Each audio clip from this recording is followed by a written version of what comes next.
Good evening, board members. We are live on the channel, 3 minutes out until we begin.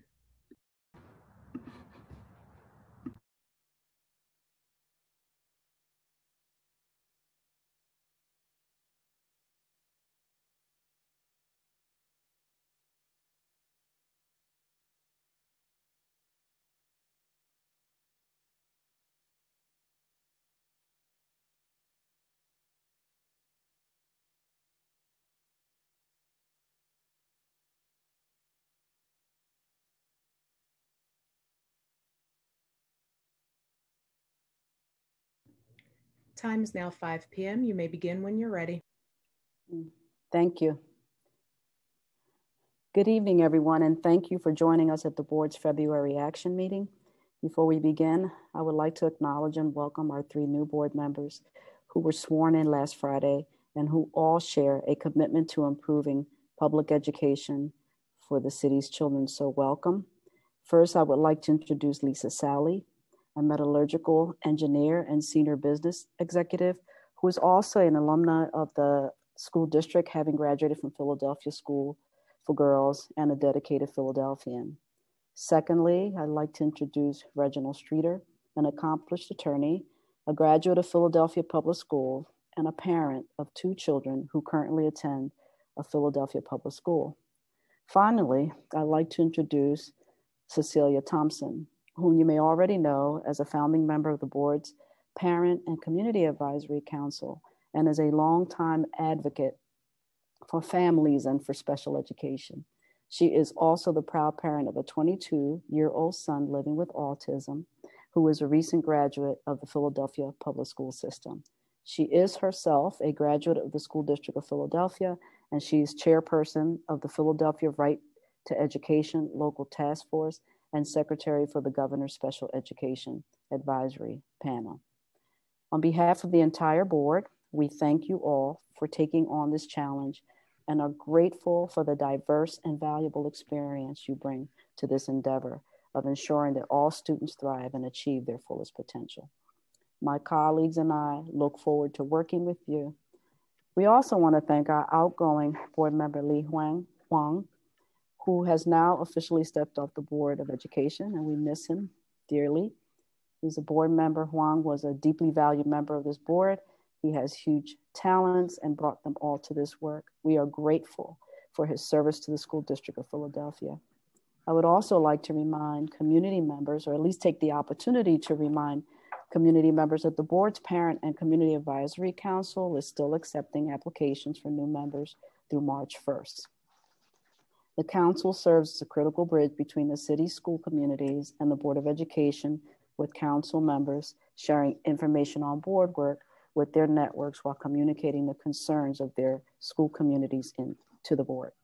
So if you would like to help improve public education in the city, I encourage you to apply by March 1st for a position on the council for the 2021 to 2022 school year.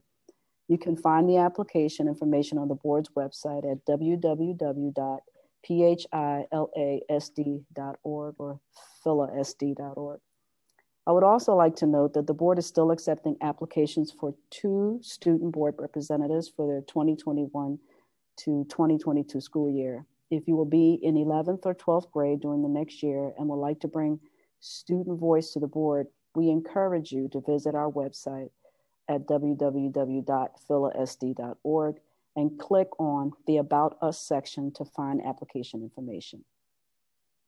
Having student voice as part of the Board of Education is something that deepens our work and sets us apart from other boards across the country. We hope that you will apply for these positions or encourage your peers to apply by 5 p.m. on March 22nd. We really do value our student voices. So we look forward to those applications being completed. Finally, there are 2 items that I'd like to bring to your attention. The first is the Board of Education held a public hearing on the phase closure of Austin Meehan Middle School on February 16, 2021. The district provided information at the public hearing on the rationale of Meehan's closure, which is primarily driven by the construction of a new K-8 school nearby, which has been referred to as the new school on Ryan Avenue. When the board approved the construction of the new school on Ryan Avenue, on June 27, 2019, Meehan's eventual closure was an expected consequence. As the board heard at its Finance Committee meeting on December 3rd, 2020, the new school is on track to open in fall 2021, and we are now proceeding with the formal closure proceedings or procedures for Meehan. The record for the public hearing on the closure of Meehan in conjunction with the new school opening on Ryan Avenue will close on March 26, 2021 at 4:30 p.m. Comments may be submitted to schoolboard@philasd.org before that time. The Board of Education will vote on the proposal at the May 27th, 2021 public action meeting. The second is that the Charter Schools Office received an amendment request. I'm sorry. Oh, here it is. An amendment request from KIPP, Parkside Charter School, for a location and name change. To learn more about this application, please visit philasd.org/charterschool/amendments/ which you can see in this slide. I will now begin tonight's meeting by asking Board Member Dancy to make a few general announcements for our guests.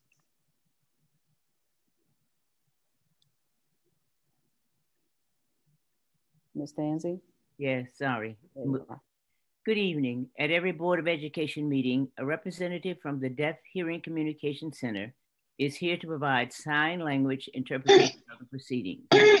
The proceedings of this meeting are being streamed live on the internet at www.philadelphiasd.org/live and can be seen on PSTV's Comcast Channel 52 and Verizon Fios Channel 20. The proceedings are also being recorded by the School District of Philadelphia. The school district's recordings are protected by the copyright laws of the United States and may not be used in any manner without the express written consent of the school district. By participating in tonight's meeting, members of the public acknowledge that the school district may use its recordings for any purpose without obtaining permission or paying any compensation. Thank you for your attention. Thank you, Board Member Danzy. Ms. Rauch, please make an announcement about the board's executive sessions and then call the roll. Thank you, Madam Vice President. I'd like to announce that the Board of Education met in executive session on February 11th to discuss quasi-judicial matters, and earlier today to discuss personnel and employment matters, labor relations issues, and privileged and confidential matters. Now for the roll call, Ms. Danzy. Present. Vice President Ahia Hinton. Present. Ms. Fix Lopez. Present. Dr. McColgan. Present. Dr. McIver. Present. And for our three new board members, Ms. Sally. Present. Mr. Streeter. Present. Ms. Thompson. Present. President Wilkerson. Present. Superintendent Height. Present. Ms. Diaz. Present. And Ms. Olaleye. Present. Thank you. Thank you, Ms. Rauch. Board members, before we proceed, may I have a motion to approve the minutes of the January 28th action meeting? So moved. May I have a second? Second. Thank you, board members. All those in favor, say aye. Aye. All those opposed, nay. Thank you. The minutes are adopted. I'm now going to invite Dr. Height to make his opening remarks. Dr. Height, please begin. Thank you, Madam Vice President Ahia Hinton. First and foremost, welcome to our new board members, Cecilia Thompson, Lisa Sally, Reginald Streeter. Board members Thompson, Sally, and Streeter, I look forward to working with each of you to serve the students of the School District of Philadelphia. Thank you once again for serving, agreeing to serve, and congratulations on your confirmation. Now I'd like to mention two events that are happening tomorrow in celebration of some of our very talented staff and students. First, the Philadelphia Citizen will be hosting their virtual Integrity Icon Philadelphia Winners Celebration. 3 of the 5 winners are district employees. This honor is given to outstanding Philadelphians who go above and beyond to serve their fellow citizens with honor, equity, and care, and is a testament to the dedication and commitment of the people who work for the district. I'm so proud of them and all district employees for what we've achieved and overcome this year. The celebration starts tomorrow at 5:30 p.m. You can watch it at thephiladelphiacitizen.org/events. Second, tomorrow is the final round of the district's first ever student oratorical contest. The contest provides a meaningful forum for our high school students to explore how they can be an authentic contributor to the city of Philadelphia through this year's theme, Our Philadelphia, Our Future. You are invited to join us in cheering on the 6 finalists who represent schools from across our district. You can watch on the district's Facebook page tomorrow at 4 p.m. Additionally, it's with great pleasure that I announce that Eileen Duffy Burnt, the nurse who serves the Academy of Palumbo School Community, has been chosen as the recipient of the 2021 National Association of School Nurses Pennsylvania School Nurse of the Year Award. Please join me in congratulating Eileen, who will receive this award on Friday, April 9th. Eileen, thank you for your dedication and service to students and staff members of the school district and to the community of the Academy of Palumbo. Now I'd like to provide some updates related to our transition to hybrid learning. The city-led third-party mediation process between the district and the Philadelphia Federation of Teachers on the phased reopening of our city's public schools is nearing conclusion. Details will be finalized over the next few days and will be announced publicly at a joint press conference with the city, the district, and the PFT on Monday, March 1st at 1 p.m. School district pre-K through 2nd grade students who were set to return on Monday, March 1st, will remain virtual until further details are announced. I'd also like to provide some updates on a multi-layered approach to safely reopen schools for in-person learning. As part of this, we are launching a robust COVID-19 testing program, which will include both asymptomatic and symptomatic testing for students and staff who are returning to buildings for hybrid learning. Participation in this testing program is mandatory in order to be in our buildings, with the exception of staff and students with a demonstrated medical exemption. Once in-person learning begins, all on-site employees will be tested weekly by medical providers who will come to all schools where in-person learning is taking place and in our satellite buildings that support schools, including our garages and central office. If any employees test positive, they will immediately leave the building and start isolation. Additionally, each week, school nurses will administer rapid testing to 20% of all students learning in person. Students who display COVID-like symptoms during the school day will be tested immediately. Any student who tests positive for COVID-19 will be asked to immediately isolate in the identified medical waiting room to await transportation home. In the event an employee or student tests positive, a positive test protocol will be implemented. You can find the positive test protocol online at philasd.org/AES. Information will be provided to the Philadelphia Department of Public Health, who will conduct contact tracing and ensure that those who may have been in close contact with the individuals are also notified. Finally, we are partnering with the Philadelphia Department of Public Health to offer free testing to all students and staff, including those working or learning remotely who exhibit COVID-like symptoms. 5 mobile units will be set up in the parking lots at Martin Luther King High School, Northeast High School, South Philadelphia High School, Strawberry Mansion High School, and Tilden Middle School locations upon students' return. When these mobile units open up, we will share more information regarding the specific hours and how you can walk up or schedule an appointment. You can learn more about the employee testing program at philasd.org/employee health and the student testing program at philasd.org/student health/COVID testing. We will continue to share details on the COVID testing programs, as well as we will we'll share all of that information directly with all of you.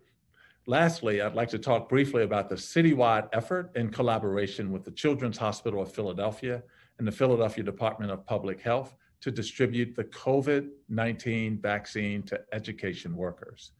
As of today, Children's Hospital of Philadelphia has sent out almost 22,500 invitations to our district employees as well as contractors who work in our school buildings, such as substitute teachers. By tomorrow, all district staff will have received their email invitation from CHOP.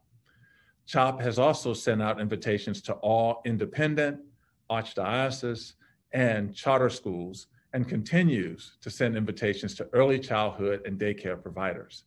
Vaccine clinics are open at one location this week, with 6 additional locations opening next week and the following week. As of now, the last appointment will be on Saturday, March 13th. As everyone has now received an invitation, we will be focusing our efforts in the coming days on ensuring all of our employees have the information they need to make an informed decision about scheduling an appointment. If employees need assistance, they can call the help desk at 215-400-5555 or email covidvax@philasd.org. While the vaccine is not mandatory, I hope district staff will consider getting it as an extra layer of safety for themselves and their students, colleagues, and families. I've already received the first shot myself. All district staff can share news of their vaccination on social media using the hashtags #PhilaLedVax, PHLEdVax, and #IGotTheShot. I want to thank the Children's Hospital of Philadelphia, their medical expertise, and all of the individuals who have been instrumental for providing this opportunity to get educators the vaccine. And I want to thank you for your relentless advocacy at the national level for the robust testing program and for helping all of us who support the educational needs of Philadelphia's young people. And thank you for helping those individuals who are working with young people receive the vaccine. So Madam Vice President, that concludes my remarks this evening. Okay, thank you, Dr. Height. So board members, I'm now going to ask if there are any questions or comments for Dr. Height. I'm going to call board members in small groups to have, if you have questions or comments. So the first group will be Ms. Danzy, Ms. Fix-Lopez, and Dr. McColgan. Do you have questions or comments? Just a quick question. Dr. Height, do you know offhand, how many of our personnel who would be in that first wave of the K through 2 who are eligible for the vaccine? We did the first group, the first prioritized group was a group of 10,000 individuals who got the invitation first. And those include individuals who are in our schools already, as well as individuals who would be returning with the pre-K through second graders. And do we know how many vaccines CHOP can do in a day? And I guess when did we actually start the vaccination? The vaccinations began on Tuesday of this week, and they are only at one location now, one of the CHOP sites, right? And they've been doing about 500 a day. And this was, as of yesterday, they were on track to do 500 a day. When they expand to the additional sites, to the 6 additional sites, they feel like they could do an estimate of 9,000 a week. And so they do feel like they can ramp up dramatically the numbers of individuals who can receive at least the first dose of the vaccine over the next several weeks. Thank you.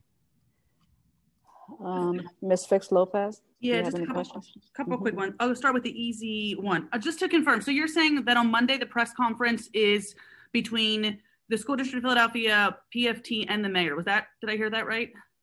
That is correct. And so would it be a fair assumption to say if the press conference is together that means that everybody is in agreement of what is being said at that press conference? Yes. Okay, just wanted to make sure. Okay, the second question is, so you talked about if a staff member tests positive in one of the rapid tests that they would be asked to leave immediately, right? So I guess my question is, it's 9 o'clock in the morning. I take my rapid test. I'm a first grade teacher and I have to leave the building immediately.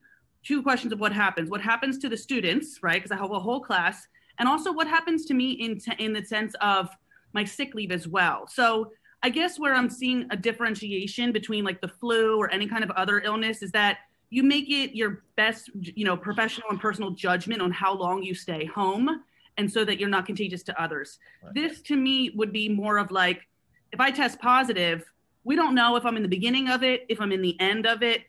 How many days am I expected to stay home for a certain number of days? Am I expected that I can't return until I have a negative test?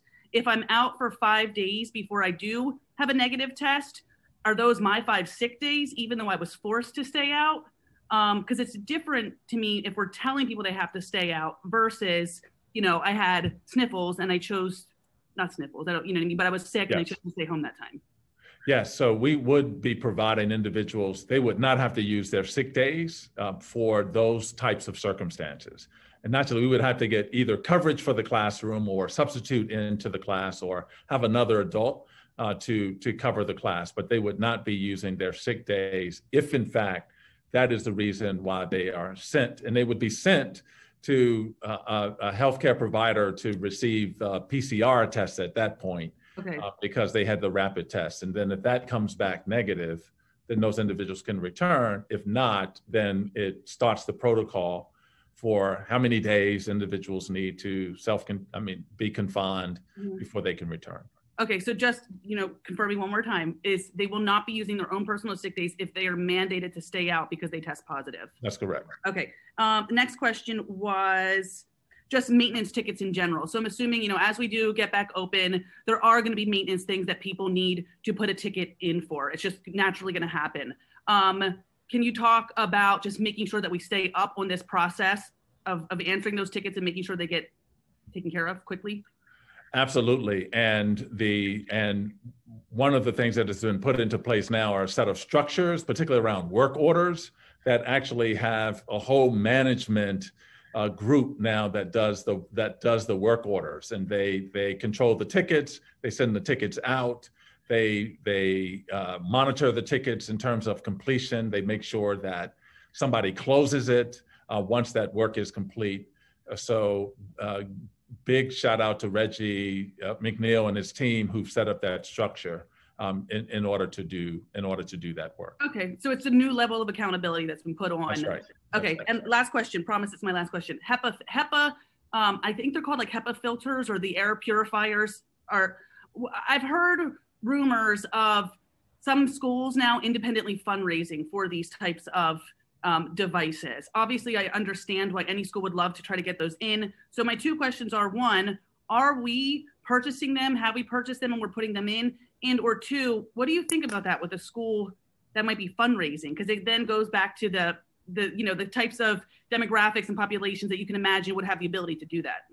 Yeah, one of the things that we've been looking at are those HEPA filters and the purifiers as well. So I would not encourage students to fundraise, schools to fundraise for that, because that may be a solution that the district is able to provide moving forward, but that is still something that we've been testing some of those and making sure they meet whatever the standards are.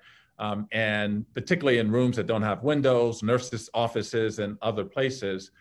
And if in fact they meet the criteria, then we would put those in a lot more classrooms. And so we do not want schools raising money for those. And Board Member Fix Lopez, I want to make sure that the question about people not being able to take their sick time, that's up to 10 days. And so we could, because that would be the time of, of the isolation. So up to 10 days, they would not have to use their sick time. Okay, thank you. Dr. McColgan, do you have any questions? I do, just one. I'm really excited to hear that the kids are going back to school. My kids went back to school today and they were very excited and very happy, and it went really well. So I'm really excited for the students of the School District of Philadelphia. I just have one question. Are we going to be doing anything sort of similar to the Ring the Bell PHL to try to raise the level of excitement for students and not only make them less anxious, but make them happy to go back to school, to make it that welcoming environment we want it to be as much as possible?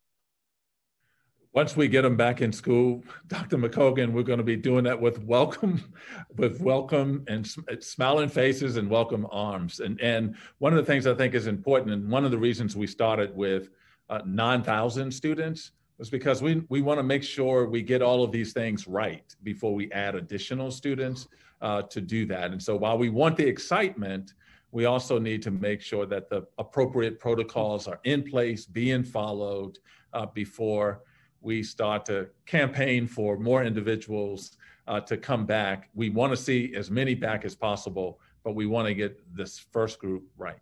No, I understand that. I mean, as far as, that first day when the first students do come back, a social media campaign, things of that nature. Haven't thought about it, but that's something that we can consider. Yes, thanks. Is that your last question, Dr. McCogan? Yes. The next group will start with Dr. McIver, Ms. Sally, and then Mr. Streeter. Do you have questions or comments? I just have one question, and I don't know if this is for Dr. Height or maybe it's a Lynn question about vaccinations. I know that we cannot require teachers to get vaccinated, but what is the information that is given to schools about their population coming in? Is that something that we cannot share? Like, we can't say these teachers are vaccinated, these are not. There's nothing that is. We would not be able to share that information. Yeah, okay. I just wanted to make sure. Thank you. Ms. Sally, do you have questions? Yes, I just have one question. Dr. Height, thank you for your report, and the progress sounds great. The one question I have is regarding PPE in particular. And so what's the school district's position on providing or having backup PPE and the requirements for entering school and temperatures and things like that? Thank you for the question, Board Member Sally. We have actually purchased a lot of PPE and purchased enough to provide masks for young people, for students to wear the whole time they're at school. And we've also purchased masks for staff. And so we have enough masks for the first quarter for students, and we were holding off before providing additional masks. In addition to that, depending on the types of children that individuals may be working with, we also have, in some cases, face shields to go along with those masks. We have gowns, gloves, and for some individuals who would be working with certain populations, we also have N95 masks. And so all of those have been purchased as a part of the district's purchase of PPE. In addition to hand sanitizer stations at all entry levels of the buildings and hallways, signage, plexiglass, both in common areas and in classrooms, particularly where there's small group instruction. So that a lot of that PPE has been purchased and sitting in schools as we speak. Okay, thank you. You're welcome. Thank you. Mr. Streeter, do you have a question or questions? Yes, I do. I have questions. Greetings, Superintendent Dr. Height. Thank you for the presentation. And I think it may just be two questions, depending upon how the first question is answered. But it could be three questions, but I think it's going to be two. So, just kind of working remotely and listening into my children go to school, and one of my son's teacher has been very good at kind of prepping the children for the potentiality that they will be coming back to school. And I can see this as being both cathartic and also as a way to kind of quell some anxiety that the children may have. We were actually listening to some of the parents in our last session with the parent group. I'm sorry, I don't know the exact name. I'm new to the board. And one of the things they would discuss were anxiety coming back to school and things of that nature. So with that being said, are teachers being directed to do this? Is there a district plan or maybe a nudge? Hey guys, it'd be a good idea if you were to kind of prep the children or just let them know this is happening. That's the first question. Yes, so we haven't put that out as a mandate to the whole district, but schools, particularly school leaders, and one was on a Facebook Live session yesterday and talking about how from her other colleagues, she had learned how individuals are helping having children practice wearing masks at home while they're learning and prepping them for the return. And so which is bringing down, to your point, some of the anxiety. And so we hear individuals talking. We do have what we call a principal playbook that I've referenced earlier in a different meeting. And in that playbook, it has suggestions for how individuals can help children to practice some of the things they will be practicing once they return, particularly with these age groups, while they are at home now. And so some are practicing with that. I will add, though, Board Member Streeter, some may not have the numbers of masks in their homes and those types of things, and will not be able to do that. But those who are, they have been practicing that. I was in a 5th grade class earlier today, and half those children had their mask on, although they were at home and other places, because they were practicing for when they will eventually return. Okay, this is my second question. Actually, the first question was supposed to be my second question, but now this is my first question because this is a better lead-in for the question. I think that, so again, while watching my child, which is I think is the benefit of being a parent, actually going through this, watching my son interact with his teacher and fellow students on this matter, he has become even more excited to go back to school. So while the decision might have been, hey, let's wait a little while, maybe now with my son's input and obviously with the school district doing what it will do, I want to speak that into existence because that's what we do, that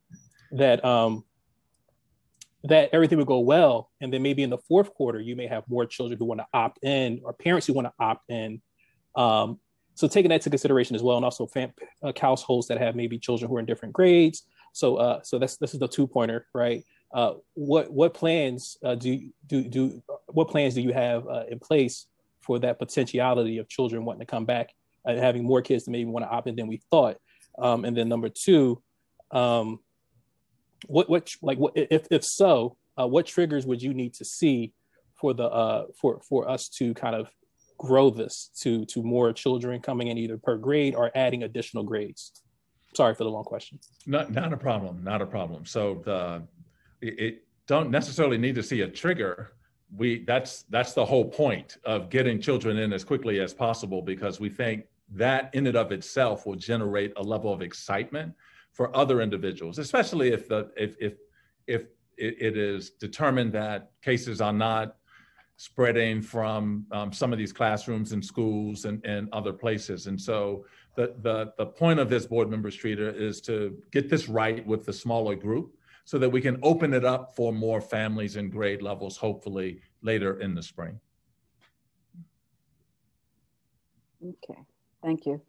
Our final group is Ms. Thompson and President Wilkerson and student board representatives. So Ms. Thompson, do you have any questions? Yes. Dr. Height, you kept mentioning this principal playbook. Is this playbook available to families and the community? Because we always say it takes a village, and therefore everybody would know what the protocols are. We would all know what the principal knows so we can help our children. Yeah, I don't know the answer to that question, Board Member Thompson, but I can get you that answer. And so I think it only went out to principals, but I don't see any reason why we could not make that. It's not like it's confidential information. It's guiding information for individuals as they think about preparing their schools. And so I don't see any reason why that could not be made available. I just don't know if it's available now. Awesome. My second question is, will all schools have nurses and mental health professionals to provide space for conversation? I know this is only K-2 students, K-2 students, but if the second graders have conversation about how it was when they were home, would there be some for mental health professionals to make that space? And I asked about the nurses in terms of the rapid testing. I wasn't clear as who's doing the testing. Yes. So yes is the answer to the question on all schools have nurses. And the rapid testing for students will be done by nurses, so that they've been trained to do those tests. we actually started some of the social and emotional learning this past fall, albeit virtually. And however, we do have behavior health counselors now in every school. So behavior health individuals, in addition to other staff members, guidance counselors, are assigned to every school. Yes. And then my last two questions. If a student does test positive for COVID-19, what is the protocol to contact their family or caregiver? And is there a space in time for that parent or caregiver to pick up the child? For example, if you're a SEPTA bus driver, you can't just stop driving the bus. You would have to make arrangements to pick up the child. So what are the protocols for families? Yeah, so at every school, every school had to identify a space that would be a room for individuals who may test positive. And that child would be then waiting in that room with a health professional. In some of those rooms, that may be where individuals may have a N95 mask, for instance. And so, but we have a medical waiting room that had to be identified at every school for children who may test positive on the rapid tests. And so, yes, that's available at school. That's awesome. And then my last question is, what is the protocol, if any, for students whose disability prevent them from participating in the rapid testing? Yeah, so then that was something that I think I talked about in my comments, because there will be some students and some adults, quite frankly, who would have medical exemptions from the testing. And the protocols would be, and we've heard this from both the CDC and the individuals advising us from the health department and from CHOP, that you then increase the layers of protection. And so it may be N95 and a shield. It may be it may be a gown and gloves. It may be additional layers of support that those individuals would have. Thank you, Dr. Hyde. I appreciate your answers. President Wilkerson, do you have any questions? I just have a comment. From the beginning, the district has indicated that it's going to follow the science, and that has guided the work that we've done over the last 9-12 months. And we've had a lot of partners in that work. And I want to, again, thank CHOP. I want to thank the people at Policy Lab, some support we've gotten from the health department. I've seen, folk across the spectrum come together in support of public education to make sure that we can get children back in the schools. And so on behalf of the board, I want to recognize the contribution and support they've provided to us from the beginning.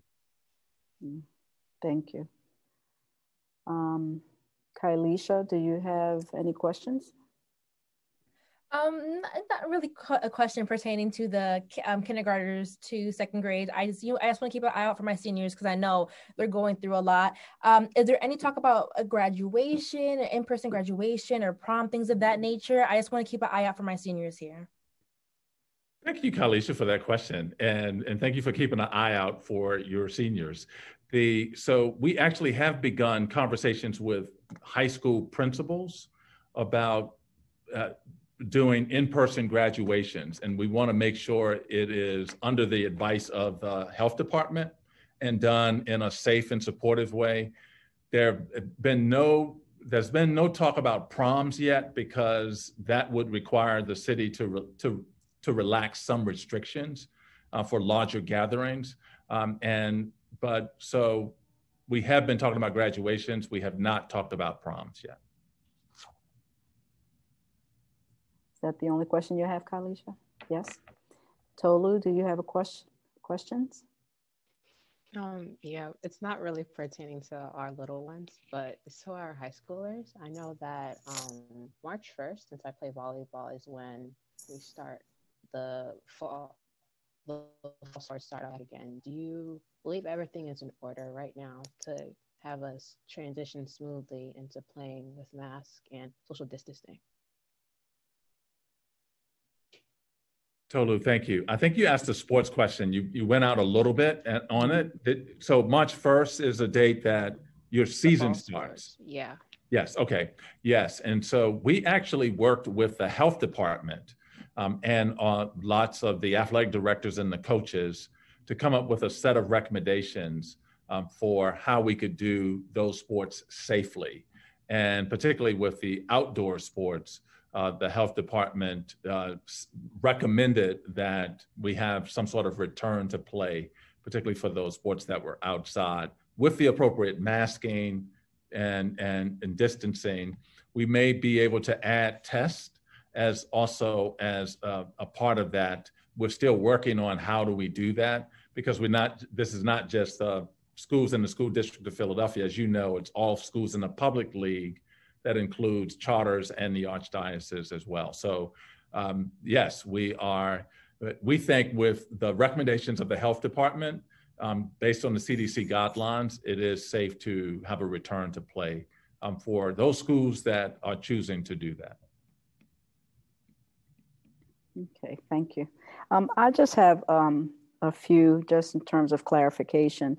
I think that you said that if someone tested positive, we were talking about educators, if an educator tested positive, that they would be out 10 days, they wouldn't use their time. I thought that is the norm 14 days quarantine, or is this different? And I don't know, maybe the health department would be in a better position to answer that, but has that changed? Are you aware? I know it was always 14 days. That's the only reason I was asking. Yes, I don't know the answer, but we can get that for you, Board Member Hinton. And I do think that at first it was based on like one of the rules that came out of Washington, right, that no matter the cause, individuals had leave. It was called COVID leave, right, or that expired.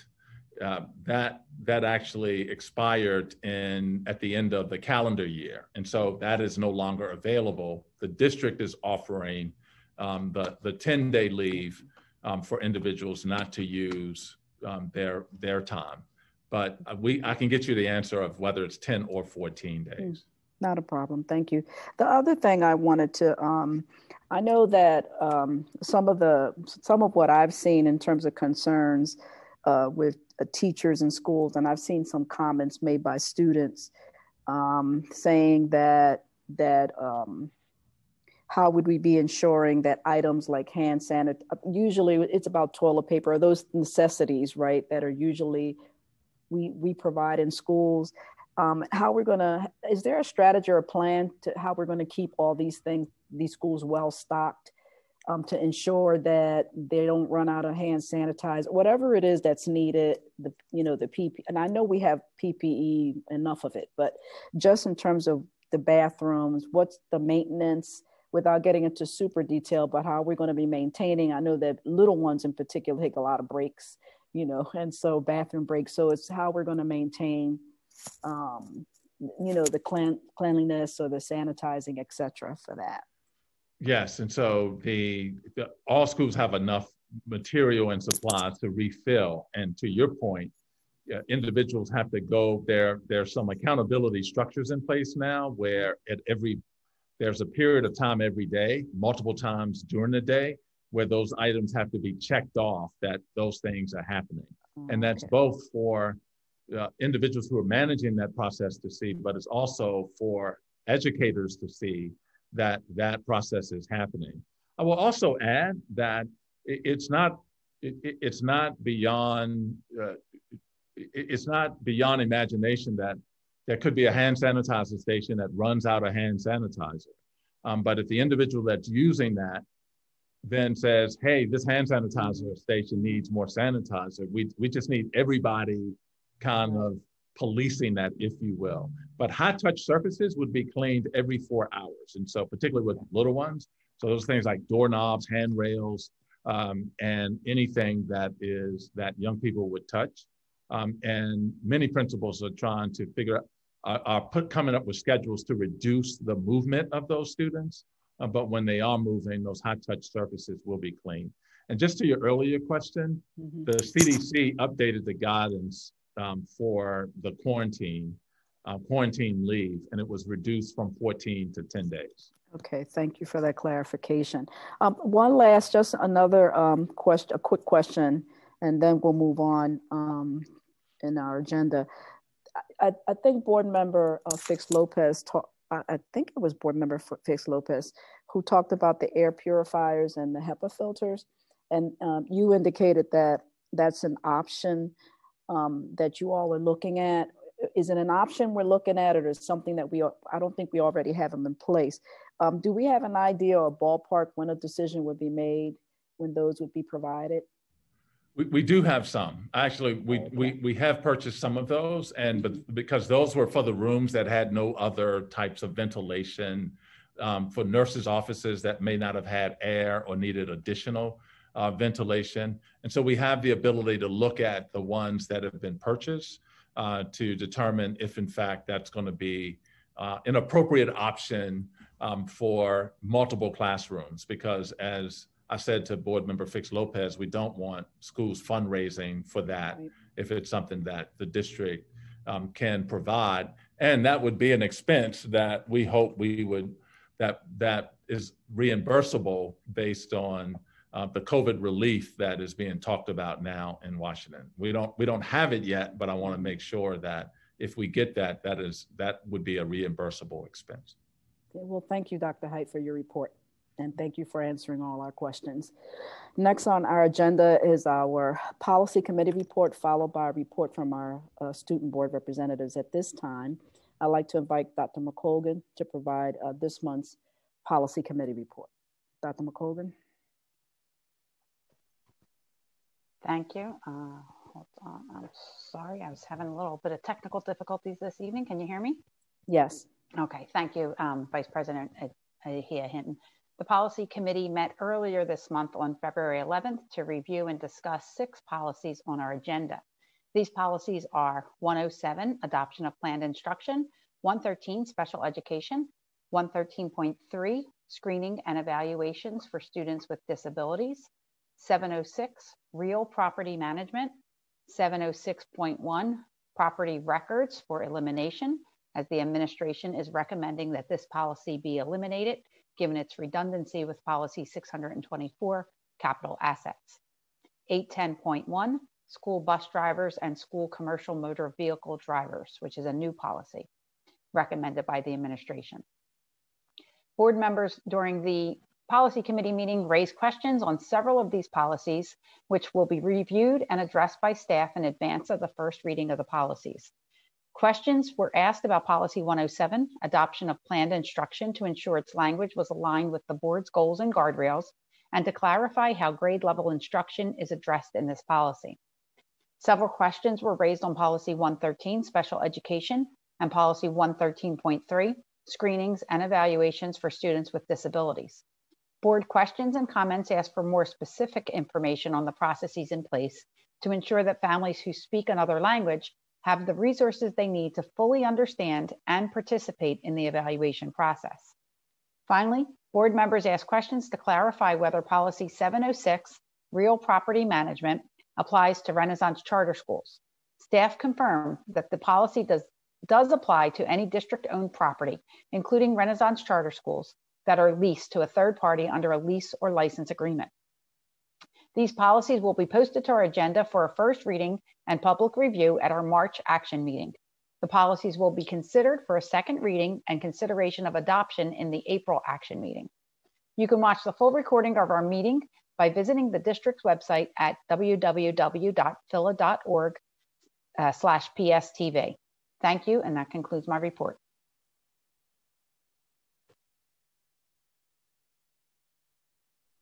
Thank you, Dr. McColgan, for your report. Board members and student representatives, are there any questions? Seeing none, we'll move on. We have our next report. We will hear from our student board representative Tolu Aulaleye Sorry, Tolu, I said that wrong. That's fine. Thank you, Vice President Hahan. Can everyone hear me? Yes. Okay. This month, Kaylisha and I engage in many opportunities to further connect with our peers and understand their ways that we can continue to represent everyone within our roles. For example, we interviewed with student reporter Lola Milder from the Masterman student newspaper, The Bullhorn. During this interview, we discussed our experiences as student board representatives. Additionally, Kaylisha and I have continued to meet with members of Herb Ed advocates to discuss new and innovative ways to increase student engagement with the Board of Education and ensure that students understand actions that the board is asked to take. Our work with Herb Ed is specifically focused on improving the accessibility and transparency of action items and encouraging students to engage in the board's new action item review process, as well as thinking through topics that we feel are key to the role of student board representatives and should be included in the onboarding and orientation process. We know that while students are aware of the action items, more needs to be done to make the language clearer so that students engage in asking questions in a meaningful way. We have brainstormed ideas and look forward to connecting with individual schools and other student-led organizations to begin this important work. Additionally, Kaylisha and I will be working with board staff to create a more centralized resource that students can use to access information on the work of the board and our work as the student representatives. Lastly, this past week, Kaylisha spoke with Dr. Hyde's Student Advisory Council on how to increase student voice and encourage students to apply to become student board representative for the 2021-2022 school year. Students in attendance asked questions to understand the experience of student board representatives and ways that they can prepare for the opportunity. We would like to continue to encourage all eligible students to consider applying to become a student board representative. Kaylisha and I are available to answer any questions that you may have and to share our experiences. As always, we can be reached by email at studentboardreps@philasd.org or on our social media pages at PHL Student Reps. Thank you, Vice President Hahan. That concludes our report. Thank you, Ms. Ololeye. We will now hear from, hello, I'm sorry. We will now hear from other speakers. I'm sorry, I'm hearing a voice in the background. Maybe it's just me. We will now hear from students that registered to speak this evening. We will hear from all other speakers who have registered in advance of tonight's meetings after our goals and guardrails discussion. Ms. Roush, would you please share our speakers policy and then call our first group of speakers? Yes, thank you, Madam Vice President. And before I announce the speakers policy, I need to supplement the record regarding when the board met in executive session. The board met in executive session on February 4th on quasi-judicial charter and labor relations issues, on February 8th on labor relations issues, and on February 18 on quasi-judicial charter matters. I apologize that those were omitted before. Now for our speakers policy. On behalf of the Board of Education, I'd like to thank you for your input on school district matters and issues, including those proposed for action this evening. To respect every speaker's time, we will be strictly enforcing the 2-minute time prompt, or time limit, I'm sorry. There's an electronic time prompt that will be in a tile on the screen. When it turns yellow, you'll have 20 seconds to finish your remarks, and when it is red, your time is up. To prioritize new voices, speakers who did not speak immediately prior to, in the immediately prior public action meeting are given the opportunity to address the board before speakers who spoke at the board's last public action meeting. Accordingly, speakers who spoke at the prior meeting will speak after those who did not. For all speakers, when I call your name, your line will be unmuted by the host and you may begin your testimony. And please, everybody remember there is a 2-minute time lag between our live stream and the Zoom platform. So as we approach your speaker number, please make sure that you're near your phone or other device that you're using to access Zoom. I'd also like to note that all speakers are asked to remember that board meetings are opportunities to engage in civil discourse. Individuals may be ruled out of order if they make any disparaging remarks of a personal nature regarding any individual, whether or not that person is present. In that case, they will be directed to address their comments to the appropriate district administrator. Thank you. I'll now call our student speakers. Our first speaker is Peter Yu.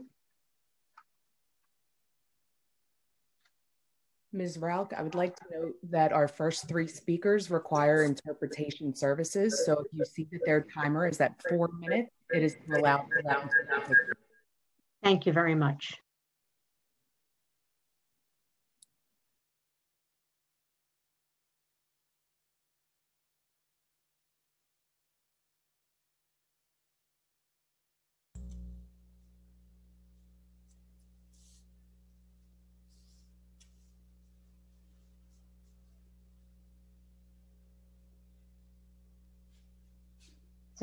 Is Peter Yu unmuting?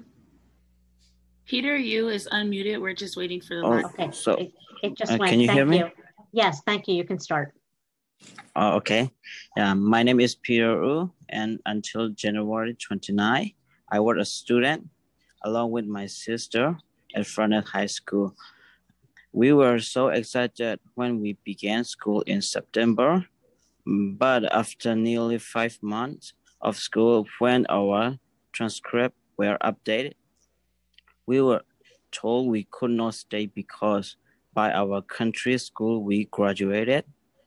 I want to say that I need to get a high school diploma in this country because we are going to live in here.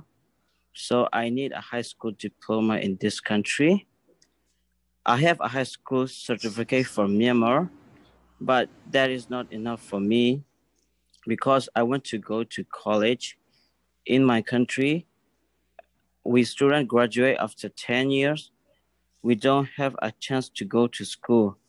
When we were in the refugee camp, I feel like you cannot compare that to a high school diploma here, especially since we were so young.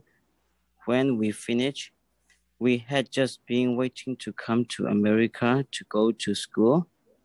I need strong credential. Also, I need this if I want to work. I am 20 years old, but I will be very happy if I could go to school for a year or so. And I would like to get a high school diploma in this country. Please let us go back. If possible, I would like to go to a higher level because this is the future for us. I do not know what will happen in the future, but I do not want to go on like this. I tried my best when I was in school. Some subjects were difficult for me, especially English, science. Still, I had straight A's for 2 quarters. Please help us. Thank you. Thank you. Our next speaker is Easter Yu. Or Yu, I apologize if I'm mispronouncing. Ms. Rao, yes. Before the next speaker talks, sure. So I'll make sure that staff connects with Peter Yu just to understand more significantly what the issues are here. So we will, Madam President, I will make sure staff connects with the student that just spoke. Thank you, Dr. Height. Thank you, Dr. Height. Our next speaker is Esther Yu. Yes. Hi, my name is Esther Yu. I'm in 9th grade from Furnace High School. I want to go back to high school in just a year because I do not speak much English yet. If I went to college, I will not understand anything and I will not be able to get a good job. With a high school diploma in Burma, my life is uncertain with the certificate I received from Burma. We are refugees, so I did not go to school in Malaysia for 4 years. As a result, we can no longer speak English, so I really wanted to study in this country. I wanted to get a degree and I wanted to learn a lot of English, but I was only allowed to go to school for 4 months. And I'm in years of class. If I could go back to school, I will have a lot of goals. I want to go to medical school. We are refugees, so we do not have enough money. So I want to try to get a scholarship. If I could go back to school, I will do my best. I would like to try to get a scholarship. I want to get a high school diploma from this country. If possible, please give us a chance to go back to school. Thank you. Thank you. Our third speaker is Nguyen Meng U.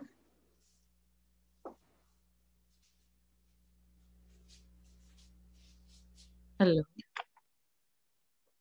Hello. Yes, you can start. Thank you.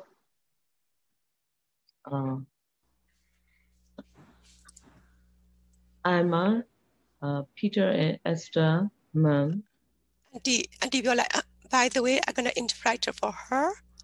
So Auntie English lo Bama lo ပြောလိုက်ပြီးတော့ကျွန်မပြန်ပြင်မယ်ကျွန်မရှိတယ်ဒါပေမဲ့တစ်ပိုင်းပြောလိုက်တော့ ဟုတ်ကဲ့ sorry ခုလိုသားနဲ့သမီးရဲ့ပညာရေးအတွက်စကားပြောခွင့်ရလို့အထူးပဲကျေးဇူးတင်ပါတယ်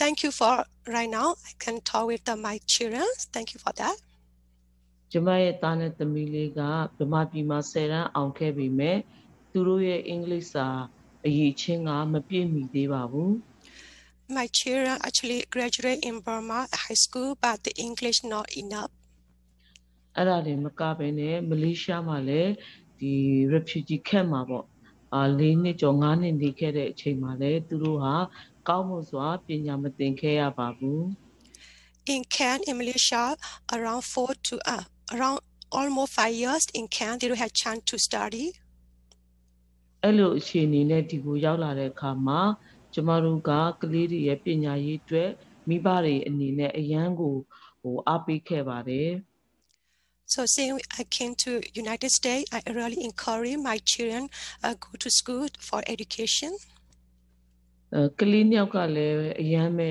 စူးစမ်းကြပါတယ်သူတို့အရန်အောင်မြင်ချင်ကြပါတယ်အဲ့ဒါကိုသိတဲ့အတွက်ပေါ့နော်ကျမအမေတယောက်အနေနဲ့အရန်ပဲအားရခဲ့ပါတယ် Since they came to United States, they're really working hard. So I'm so proud. I'm so happy about for my children study hard. ဒါကြောင့်မလို့ဒီကျောင်း high school တက်ခွင့်ပေါ့နော်မရတော့တဲ့အရာကကျမအတွက်တော့အရန်ပေါ့နော်ကလေးတွေရဲ့အင်္ဂလိပ်စာအခြေအနေမလုံလောက်သေးတာမို့လို့ကျမအတွက်တော့အရန်စိတ်မကောင်းဖြစ်ခဲ့ရပါတယ် When I knew my children are not allowed to go high school, so I'm so sad and I'm so worried because they're not enough time and study like English.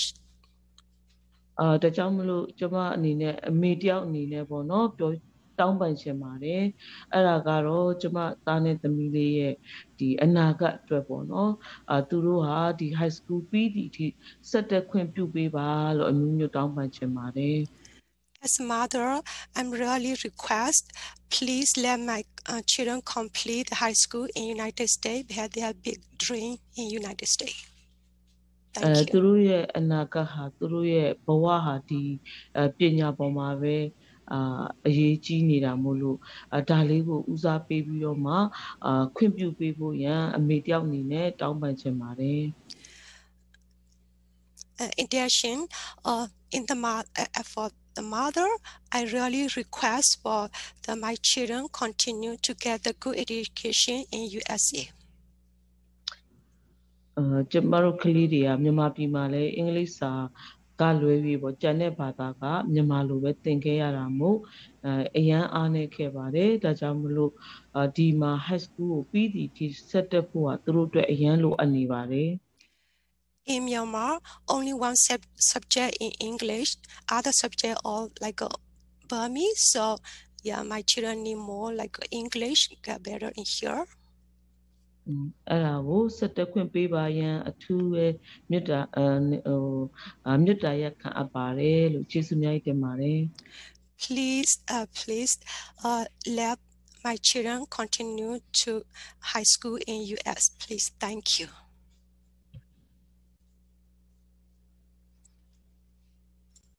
Vice President, I just wanted to comment on Dr. Height's comment. So Dr. Height, we have a lot of services related to ESL students of all different backgrounds and kind of situations at CCP, at the community college. And so I can't speak for the community college, but as an ESL instructor there, I can certainly help in any way possible, with the situation. Thank you. Really appreciate it. We're going to make contact with the family and see what options we have. Thanks a lot. Thank you. Our next speaker is Anastasia Telenitska.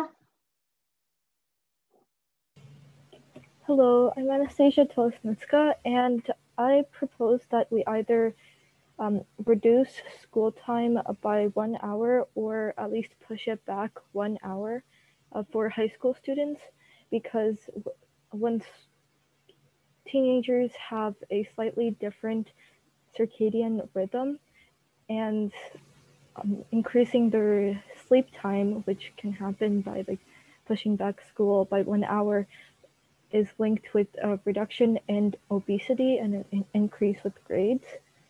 Also, I want this especially for schools that are online, because it's not really healthy for people to spend 7 hours in a row online, because that might lead to eye pain or headaches. I know I had to deal with that. And I think it would be good for the teachers as well, because that, well, at least for the considering the teachers that have like kids that are going back to school, it would be best for them, because then they have time to drive their kids to school and then come back and then teach the class online. That's all.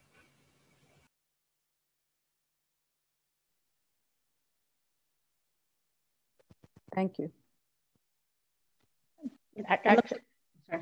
Later start times for older children, middle school and high school students is something we should consider. I know this is in the midst of everything we have going on right now. It may not be the time to talk about it, but there is a lot of literature showing that slightly later start times for older children helps them to get more sleep, get better grades, have less depression, anxiety, a whole host of other things. So that is something we definitely should do a literature review and think about how we can make that happen in the future. And other big school districts, there are other big school districts that have done similar initiatives. Thank you. Our next speaker is Zion Sykes.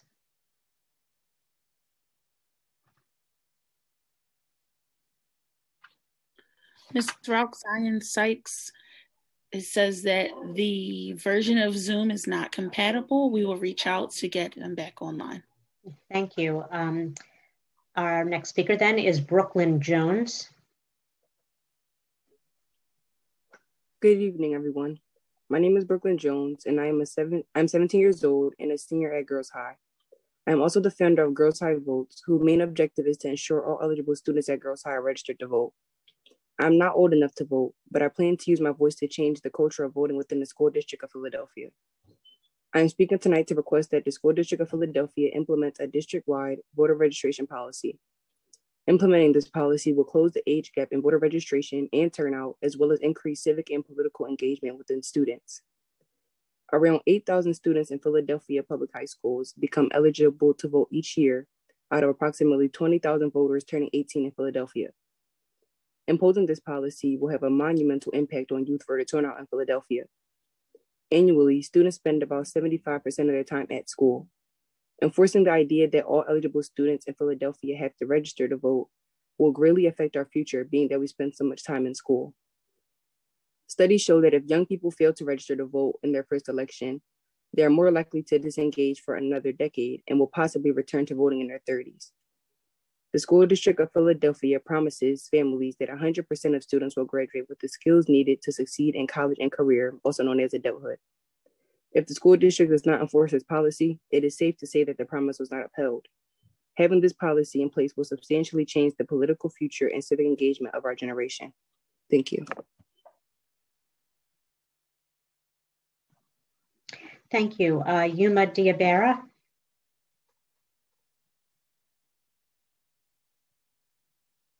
Can you hear me? Yes, you can begin. Thank you. My name is Yuma Diabera. I'm a senior at Central High School. I work with PBSA and UrbEd. Happy Black History Month to everyone, and welcome to the new board members. Hoping that we can build some relationships and make some progress with you all. I would love to talk about the fact that it's only 10 student speakers allowed to speak per board meeting in a district that serves 200,000 students. I would love to speak on this below the radar change in board meeting policy. I would love to speak on the silencing of student voice at a time when students are yelling to be heard, screaming to be heard, but 2 minutes is not enough time to combat this and all the other issues in the district. I would like to speak about district funding and priorities. Thank you for funding Central's DEI position for 1 year, but unfortunately that's not enough. We don't want to manage racism at Central, we want to eliminate it. We need our DEI to be funded for more than just this school year, which ends in 3 months. We need clear commitments to anti-racist work and anti-racist trainings. We need to see dates and schedules and mandatory trainings for all of our teachers in the district. I ask you to meet with all of these organizations that are doing the work for the Philadelphia School District. Meet with OCOS, URBED, PBSA, Vote That John, and all of these organizations that are student-led and student-supported.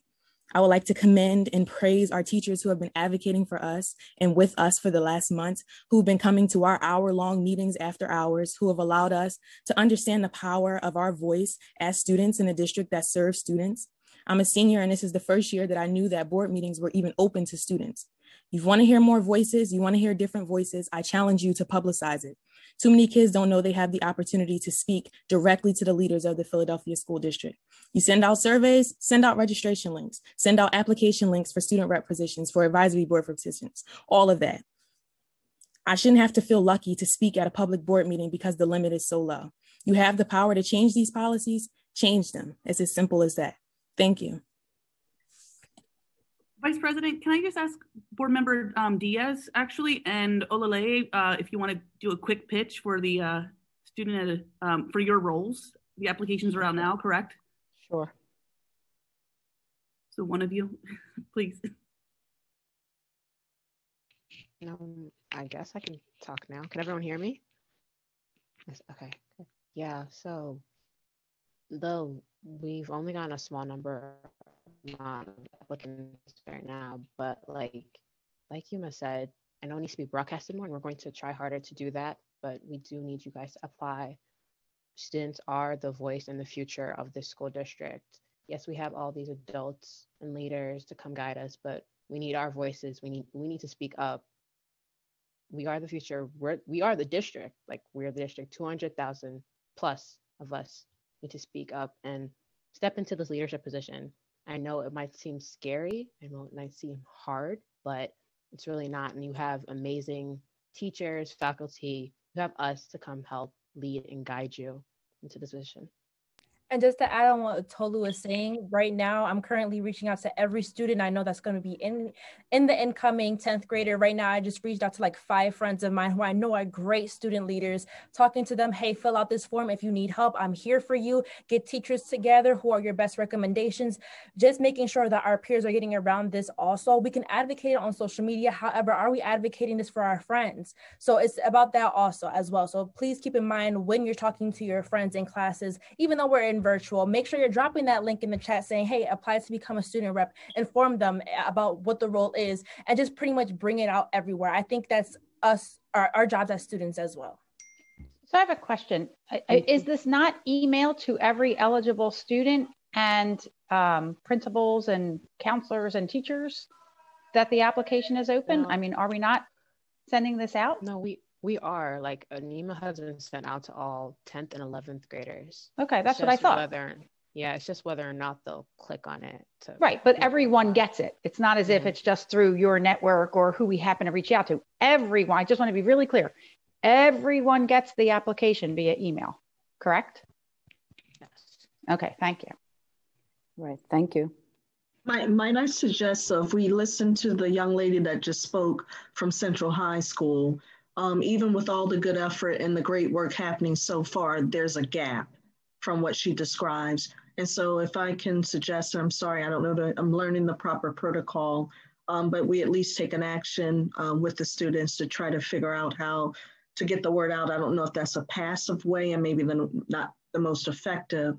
And to the young lady that was speaking from Central, there is an immediate opportunity right now to apply.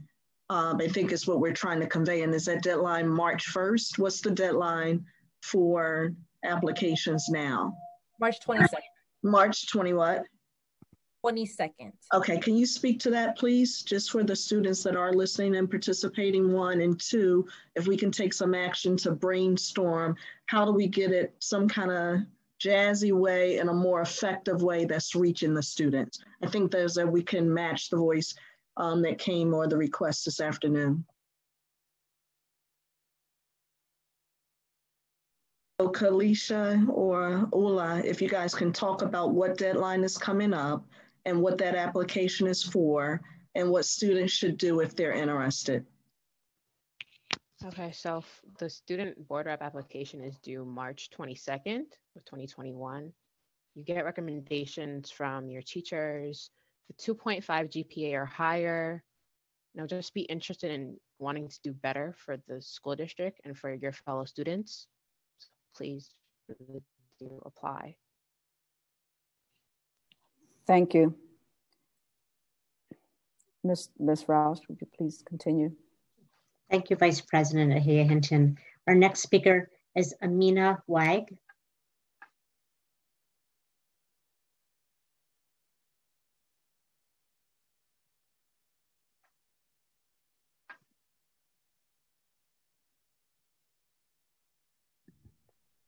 Hello, my name is Amina Wagay. I am 16 years old, a junior at the Philadelphia High School for Girls, and the co-founder of Girls High Votes. Our school's student voter registration team, Girls High Votes, has been active since September 2020, and we were very successful with getting eligible students registered for the November election, despite the obstacles we faced due to virtual learning. In an attempt to advocate for the importance of voting, our team visited many classrooms to inform students on the history of voting rights and the power of their voice. The ability to change our community is in our hands, and we need to take action for a better future. Since my enrollment at Girls High, there has been the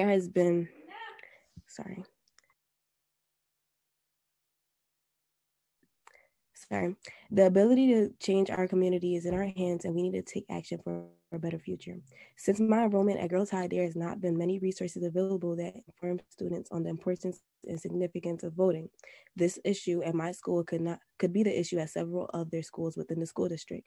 By implementing a district-wide voter registration policy, the school board will ultimately eliminate this problem. With this policy, civic engagement and education on the importance of voting would increase dramatically. I believe that we will see a massive increase in teenage voters in Philadelphia if the district enforces this proposed policy. The state of Pennsylvania recognizes students in schools who educate, engage, and inform their fellow peers about how to get involved in the voting process with various awards. If the school district implements this policy, the reward will be future change within our government and ensure that this generation of students will become better adults, because the future depends on what we do today.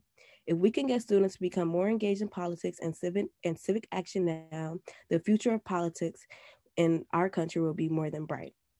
Thank you for your time. Thank you. And I understand that we've been able to connect with Zion Sykes, so they will speak next.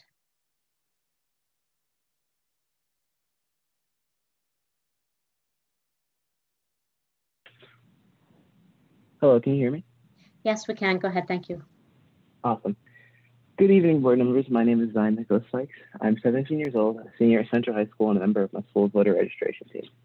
I'm speaking with you today in order to request the implementation of policies that covers voter education, registration, and other forms of civic participation. Enacting a policy like this would surely aid in making civic participation more commonplace amongst newly eligible voters.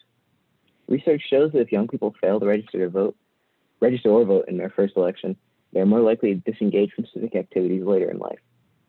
In contrast to this, forming these habits at a younger age has been found to have the opposite effect. Providing Philadelphia high school students with these tools and the knowledge needed to be engaged citizens will reap great benefits. NATO Secretary Jens Stoltenberg once said, "By voting, we add our voices to the chorus that forms opinions and the basis for action.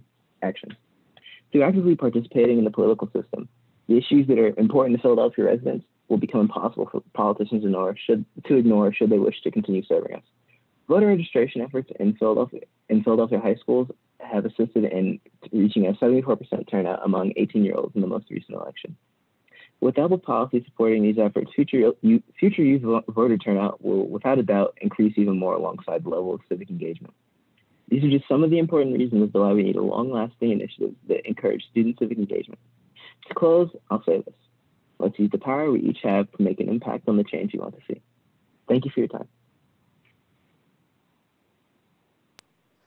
Thank you. Our next speaker is Sheila Street. Hello, can you hear me? Yes, you can start. Thanks. Thank you. Good evening, board members, and welcome to our new members. Hello, my name is Shayla Street. I'm a senior at Central High School, and I'm also a part of the voter registration team, and I'm privileged. Whether it's connecting with teachers like Mr. Quinn, Miss Wesley, Miss Ridgway, or Miss Gahn, all of whom motivate me to get out of bed and they make education meaningful. Or it's my stable internet connection, which saves me the frustration of attempting to log on and off of Google Meets just to see squares. It frustrates me that I see kids who live in my neighborhood going to school while some of my peers have not even logged on to one day of virtual school yet. It frustrates me that instead of being in the class or going to track practice for the last couple of months, my peers have been and are being shot in the streets. Although you guys do not have the power to make laws nor have the discretion over them, you do have the duty to get us into safe schools so that a generation full of potential does not become lost. Please do not fail us. But just going into safe schools won't cut it. This pandemic has taught us to focus on what's important first because time is limited, which is why I urge the district to vote on a student voter education and registration policy as soon as possible. I know you all and Dr. Height have said that you support student civic engagement, but your actions are not lining up. Again, we want action. Voting is about action. It's a step towards solving the very problems that lead to us seeing each other's blood on the street. We can't just encourage students to vote and expect them to care without giving them concrete connections to their own lives. How can students be civically engaged when they do not even know where to start? We learn about everything under the sun in school, but somehow things that actually apply to our actual lives, like voter registration, get pushed to the back burner. I know there is space in the curriculum, and I know you can make this a priority if you want and choose to. Our generation is the key to change. We are the hope. We are the largest voting bloc, and we are asking you to use the power you have to help us tap into that potential and be a part of the change you want to see. Thank you. Thank you. Brandon Archer. Can you hear me? Yes, go ahead. Thank you. Beautiful. Well, good evening. First, happy Black History Month. My name is Brandon Archer. I'm a senior at Masterman, chairman of the Philly Black Students Alliance, and communications director for URBED. And I want to start by saying how thrilled I am to have Miss Sally, Mr. Shooter, and Mrs. Thompson on the board. I'm really looking forward to collaborating to empower students everywhere. But as I speak for just 2 minutes today, it's no longer anger that I feel. I feel like this is a pain for the 200,000 plus students in the district. When we fought to dissolve the SRC, it was with the hopes that there would be a new era of accountability, community engagement, and partnership. And today I see all of those things as a pipe dream. We have fought, begged, sat in endless meetings, and have cried to have a governing body that listens to our students. And I do not know how to convey to you the hurt I feel when I read your policy that limits student speakers to 10. These recent policies that see kids as nothing but test scores, and while hearing how we have these plans to reopen schools and seeing how our students and educators have been treated during all of it. If we are looking at our goals and guardrails plan, having a board that has distanced itself from students and operates behind closed doors is in fact our biggest guardrail. While I want nothing more than to work together to fight for equitable education, that begins with being transparent and taking accountability, and asking for accountability is not an attack, to clarify. We can work together, and we need to work together to make sure that every student is informed and involved always. And if anyone in our district needs an example of what that looks like, we need to look at our community, because every day our teachers are risking everything to be there for us. Their jobs, their safety, their mental health. Look at Miss Keziah Ridgway at Northeast, Miss Wesley at Central, Mr. Tannen and Miss Sue at Masterman. That is what being a fierce advocate for students looks like. That is what listening to student voice should look like. And that is what I need all of you to truly do on this board today, tomorrow, and for the rest of your lives, not pushing this limiting policy and complicated language to students. Thank you. Have a good rest of your day. Thank you. Our next speaker is Eleanor Zanswick. Can you hear me? Yes, go ahead. Thank you. Good evening. My name is Ellie, and I'm a sophomore at Masterman High School and communications manager at URBED. I'm here to express my disappointment with the new 10-student speaker policy. Several of my peers have expressed their desire to testify today, and they have been met with a closed forum. Community, and even more so students, are key for the board to function effectively, and by limiting the number of student speakers, you are silencing our voices. I'm asking you to change this policy and do better. Thank you. Thank you, Madam Vice President. That brings us to our next section of the meeting. You're on mute. I've discovered that one. Thank you, Ms. Roush. At this time, we'll begin our Goals and Guardrails monitoring session. Board Member McIver will serve as our facilitator as we monitor Goal 3. To follow along, please refer to the progress monitoring report posted with the agenda of today's meeting under the agenda item Goals and Guardrail. Board Member McIver, please lead us to the monitoring session. Thank you, Vice President Ahaya Hinton, and thank you for joining us today for this month's progress monitoring on goals and guardrails. I want to say one thing before we start, that I work from 2 monitors and I'm taking notes on one. So if you see me not looking at the camera, I'm taking notes on this conversation. As the board, it is our role to listen to community voices, set a vision, make investments to support that vision, and monitor the district's progress toward achieving the vision. The board formally adopted a 5-year plan called Goals and Guardrails in December 2020 that represents our vision for public education in Philadelphia. The plan consists of 5 academic goals and 4 guardrails, which are non-negotiable conditions that must exist in all our schools. Each month, you will see us spend about 60 to 90 minutes reviewing data specific to one goal or guardrail. Today, we will monitor progress toward Goal 3, math. We will analyze data by student groups and ask specific questions to help us better understand the needs of our students. This review of data will better inform our decision-making as the governing body when we review policies, budgets, and other district initiatives. I would like to reiterate that as a board, our role is to set direction and vision and then monitor the district's progress toward achieving that vision. On the other hand, it is the superintendent's role to identify and implement strategies that will result in progress toward each goal and guardrail. This process is system-oriented. It is not about individual schools. It's about system-wide actions and data-driven decisions. Solutions and strategies should be actionable, equitable, impactful, and focused on at the systems level. Before we begin, I want to take a moment to welcome our new board members to this process, as it will be their first time progress monitoring. We are excited to have you join us as we kick off our second monitoring session. This is a new process for all of us, so I invite you to jump in and participate as we move through the session. Let's begin. Today, we are monitoring Progress Goal 3, the percentage of students in grades 3 to 8 who are proficient on the state math assessment will grow from 21.5% in August 2009 to 52% by August 2026.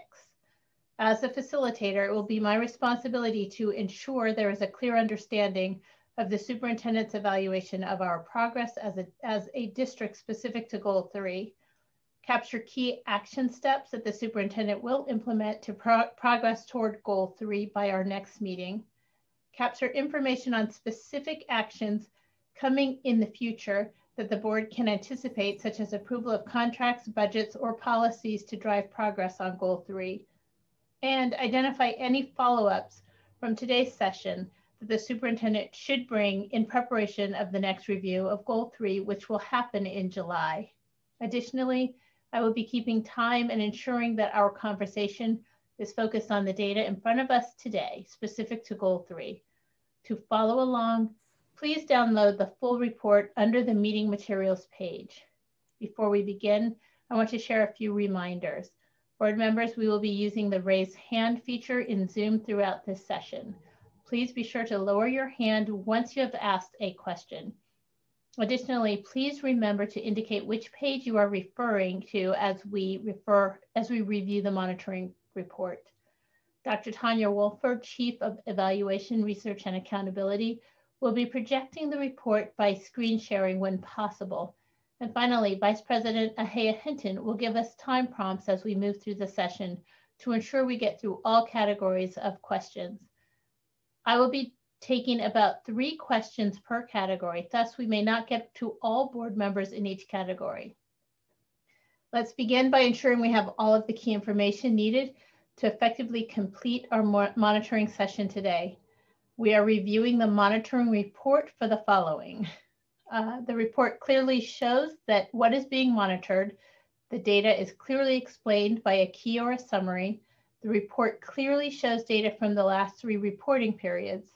The report clearly shows the annual deadline, the annual and deadline targets. The report clearly shows the superintendent's evaluation of performance toward the 5-year target, and there are next steps identified in the report if the superintendent's evaluation is off track. I believe these components are present in this month's report, with the exception of the report showing data from the last 3 reporting periods. We are missing data from within-year assessments in school years 2017 and 18 and 2018 and 19. Dr. Height, could you please share information on why the report does not include this data?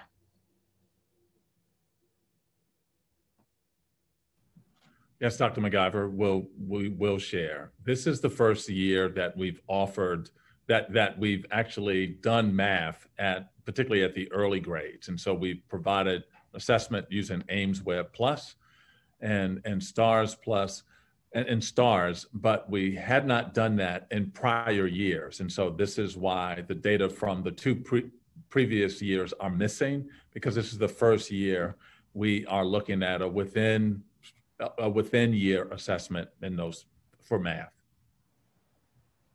Thank you. Dr. Height.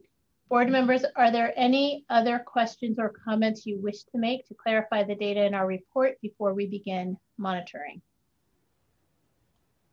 I don't see any raised hands. Wait, no raised hands. Okay. Thank you. Since there is agreement that this report includes all of the key components, we can now move forward with monitoring. At this time, I would like to ask Dr. Wolfer to please share your screen. And Dr. Height, please provide your assessment of progress toward this goal and highlight the key information that is presented in this report.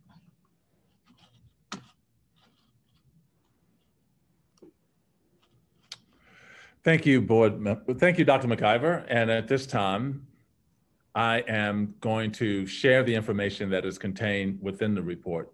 But before I do, I actually think it's really important to respond to some of the comments that the students made, not a response, but just a reaction. One of the things that the students have provided is a draft policy for how to look at voter registration as a part of what they experience as part of their day. We are looking at that policy to ensure that that is something that we could put into place and hope to bring that as a recommendation for the board. So to the students, once again, thank you for not only talking about what a good practice would be, but submitting a draft policy as well. So Dr. McIver back, as you've already noted, tonight we'll be monitoring Goal 3, math performance for grades 3 through 8. First, we will check in on the overall math board goal that we are monitoring today. As mentioned, and as noted on page 5 of the report, the math goal is the percentage of students in grades 3 through 8 who are proficient on the math PSSA. It will increase to 52% by 2025-2026. Overall, we are near track on this goal. And the reason we're near track because with proficiency increasing slightly over the past 3 years, it translates into the district being just 3 percentage points away from the annual goal set for this current year. That's the reason we are near track on this goal. Next slide, please. This is slide 3, page 2 of the monitoring report. Now to the specific data we will be exploring today. In terms of the leading indicator for this goal, we are off track. The leading indicator is the within year assessments that we take to understand where children are. And based on the leading indicators for this goal, we are off track.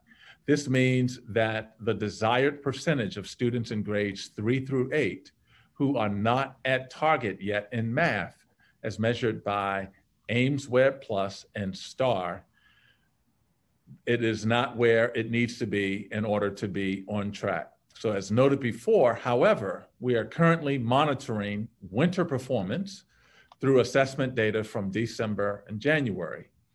against where we need to be in the spring. Our annual target for the within year assessment is 55% by the third assessment window for the year. We are currently at 35.6% after the winter assessment window, which is a slight increase from the fall assessment, but still a good ways from the 55%. The leadership team has identified the math framework, the multi-tiered system of supports, and consistent professional learning for our individuals who are teaching math and teaching the content as opportunities to increase student math performance. Next slide, please. This is page 3 of the monitoring report. And on this page, we have identified 3 groups of schools with different profiles in terms of performance on this indicator. I will now provide more details on each group. And as you can see, I'm working from the left to the right of this slide. First, I'll cover what we classify as off-track schools. In this category, there are 75 schools in the set of schools that are considered off-track. That represents 20,440 students in the off-track group who are not meeting their 2021 Goal 3 leading indicator annual target. And their winter leading indicator performance is below the median performance among schools that were not in the on-track group. Overall, only 18% of students at off-track schools are performing at target. On average, students of all race ethnicities who attend off-track schools are not meeting the leading indicator annual target of 55% of students in grades 3 through 8 performing at target in math. However, the extent to which they are not meeting the annual target varies greatly by race ethnicity and subject and student characteristics.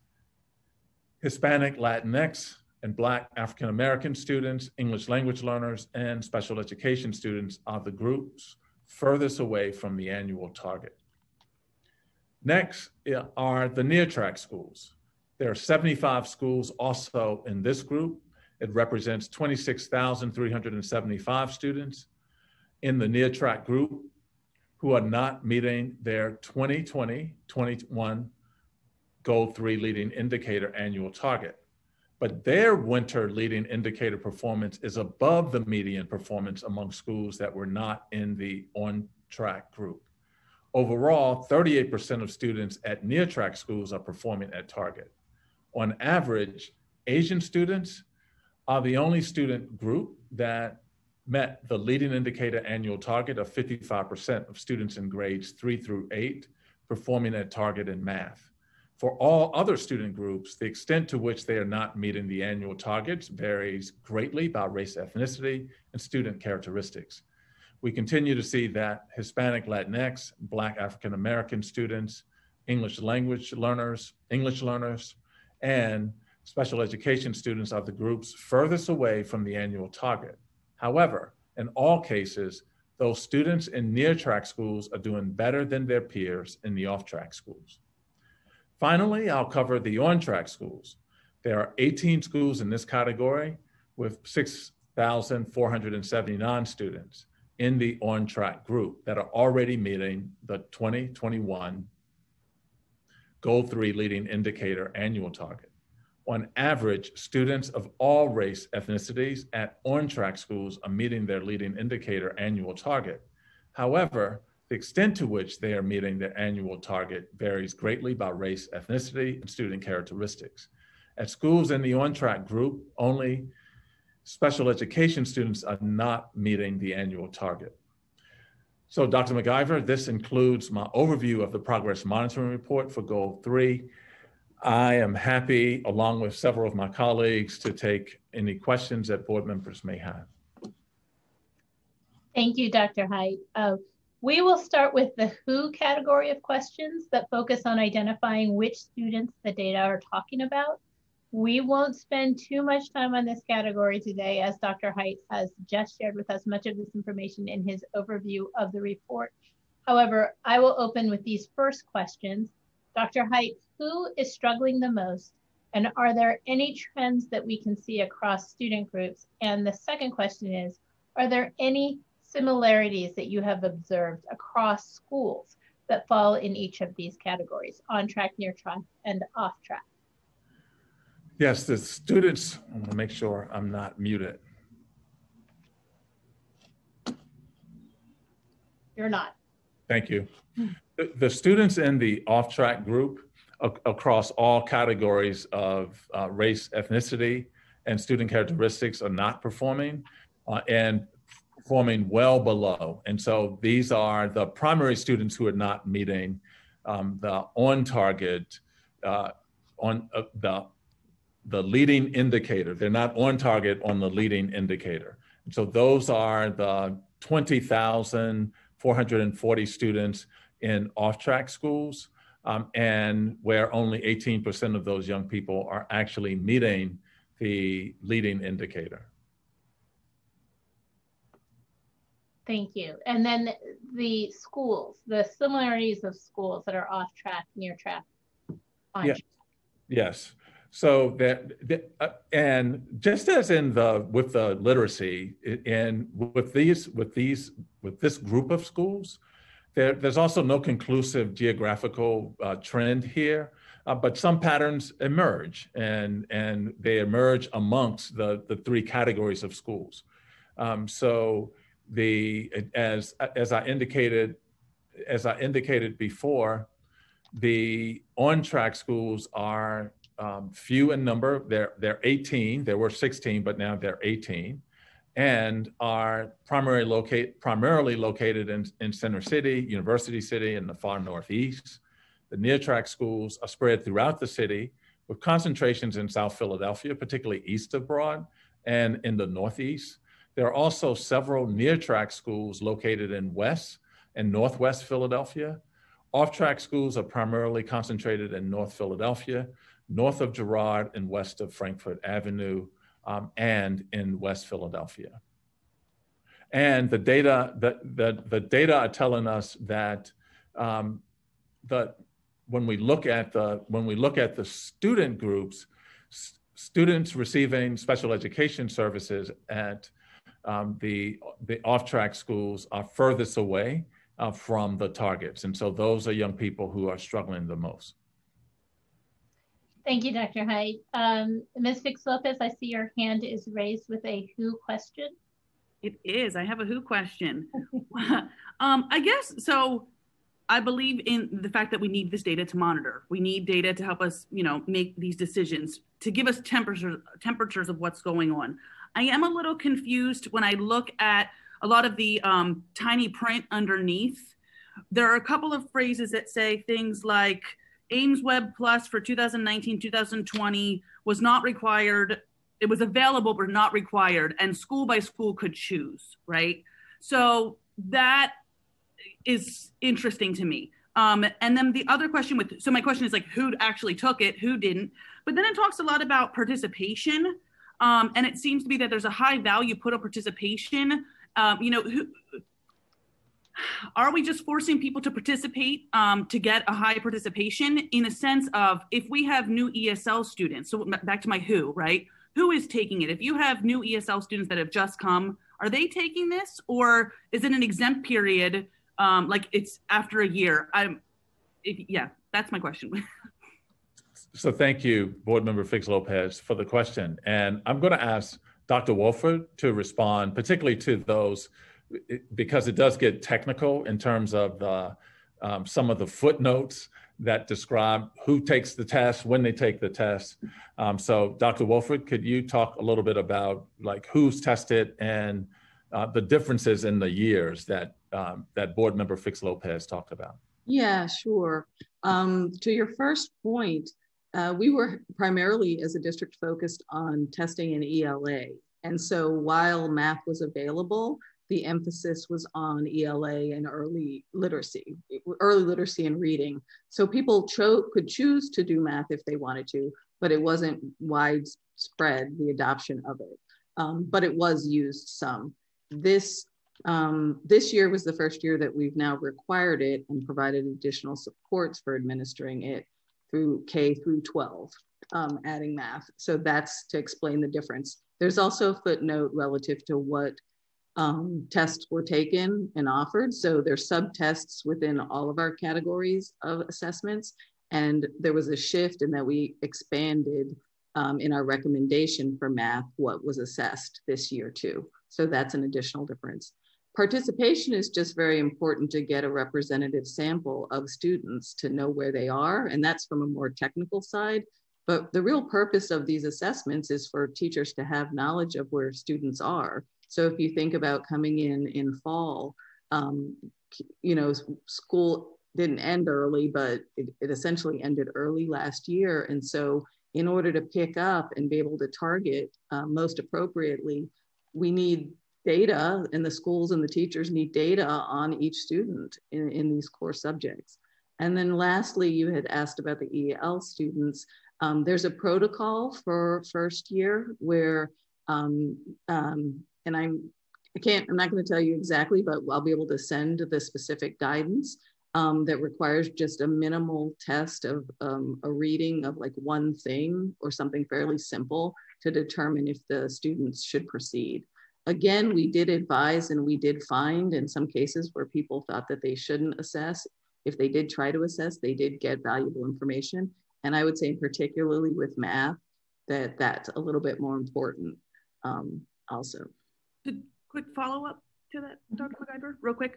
So, you know, going back to the WHO, I appreciate everything that you just mentioned. I guess my bigger concern is that we're not assessing students where the information is not going to be valuable for us, right? So I've just heard, you know, with ESL students in the first year, they're newcomers, there's a lot of concern around that for a variety of reasons that I would have as an ESL teacher.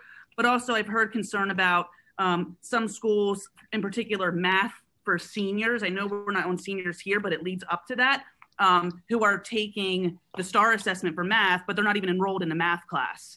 So I can't think of any other reason we would ever do that except to boost participation, which doesn't, you know, that's just my assumption because I don't know. But if I'm not sure why we would have students taking these assessments if they're not actually enrolled in courses where they're even doing the coursework.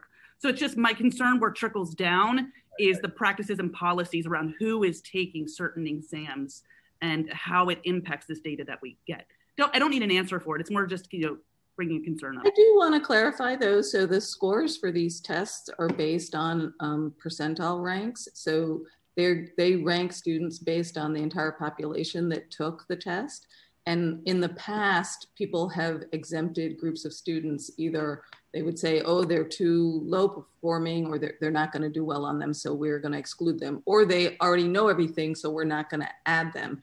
That actually impacts the entire pool, and it impacts then the rankings for the students that you really need the information on. And I'd be happy to share more information about that, but it is important to have a representative sample of the entire population. And then, well, lastly, the emphasis in high school too is with the difficulty with the Keystones being exempt last year and just not having any data around the performance in high school, any standardized data. We thought it was important in this time, but that's definitely something that can be reconsidered in the future. Thank you. Thank you. Board Member Thompson, I see your hand is raised. Thank you, Board Member McIver. I just had a question. I believe this is a WHO question. You can't tell from the data what type of special education students took the test that you're talking about. I don't know if those were learning support, students receiving learning support services, students receiving emotional support services, because those students don't always have developmental or intellectual challenges. But I can say, working with many populations of families whose children live with severe autism, severe complex needs, and who are receiving life skills support, they're not taking those tests. And I can say that because my son just graduated, and neither him nor anybody in his class nor any of his friends in the complex needs class nor the life skills class even took these assessments. So, you know, I know the numbers are what they are, but it's very difficult to tell from the data, from that particular breakdown, who took what. So it's just an observation and a comment. Thank you. Dr. Mark, can I ask my question before response? Because I actually have a very almost exact same question, but a little bit different. Sure. I was wondering the same thing, and I see the subtext in the footers that say that, that doesn't include a certain population of children whose IEP excludes them from taking those tests. But I was wondering the same thing about that who, in regard to, do we need further breakdown of the special education in regard to, is it behavioral disorders versus a child who has a head trauma who has a IQ of 60, let's say, but still, takes the test. And is there any information about that who to be able to better compare those numbers to what might be expected of a special education population when there are significant learning disabilities? Dr. Height, before you answer that, can I, because I think, this is a conversation that we have been having once we started looking at the data. And one thing that is disconcerting is that no matter where we are, whether you are on track, near track, or off track, special ed doesn't seem to move, especially on the on track ones. And I think that it merits a separate kind of page in these reports, maybe not a separate meeting about special ed, but that special ed is pulled out in these reports separately for us to be able to really drill down. And that's just something I want to put there before you respond, Dr. Height. Thank you. Thanks. And thanks to Board Member Thompson, to Board Member McCogan, and to you, Dr. McIver, for the questions. And so it is a question about, does the data include the categories of specialization or the categories within special education? And the answer is yes, it does. And we rolled all of that up into a group that is defined as special education.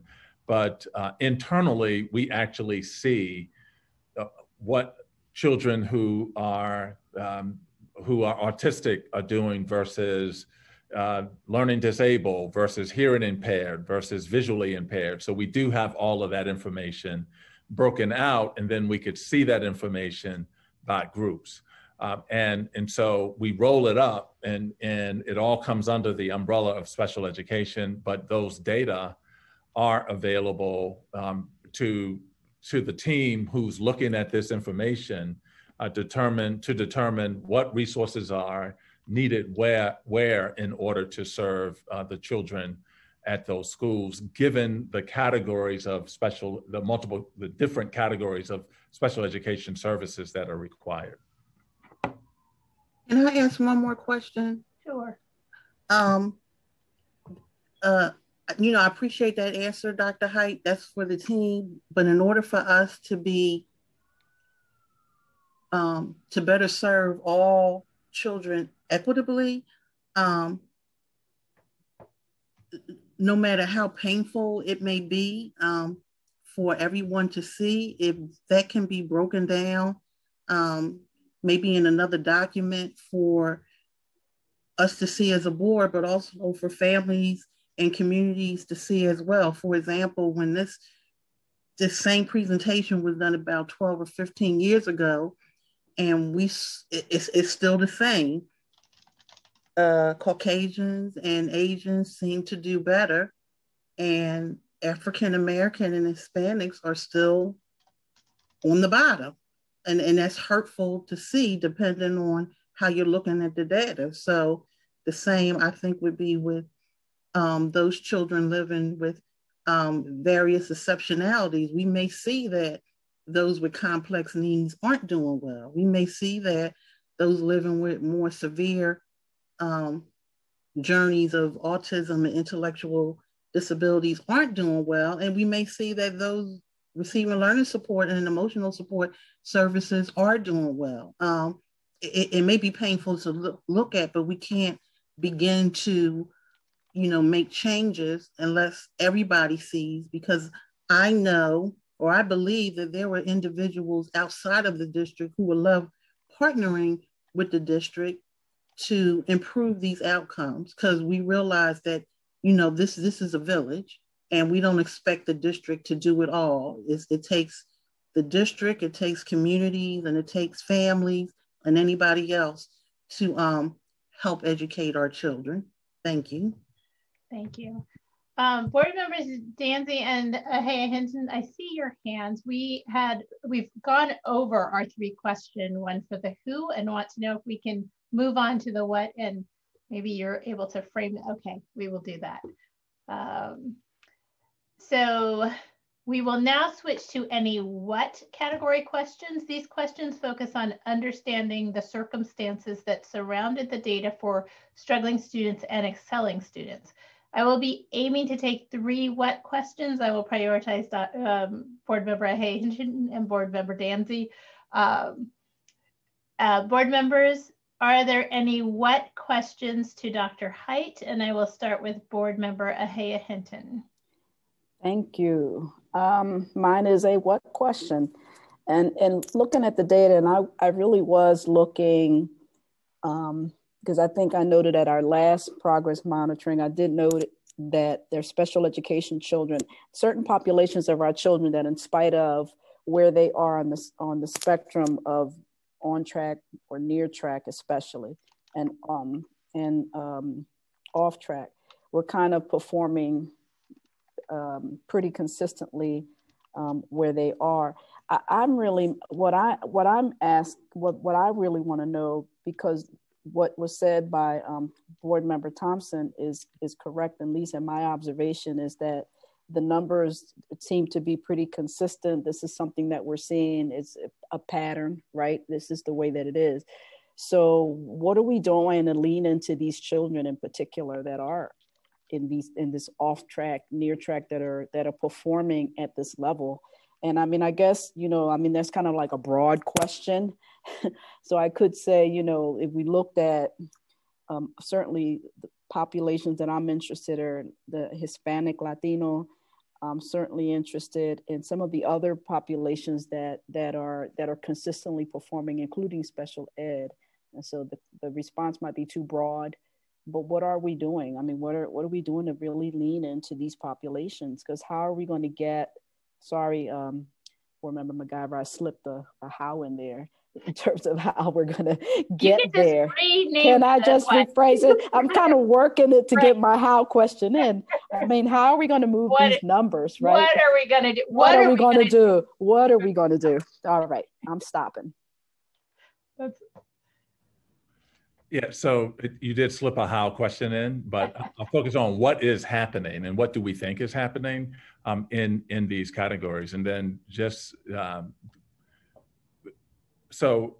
first and foremost, I do think that particularly around special education, and we were actually talking about this as we were discussing it with the team and looking at the numbers of young people and really making sure that we have the appropriate, not just the appropriate supports, but that regardless of where children are and regardless of what the categories are, that those young people are exposed to the content, and that IEPs are not just written for skills, but they're also written for standards.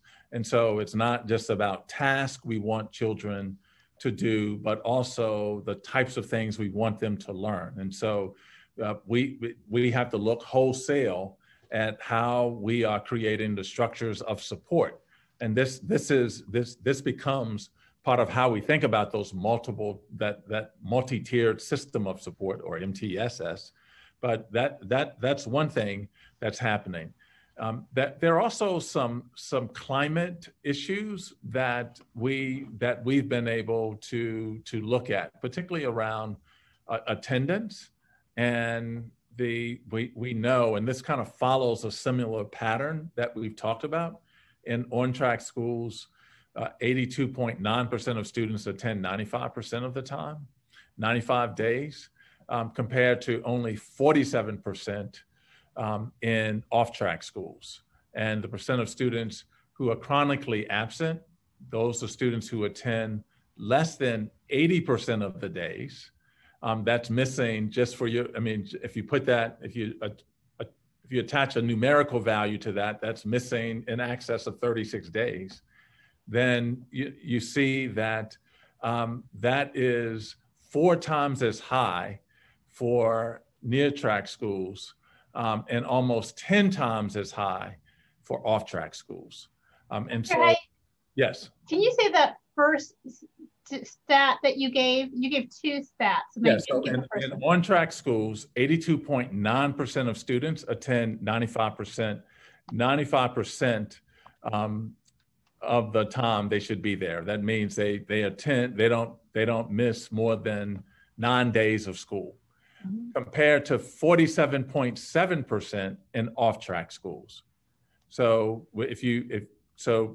only 82.9% of the children in on-track schools attend 95% of the time.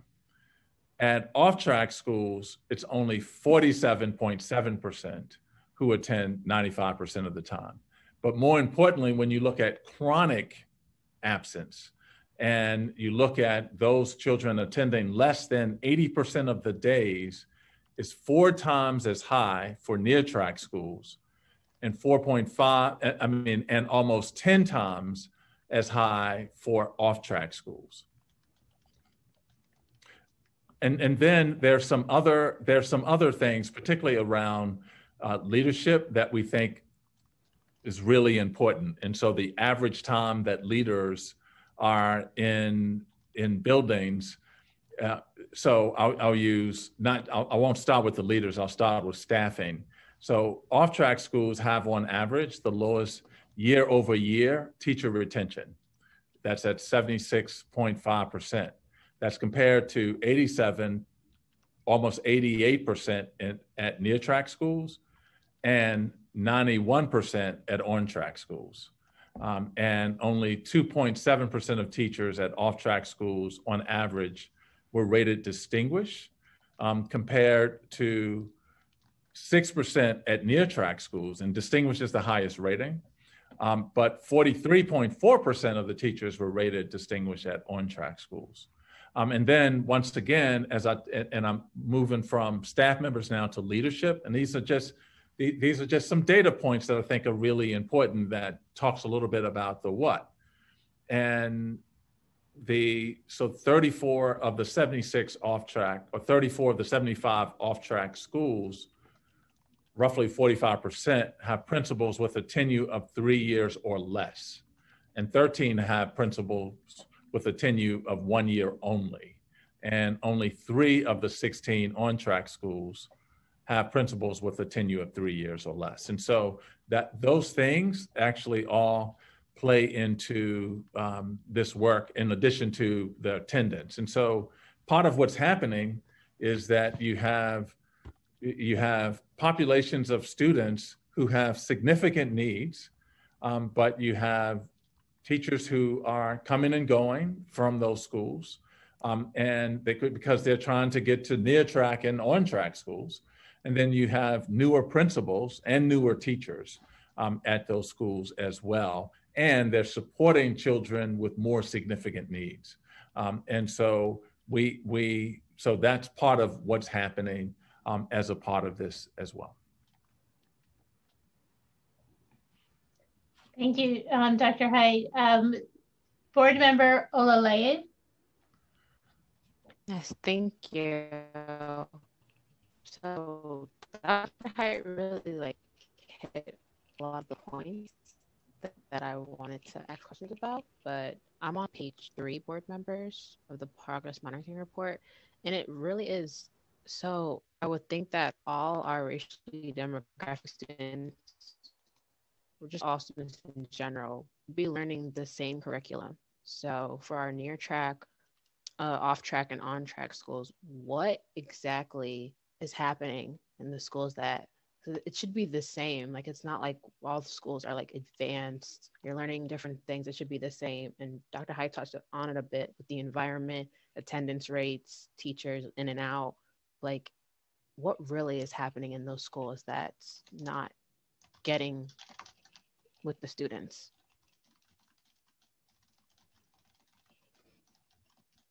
Thank you, Board Member Olaleye. Thank you for that question. And I think that's an essential question in terms of what's not happening in some of the schools. And because of many of the factors, and I think if you couple this with like we keep talking about multi-tiered systems of support, or MTSS, which is a framework for how you provide support to young people. And if you have, and you want to operate at what's called the tier 1 on that, and that is like the things that happen in the classroom that provides data to the instructor, that provides supports for the students, and you intervene early so that children will not need more significant interventions. But if they need more significant interventions, they move to tier 2. And those with the most, that need the most interventions, and this is like smaller settings, individualized instruction, more accommodations. And I'm not talking about special education services yet. I'm just talking about they just need more significant interventions. And the one thing that has happened is that at off-track schools, there is, I would say individuals are dealing with those issues that are at the tier 3, a lot of issues that are at the tier 3, and haven't been equipped to deal with some of those issues. And so cannot even get to some of the content related issues simply because they're dealing with like things that are associated with trying to get students to attend, trying to make sure they're addressing behavior, and even academically using using technology to bring children back up to speed. And unfortunately, many of these things take children away from focusing on grade level content. And the best system is one that has grade level content or units of study that actually talk about what all young people should have regardless of where they are and regardless of what schools they attend. And those units of study then become the things that we look for when we go into classrooms, and it's to ensure that young people are learning the actual content. This is extremely important in math because individuals too often, particularly with math, more so than in early literacy, in math, they then look for a program, and that child may be on the program, but that program is not aligned to the grade level standards that are needed for that young person. And so it is making sure we have, number one, a curriculum that everyone has and understands. That curriculum has a series of frameworks that talks about the units of study in terms of what children should be learning and working on that are grade level specific. And then equipping people with the skills necessary to provide the supports that are at tier 1. How do you monitor data? How do you, as a result of those data, change some of the instructional practices to ensure that children are getting what they need? How do we implement the additional supports, all while keeping children exposed and engaged to the grade level standards? Thank you, Dr. Hyde. Board Member Sally. Dr. Hyde, I have 2 questions. The first question is, what is the root cause, right? Essentially, what are you solving for? So when you just take this one statistic and you, the data shows very clearly you have a distribution in the performance, what's the root cause? What has to be solved for? Dr. Hyde, you're on mute. I got it. Thank you. So thank you, Board Member Sally. Great question. And I think it's a couple of things. I think, particularly with this, and it goes to the question that that Board Member Olaleye just asked. Mm-hmm. And really, so we boiled it down to several root causes.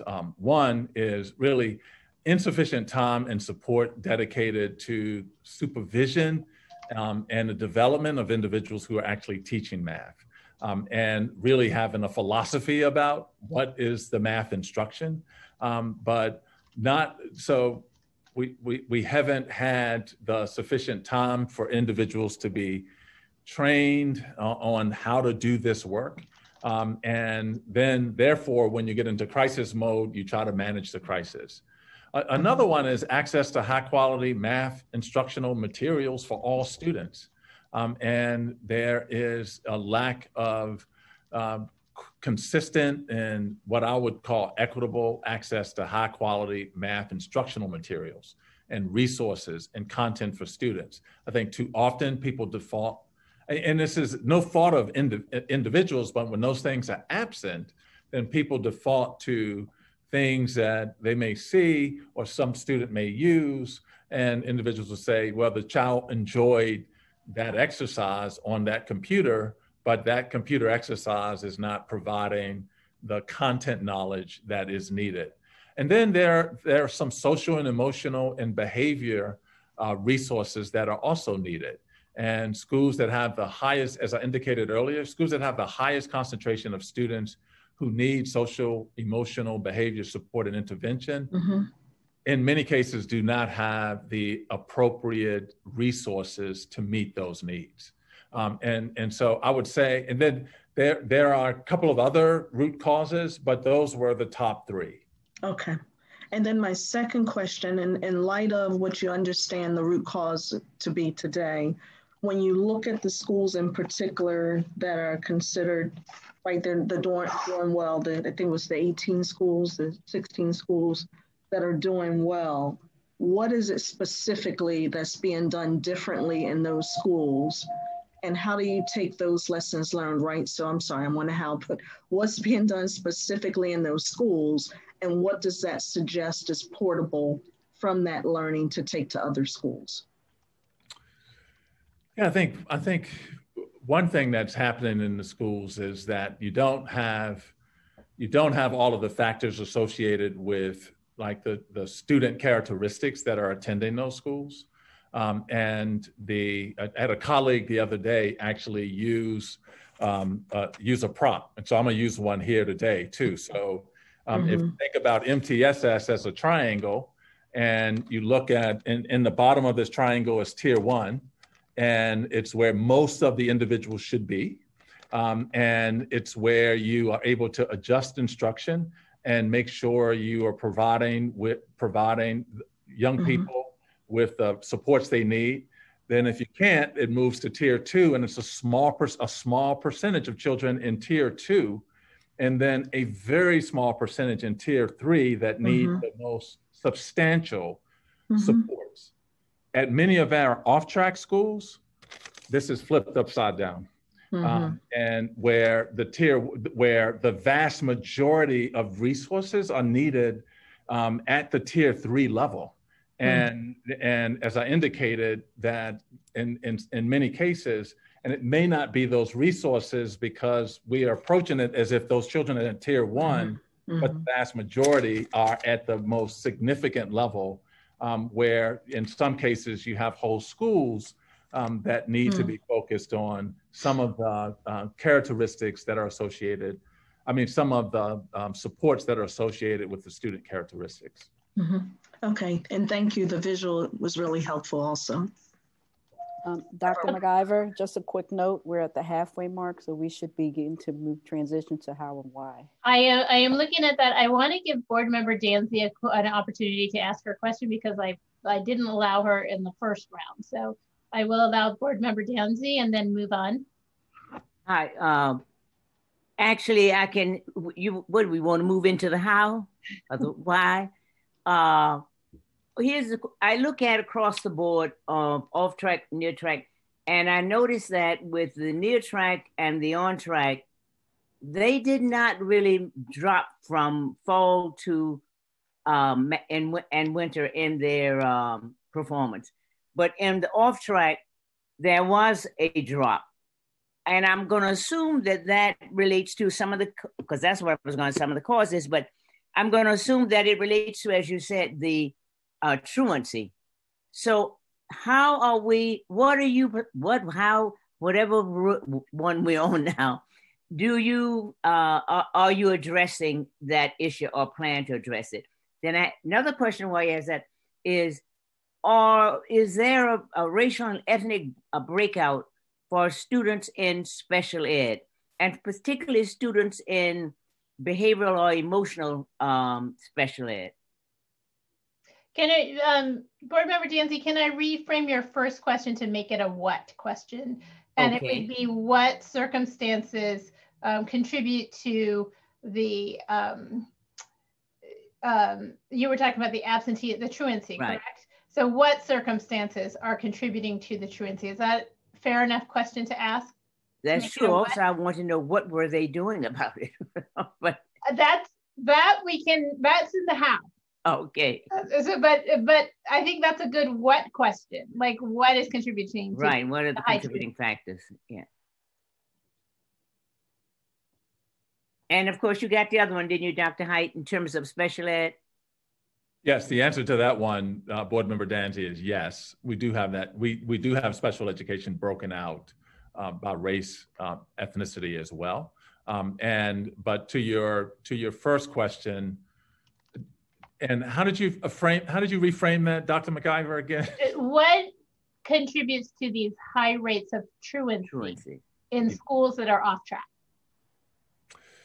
Yes, thanks. I mean, I think it comes with some of the characteristics associated with the populations that are attending. Some are children, some are in-out migration, not migration, but the transiency with respect to the school community. Some individuals have attended multiple schools throughout, particularly at these grade levels, because these are young children in many cases. And some are, we've actually done an analysis on attendance and what some of the contributing factors are with respect to attendance, particularly at some of these places. And two things that were found are when we think about truancy, we also have to think about the multi-tiered systems of supports. And if in fact we are treating children, we are responding to children that have significant issues, then that sometimes contributes to that. In addition, there are things like climate-related things. There are things like low expectations for young people. There are things that happen as a result of discipline in the school. But all of those things then become factors associated with why children are not attending. Thank you. Board members, we are going to move on. And I'd like to, we're supposed to be moving to the why question, but I'd like to argue that Dr. Height covered a lot of the why in this previous section. And I think we can jump to the how, if board members are okay with that. Board Member Kalisha Diaz, I see your hand just went up, so I want to have you to speak before we move on. It's for the how. Can I for the how? Okay, so yes, it's for the how. So if you're, I will call on you. Ms. Fix Lopez is first for the next question. Her hand's put up, and then I will get you as soon as we move into the how. Perfect. Yay. So we are moving on to the how. These questions focus on understanding what comes next and the changes we can expect to see based on this data. Board members, are there any how questions for Dr. Height? I will start with Ms. Fix Lopez. So my question around how is related to MTSS, right? So the multi-tiered systems of support, which my understanding would be interventions. Such interventions come into the MTSS, which can be all different types of things. It can be, you know, people power we've talked about in the last time. One of the things I'm understanding, and correct me if I'm wrong, one intervention that is used, and in particular in the lower grades, could be a computer-based math intervention program. Is that true? Before I ask my actual how, is that true that that's one of the things that might be used? I think that's one thing that's currently being used. Okay. And the thing that we need to ensure is that if it's a computer-based math program, it's also aligned to the grade level standards. Well, and so that gets me to my how question. My how question is like, how do we measure the effectiveness of the interventions that we're using? Because if we have in those off-track schools an entire class that is not performing at proficiency. So are you putting the entire class on computers and that becomes their intervention? So then it's like so I get confused. So how are we measuring the effectiveness of our interventions, and how might we modify the use of technology and computer programs moving forward?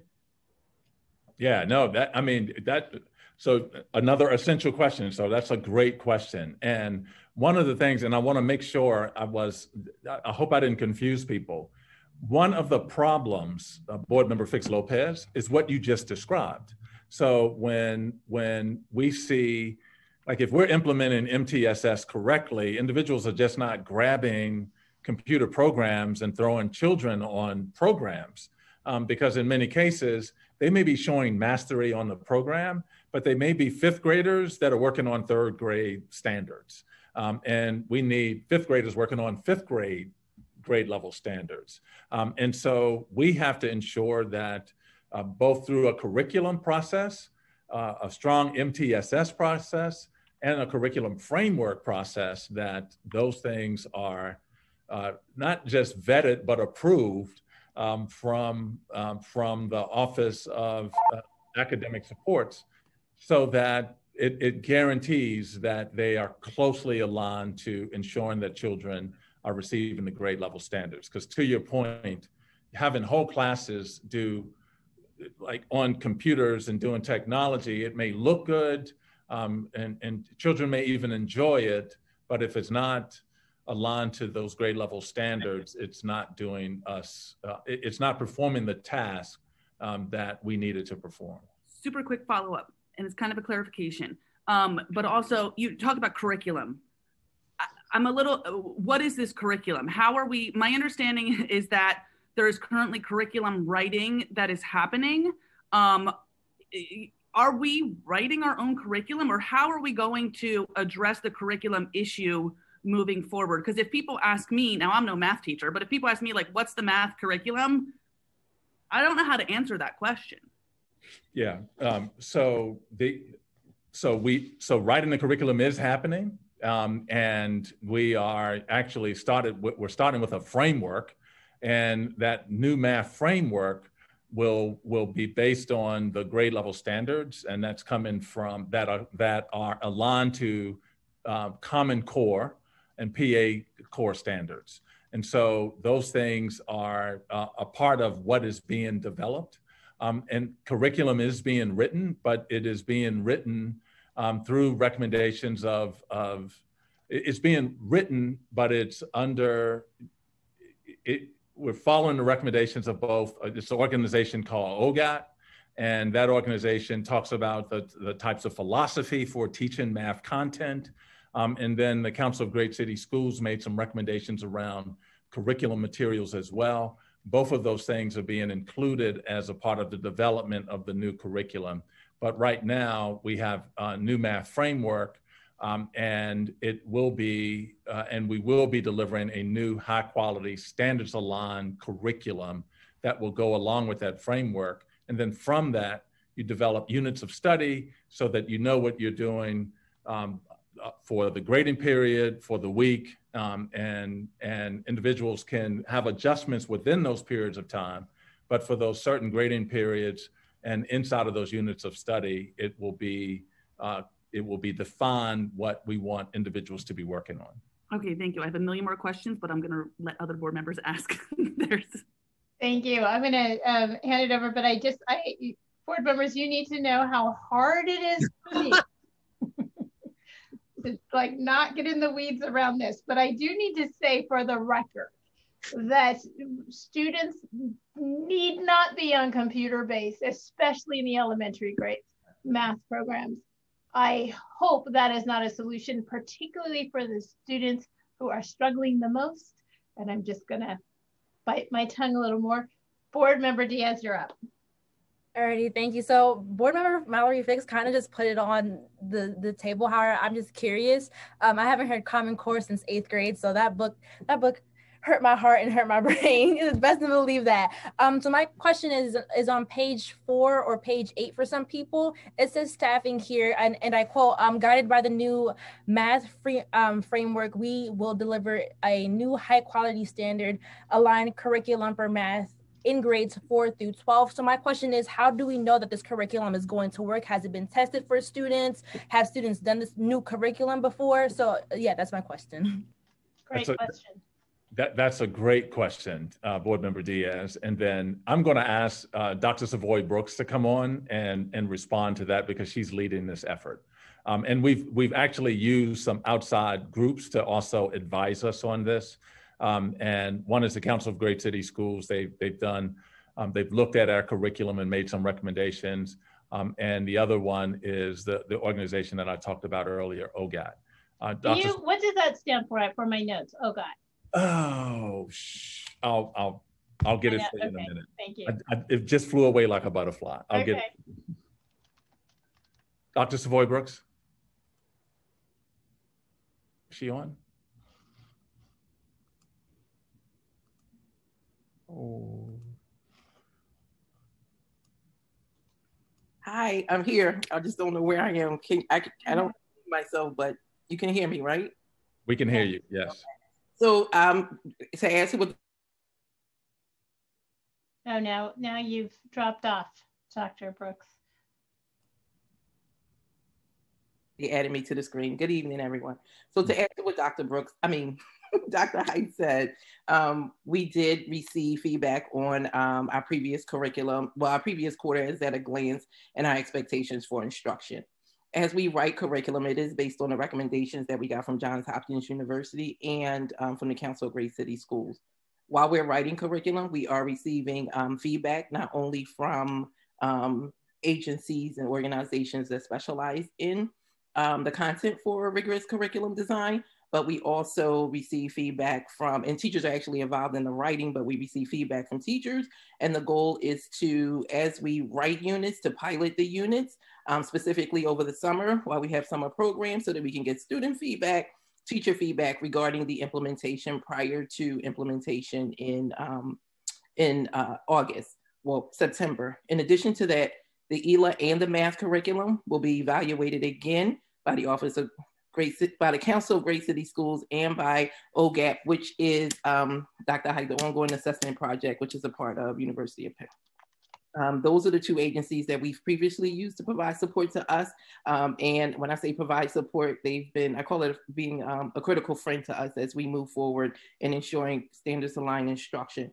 Another thing that we did to ensure the development of curriculum and is comparable and rigorous is that the entire team that is writing curriculum was actually trained on what the expectations are for curriculum design. They participated in rigorous curriculum design, professional development, so we did not train ourselves.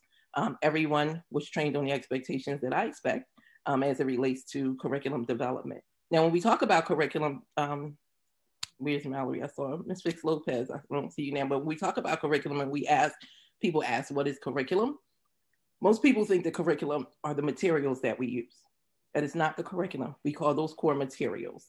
In addition to the online adaptive learning, we have core materials that we use. When we talk about curriculum, we're talking about the what. And it's important for us to think through what that what is, because we want rigorous curriculum as it aligns to national standards, which are the Common Core standards, and as it aligns to PA core standards, because that is our accountability measure. Dr. Savoy Brooks, before I call in other board members, I have a question, and you started sort of answering it, because I always have this question around the amount of curriculum writing that happens, given all of the different math series or programs that are out there. And I know that the district invested a lot a few years back in a lot of math materials and series and all of that. Can you just speak how those two align and why we're still having to write curriculum if we invested in all of this to begin with? So to go back to, we have curriculum and then we have core materials. The district invested in ELA math core materials. So what we have done since those materials were invested, and I'm going to ask Dr. Wolford and Dr. Height to help me, I believe we're in our 6th year of those materials now. They're shaking their head. So it will be time, I'm glad you asked that question, because it will be a time where we will have to come back to the board for approved core materials. So that's different from the actual curriculum. What we have done, based on your question, was evaluate those current materials as it aligns to Common Core standards. And we base it upon culturally and linguistic inclusivity. And we also base it upon ed reports to determine the quality of our current materials and if there's is there a necessity for change. So that's different than what we're doing now regarding the curriculum writing and actually establishing the what as it relates to what children should learn in the year. And then how is that being mapped out over the year based on quarters? So just one quick follow-up, and then I'll go to the other board members' questions. Dr. Savoy Brooks, so there's the curriculum that you were developing, and I know that Dr. Height spoke to some of the challenges that really had to do with supporting teachers and instruction and that kind of support in the classroom. So, if you were to say, my office, we spend this percentage of our time writing curriculum and this percentage of, our emphasis and work is in classrooms supporting learning and instruction, supporting teacher development. How would you say that is? I say that because we hear a lot of curriculum development that's happening, and the teaching and learning piece don't hear much about. So right now, what would you say your office, 80-20, 50-50? I would say there are different people who are responsible for different parts of that. So we have staff that is directly responsible for supporting daily instruction, and we have network supports, learning network supports, and school-based supports to support daily instruction. And then I have curriculum specialists.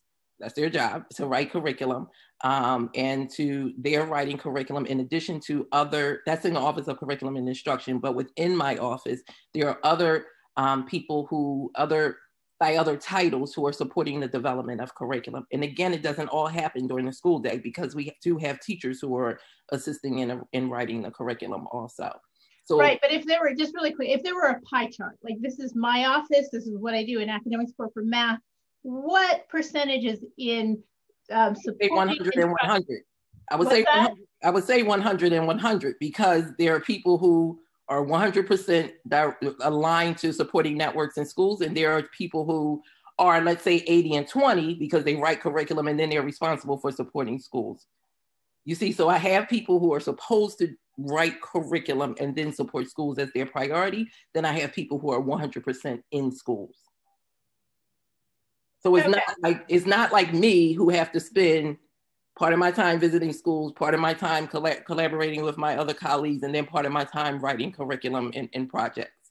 And in terms of what you consider to be the most important of those things that you're does it with math instruction, is it writing the curriculum, or do you think that where do you see there's a priority? To me, it doesn't make sense if I have people in school and supporting teaching and learning, and they're not prepared to support teachers in rigorous curriculum instruction. So I think it's a priority. I need the curriculum, I need the expectation, I need them trained, and then I need the support. Thank you. So okay. Dr. McIver, Dr. McIver, we have 30 minutes. We're at a 30-minute mark. I'm on it. I'm going to get this. I see a board member, Reginald, you are up because board member Streeter, your name. You're up. Thank you, Dr. McIver. Dr. Height, I have a question about how COVID is impacting the students and as it relates to equity.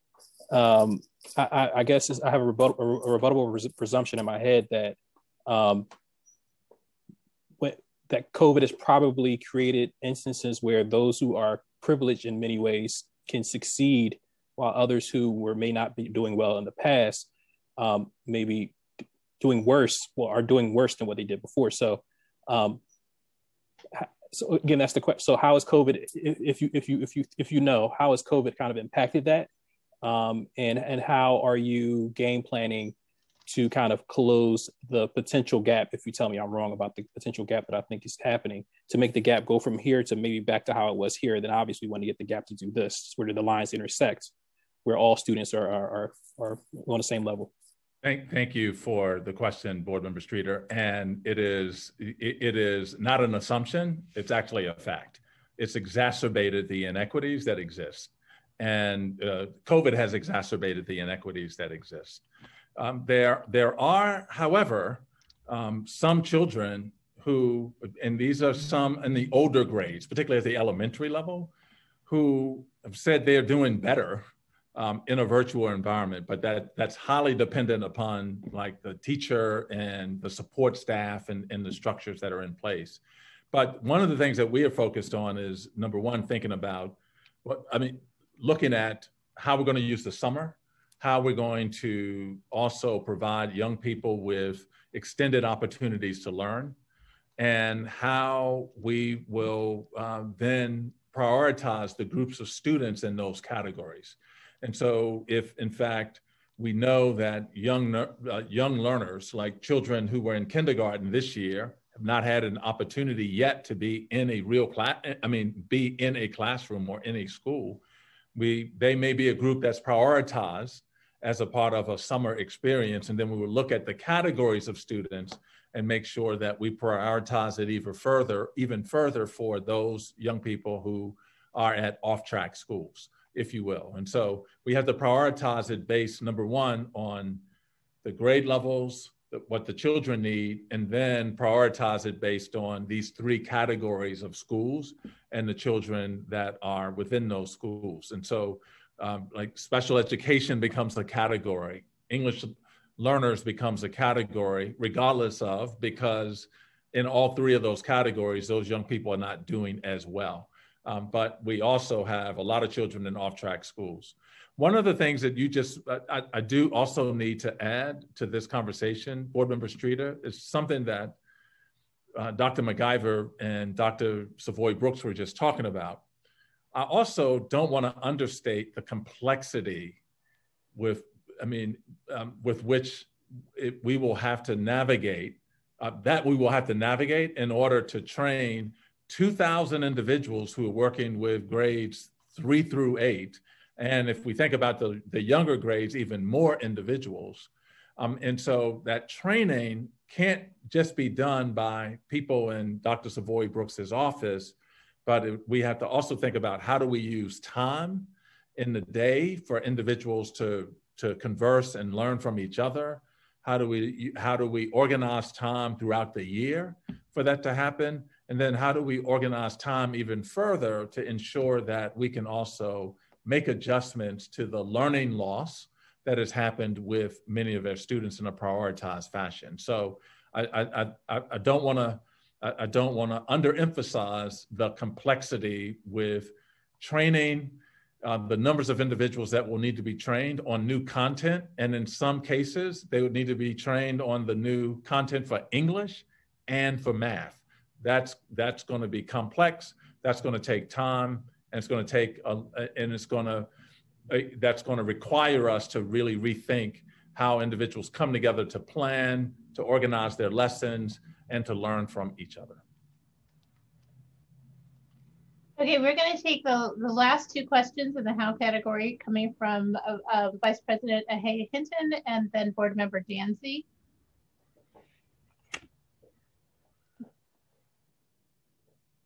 I see that President Wilkerson also has her hand up. Oh, I don't see that. Yeah.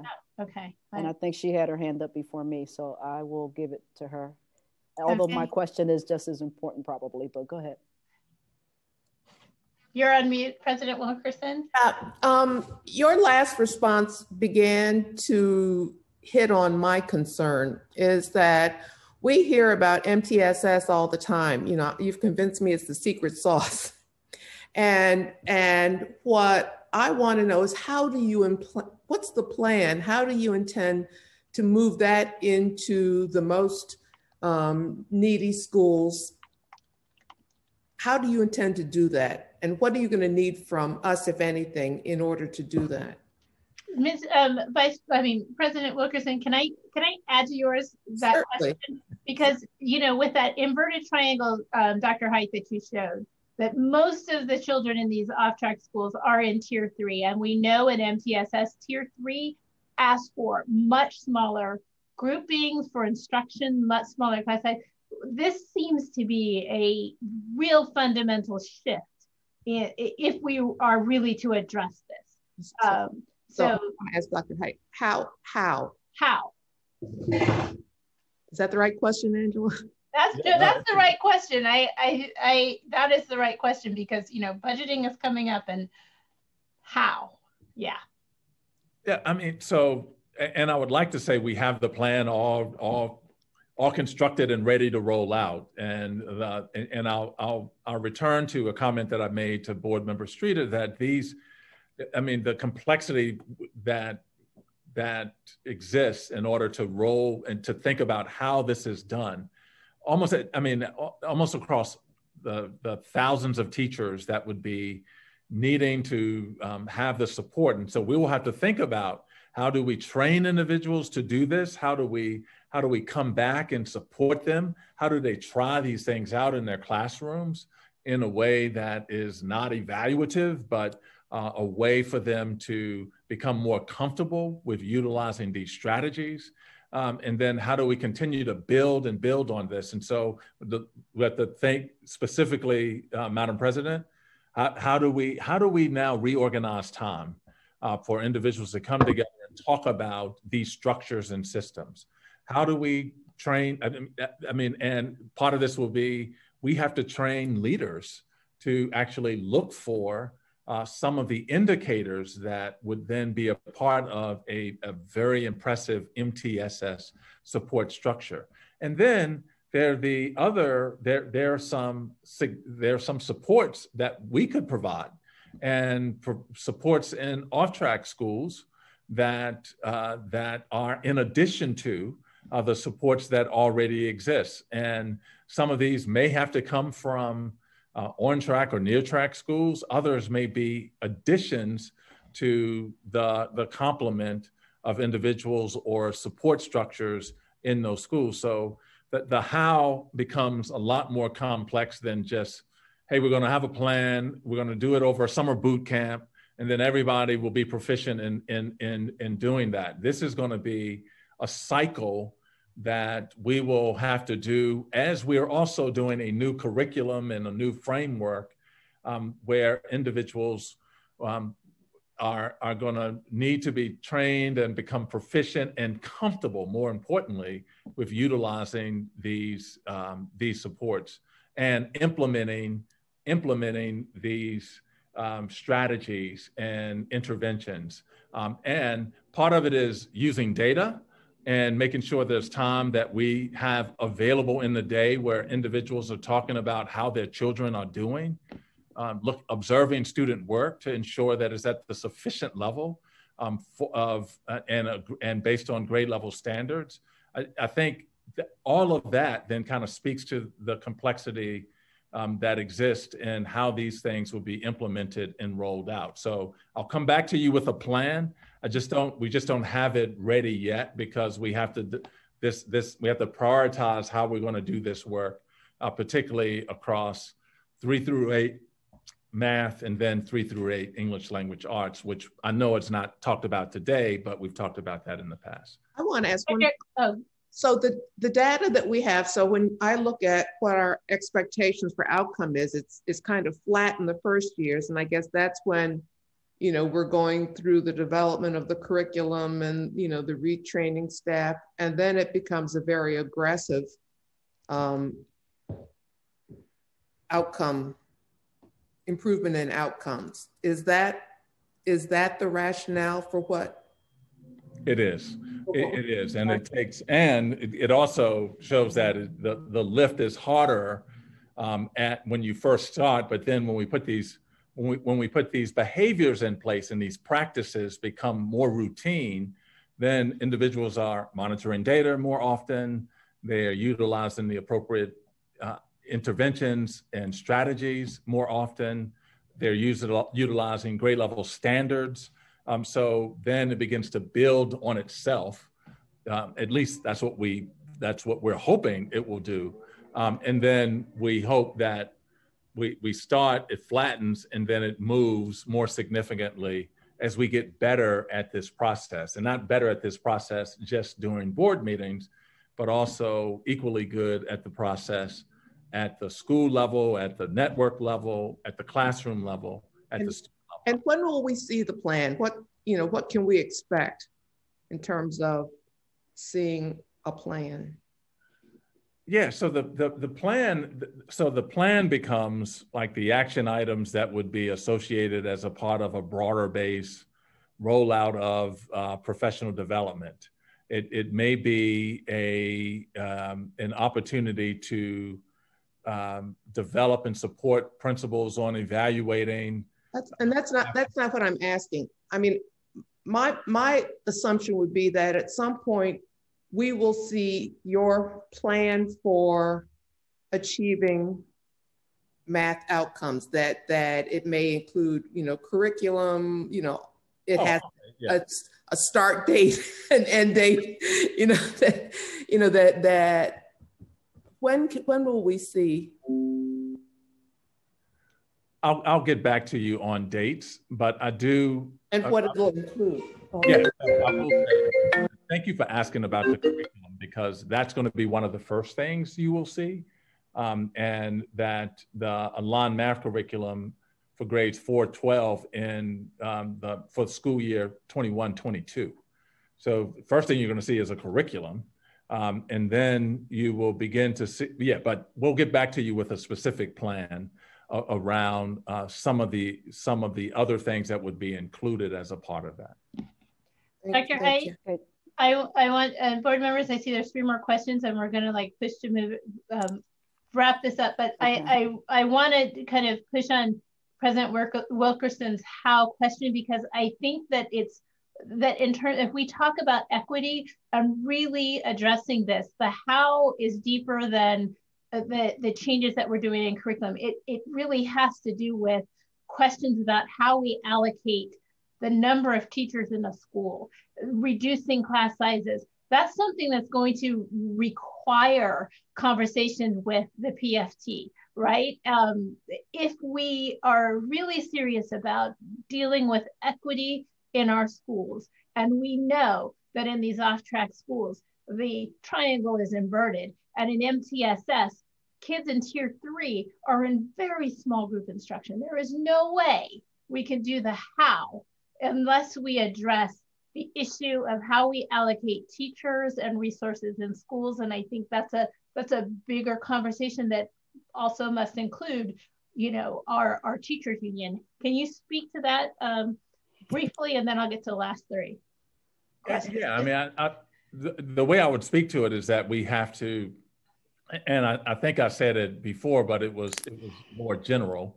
And we have to think about how we allocate to schools, and that has to be a contract that naturally that's a broader negotiations, a subject of negotiations. We also have to think about planning, teacher planning time, and how we use time just in general. And it may turn into not just a allocation based on numbers of students across the district. That's how we allocate staff members now. Mm-hmm. That allocation formula may change so that off-track schools have a different allocation of staff members versus the on-track, near-track schools. So those are just some examples. Some are subjects of bargaining, of negotiations. Others are not, and so we'll be looking at all of those factors. But I will add, it's not just adding individuals in schools. It's also making sure those individuals are equipped with the foundational knowledge in order to do this work. And so while it's equally important to get the resources into some of the off-track schools, it's also it's just as important that those individuals also have the time and the supports to do that work. Thank you. We're going to go in this order very quickly. Vice President Ahaya Hinton, Board Member Danzy, Board Member Fix Lopez. I don't see any other hands raised. Okay. So understanding that we're now down to less than 10 minutes and I have like a bunch of how questions, but you may not be able to answer this right now, but it's going to be the same question I'm going to ask next month, Board Member McIver, and it has to do with training and development. And for me, there's a lot of training and development that we've approved in the number of years that I've been on the board. And so part of what I'm looking at is in order to be able to have an impact on this, how that what we don't want is training that's going to take away from school level intervention, correct? Yeah. So how will we determine the amount of training? Will there be an audit, stuff like that, to determine what trainings that we have in place, have they been effective?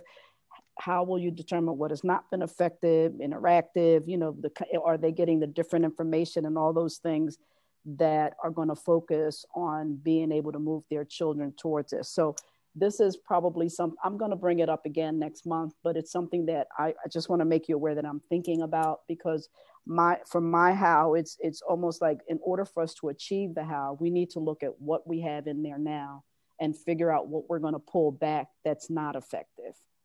And then figure out what's going to help these, educators, assistant students, principals, et cetera, help our children get to this place. I'll stop. Yes, and some of that we've done, Vice President Ahaya Hinton, some of that we've already started doing. And as we focus on other things, because you just can't add this on to everything else that's happening.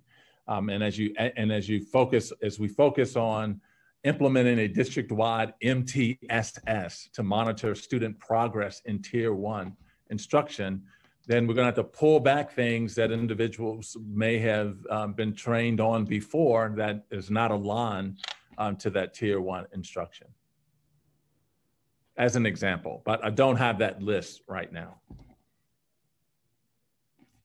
Board Member Dancy? Yeah, mine is quick. It goes back to the original question. Given that I'm listening to all the things that we have to do, but you can't do any of that if our students aren't there, how do you plan to impact on our attendance? I think once again, Board Member Danzy, and I didn't answer this as well the first time, and I think once again, that goes back to how do we monitor that multi-tiered system of support?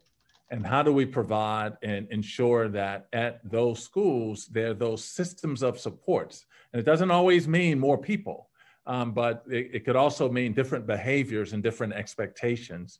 But how do we actually have those multi-tiered systems of support that then encourage and motivate young people to come to school on a daily basis? But that attendance becomes a part, or absenteeism becomes a part of what the MTSS program is designed to address. And so one part of a strong Tier 1 solution is increasing and expanding expectations for young people. And they never let us down. They always live up to the expectations. And then communicating those expectations to families and talking specifically about what it means to attend 95% of the time. And many families, when we did the attendance study before, thought that their children were actually attending on a regular basis when they may have been missing like one day a week, which over a school year is more than 80% of the time. So it's something that becomes a part or a product of a very strong multi-tiered system of support. I think I'm like our president. I'm looking at that multi-tier now must be the holy grail. So I will be looking and anticipating seeing that. And I think to your point, Board Member Danzy, I mean, and if done right, and it's not a product, it's a set of behaviors and approaches. There are universal screeners in there that gives you constant information on where children are. and then the adjustments are made as a result of that information. And then it has other things like the support structures. And so I just want to add, it's not something that you implement and then you wave a wand and then everyone can do it the next day. It's something, it's a different set of structures. And many teachers actually do a very good job with that. In some places, we just need to ensure that it's done as a part of what everyone is doing across all of our schools. Thank you. Board Member Fix Lopez. Yeah, so I keep going back to this idea of interventions and like how we're going to measure the effectiveness of the interventions that we currently have, in the sense that, you know, clearly they're not working, or we wouldn't have, you know, some of the outcomes that we do. And so I guess I hear a lot with, well, maybe the intervention could work if we actually had enough staff to help us implement this intervention, right? Or as Dr. McIver said, like smaller class sizes. The other concern with interventions that I hear is the use of paperwork as an intervention. And I don't mean that in like a funny way. I understand the value of planning. I understand the value of strategizing and sitting down and look at something, but it seems to be that there's network by network, there are these different uses of paperwork as interventions, and how does that actually trickle down to the student level? And so my bigger question is, how are we going to really reflect on the current interventions that we have to either add in or take out, you know, interventions? And then how are we going to expect to see this as board members? This next budget is coming out, right? Like, I don't know about other board members, but I want to see change now. How are we going to see this reflected in the next budget? We're going to see literally probably in a week or two, and also in a contract that we're going to have to negotiate this summer. Obviously, contract things, I understand there's a lot of pending stuff, but just ideas of how we will see this play out. Yeah, and so it doesn't, so thank you for the question, Board Member Fix Lopez. It doesn't necessarily mean interventions. And so I know I've used the word intervention a lot, but it doesn't mean that you just like hand the child an intervention. The intervention could be the instructional approach. The intervention could be working with a different individual or being coached. And so I do think that it is, we have to align, we have to make sure there's alignment to instruction. We have to make sure that there's progress monitoring, not just at the board level, but also at the school level and at the class level and at the child level. And it's about, it's making sure that we're strategic with like those interventions. And so intervention around attendance is not a computer program. It could be, it would be someone who actually makes sure that they see that child's face in a school every day. And if not, they're making contact. So so those are the types of support structures that have to become a part of like how this work is done moving forward. And so it doesn't, you know, it doesn't speak specifically to like an intervention that you buy off the shelf. And I think too often, so many of them have been used to do that we have children who are not getting grade level content material. So how can we see this in the budget that we're probably going to get in a couple of weeks? Yeah, so what schools are actually making plans. Schools are making plans now, and then we're thinking about what needs to happen at the district level in order to do many of these things. We're still putting together like the costs for ensuring that we could provide additional supports and structures, and so you see it in that form. Because we don't have the plan fully laid out and constructed right now, I can't give you specifics on it. I'll be able to give you more specifics once schools begin to develop their plans for what these budgets look like. Thank you, board members. I took notes. I have 2 long pages of the key takeaways that we heard from Dr. Hyde. I'm not going to reread those, But I do want to say Board Member Thompson made a very salient point that I think can help us think ahead to our July meeting where we come back and look at math. And that's that, she sat in a similar meeting 15 years ago, and the numbers are no different. And we can't continue on this trajectory. And so we really need to address that. I wanted to, I'm just going through our notes. There's a couple points that I wanted to bring up for Dr. Wolford for the July meeting, so we just don't lose these. And then I'll have Dr. Height, I'll have you just kind of talk about what the expectations are when we meet in July. So Dr. Wolford, we agreed that in the July meeting, we were going to look at K2 math, or we were going to get data and information about instruction and learning in K2 math. But I realized that we also, in 8th grade math, we also have a number of schools and students who take the Keystone, and I'd like to have that information included for 8th grade math, because I think that's really key. Dr. Height, when we come back in July, what are your ambitious yet attainable targets that you are working towards, that we can say, okay, there were a lot of whys and whats that were brought up, and I really would love to hear from the district, okay, between now and July, we think we can move the needle in this way. What would you say those are? I would not, so I can't project where we would be in terms of like what the performance will be. Hopefully the year-end indicator will be closer to 55, where we need the assessment to be. But the thing that I would have a better handle on timeframes around like the strategy, the curriculum, the frameworks, how we will begin training on MTSS, what we will use as universal screeners. We'll have more information about those types of things. It's hard to predict based on the work so we're doing this work right now. We're measuring the work before we're actually putting the strategies in place. And so all of these strategies are based on school improvement plans that were written a year ago, and schools are like working through those school improvement plans. They're just starting to put improvement plans together for this year's budget, and we will begin to see what these things are. And that's why it was so hard to answer Board Member Fix Lopez's question.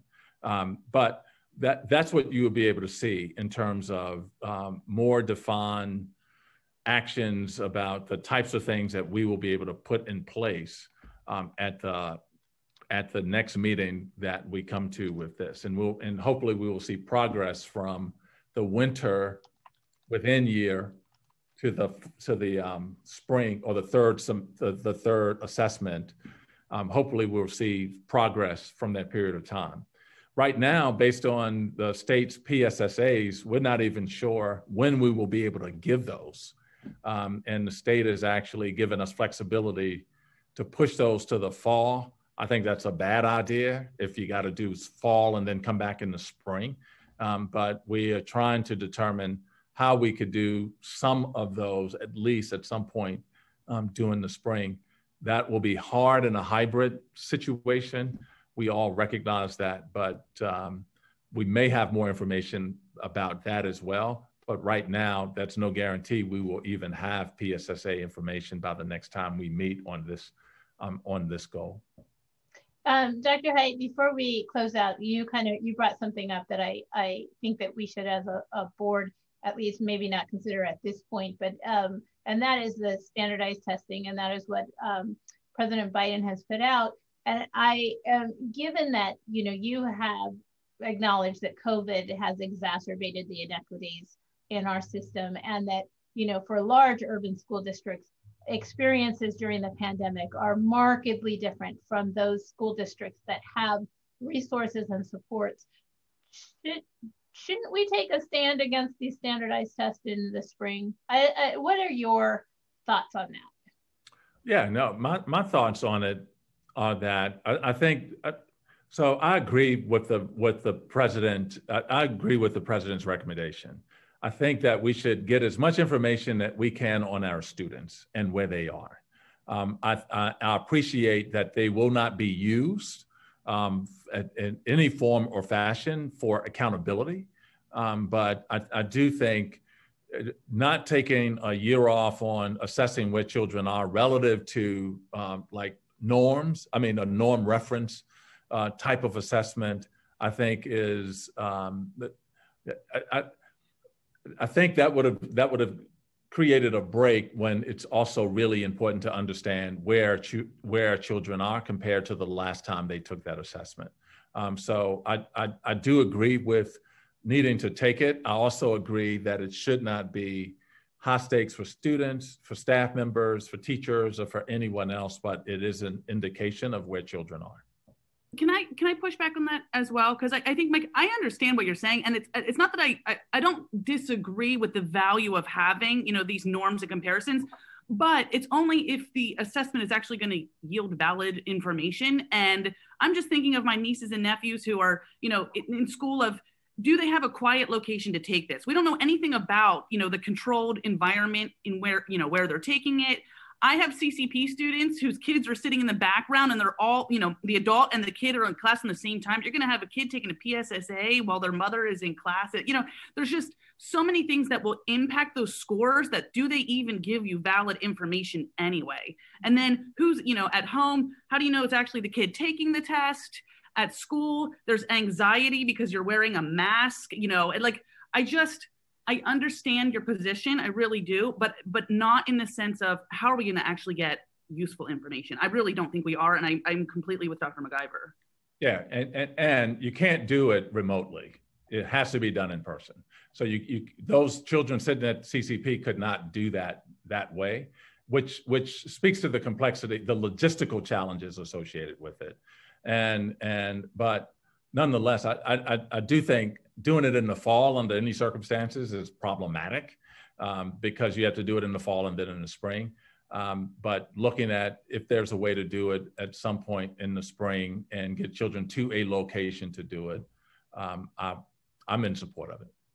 Dr. McIver, we need to wrap up. We need to wrap it up. Dr. Hay, I just want to ask if we can have one of these goals or move the needle on one of these things because it's come up a lot, and that is around attendance in off-track schools. And that, you know, does not necessarily require the whole MTSS being put in place, but some real, you know, focused and intentional work on those kids who are staying out, getting back in school.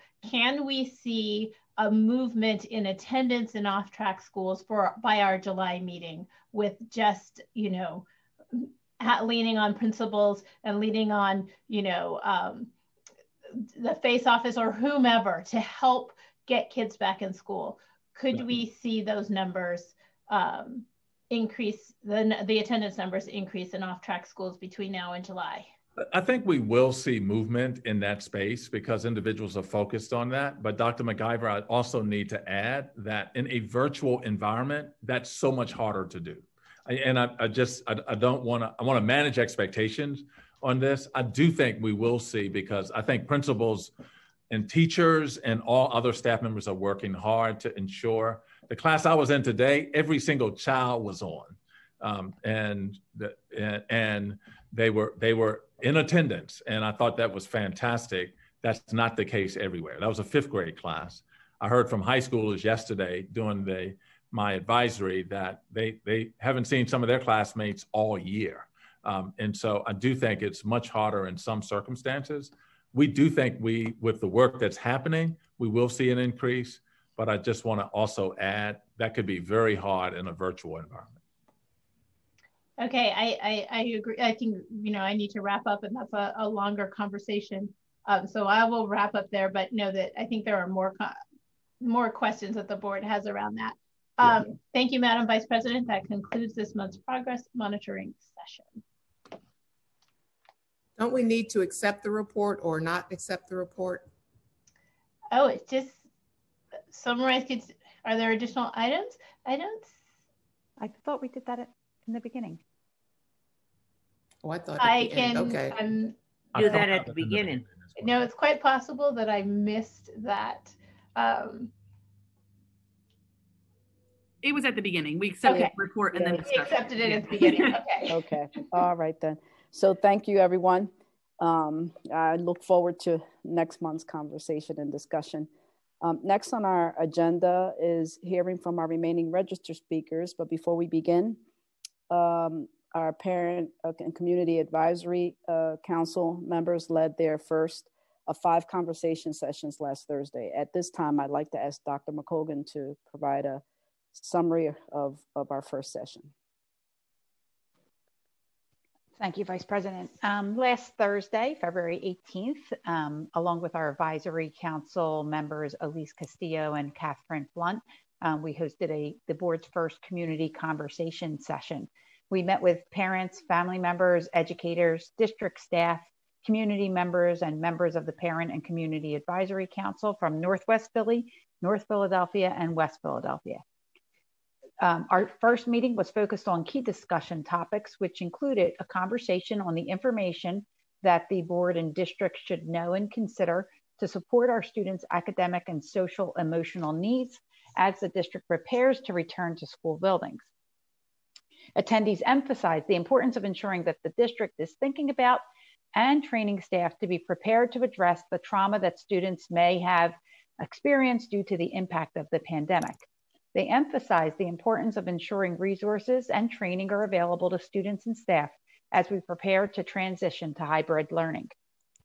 Attendees also urged the board to understand the complexities and challenges that are anticipated as we transition to hybrid learning. Additionally, we collected feedback on Board Policy 107, Adoption of Planned Instruction, and Policy 113, Special Education. These policies, as mentioned previously, were also reviewed and discussed at this month's Policy Committee meeting on February 11th. While we did receive some feedback specific to these policies, much of what was discussed in regard to the policies was the need for the board to provide better context to the participants on the policies so that they could be better understood by the school district community.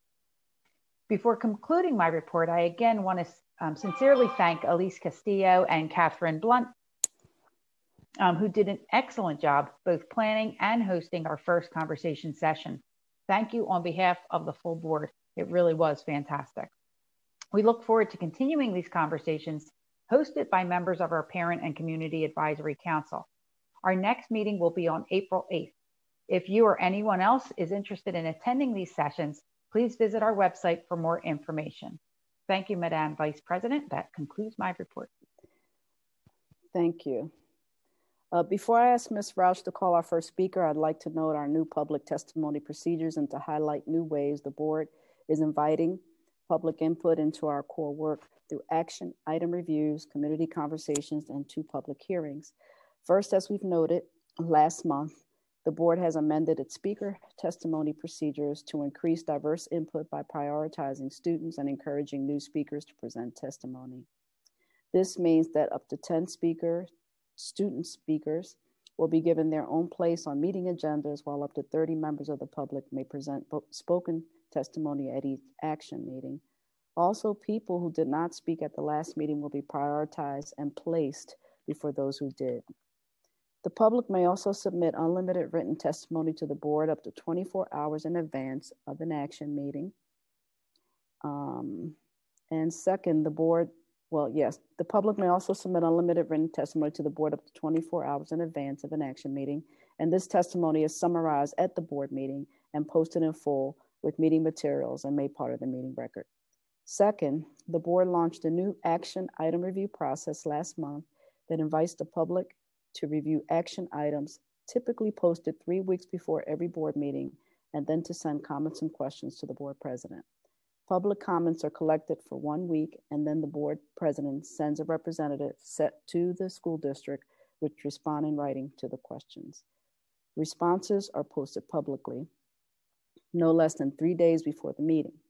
To view this month's action item questions and answers, please visit philasd.org/schoolboard/meeting materials and click on online agenda. Third, The board has begun community conversations, which Dr. McColgan just shared, which is our newly developed forum, and held on the 18th. And we know that we are discussing what improvements we can make, as well as have received some of the feedback that has been provided. The Parent and Community Advisory Council members plan to lead 5 sessions that will bring together 1 or 2 board members and a community group to discuss the board work. Board members will summarize the feedback and then share it. 4th, the board will hold 2 general public hearings called for in the Home Rule Charter with the sole purpose of collecting public input into our work. This year's public hearing will be held March 18th at 5, and a second one will be held May 20th at 5. At these hearings, the board's only agenda item will be to hear from community members. Board members look forward to engaging in these new channels of communication with our school communities. And by doing so, we hope to increase public participation in the board's work and to bring new measures of accountability to our work. Lastly, while the board did not receive any written testimony for this meeting, I would like to acknowledge Council Member Helen Ginn as requested to speak this evening. She is unable to join us now, so she will speak at the end of the meeting when she is able to join. Ms. Rauch, please proceed with calling our first group of speakers. Thank you, Madam Vice President. Our first 5 speakers are Michael Gorman, Deborah Grill, Sarah Kloss, Allie Boyd, and Alex Sadek. So could we have Michael Gorman, please?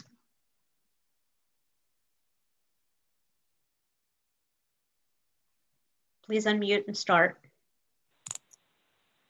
Good evening. My name is Michael Gorman, and I'm a PSD parent. It's been 344 days since my 5th grader last was in a classroom. She and others could lose more than 15% of their total in-person education with everything going on, unless they go to private schools. The reopening issue has been ruled by emotions and fear and conflated with pre-existing issues in the district. But this is too important to our kids' future for fear. These kids and this district will feel the effects of what is going on for a generation or more, but not the privileged kids. Private and parochial schools are back in person all year. Only the PSD kids are trapped behind the screen. The CDC, CHOP, Dr. Farley, Dr. Fauci all say that schools can be open. Philly is in moderate transmission, where the CDC recommends full in-person for K-12. Yet we're stuck talking K-2 hybrid. Just follow the money. Privileged kids are back with no major changes to ventilation standards. In some cases, no ventilation system at all. And there's no evidence of schools increasing community transmission. And why are those kids back? Parents don't need assessments to tell us exactly what is happening to our kids with virtual instruction. Learning loss is staggering. And the mental health issues are heartbreaking. Not as much for the privileged kids, they're in school. We're all witnessing the biggest expansion in educational inequality in over a generation. Since when did segregation of access to in-person school become okay? This is going to reshape the PSD forever, whether we like it or not. Already, we hear desperate parents calling for more charter school seats, vouchers, so they can take the $30K per year PSD spends and give their kids the same opportunity the privileged ones have. And who can blame them? But that's going to have a catastrophic impact on funding and staffing, a death spiral for public schools. The signs are already there in enrollment numbers, even at the magnet schools. Parents with options are not going to stand for what's going on. Fear has had its day. It's time. Deborah Grill.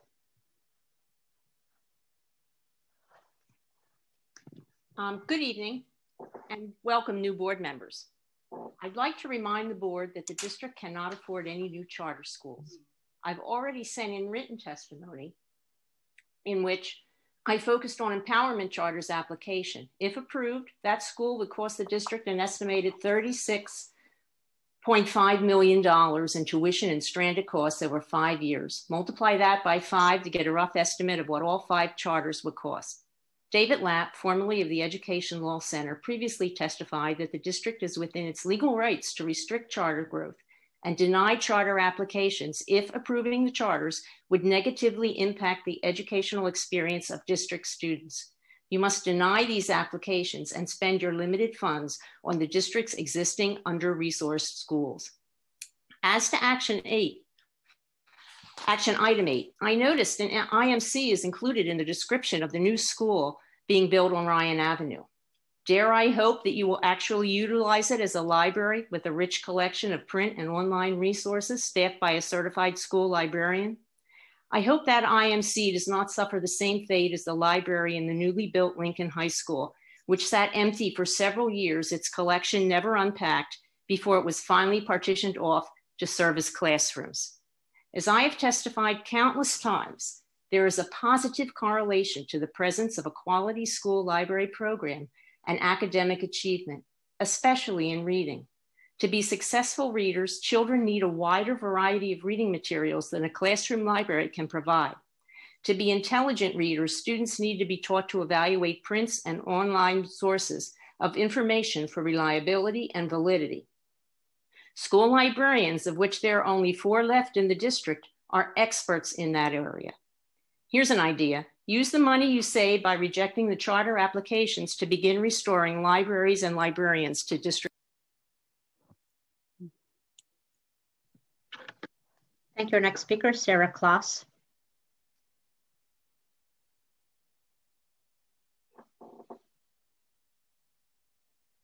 Can you hear me? Yes, you can start. Thank you. Thanks.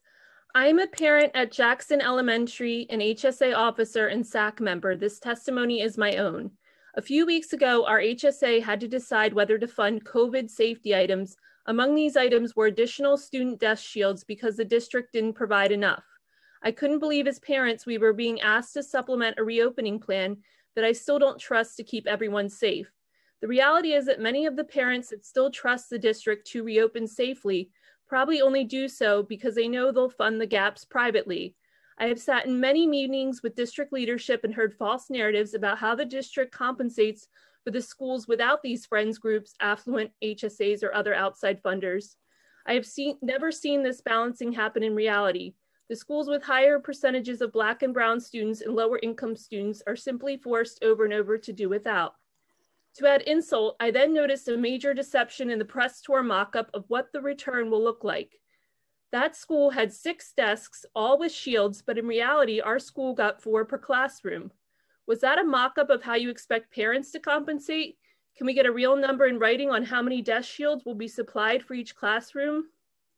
Now we see hints in the press that select schools will reopen, while others may stay closed. This is going to be based on building conditions which I suspect strongly correlate with neighborhood affluence. When does this cycle end? My suggestions on where to start addressing these inequities: 1, annual audit reports for each school showing all the outside contributions and district-wide capital allocations to that school. 2, clear boundaries on what private funders can and cannot purchase for individual schools. And 3, use of the fund for the school district for facilities issues with an equity lens. Thank you. Allie Boyd. Hi, good evening. My name is Allie Boyd, and I teach 26 phenomenal second graders at McCall School. I'm here to speak on behalf of my students and colleagues, and I can't wait to be back in the classroom teaching my students when our MOU is met. I also want to continue to ensure I'm giving my students the best instruction and support I can. But the proposed hybrid model of concurrent teaching is bad for students and for teachers. Asking teachers to simultaneously teach in person and remotely is not rooted in education research or best practices. In a variety of teaching networks that I'm a part of, hybrid teachers are burning out and considering leaving the profession at astounding rates.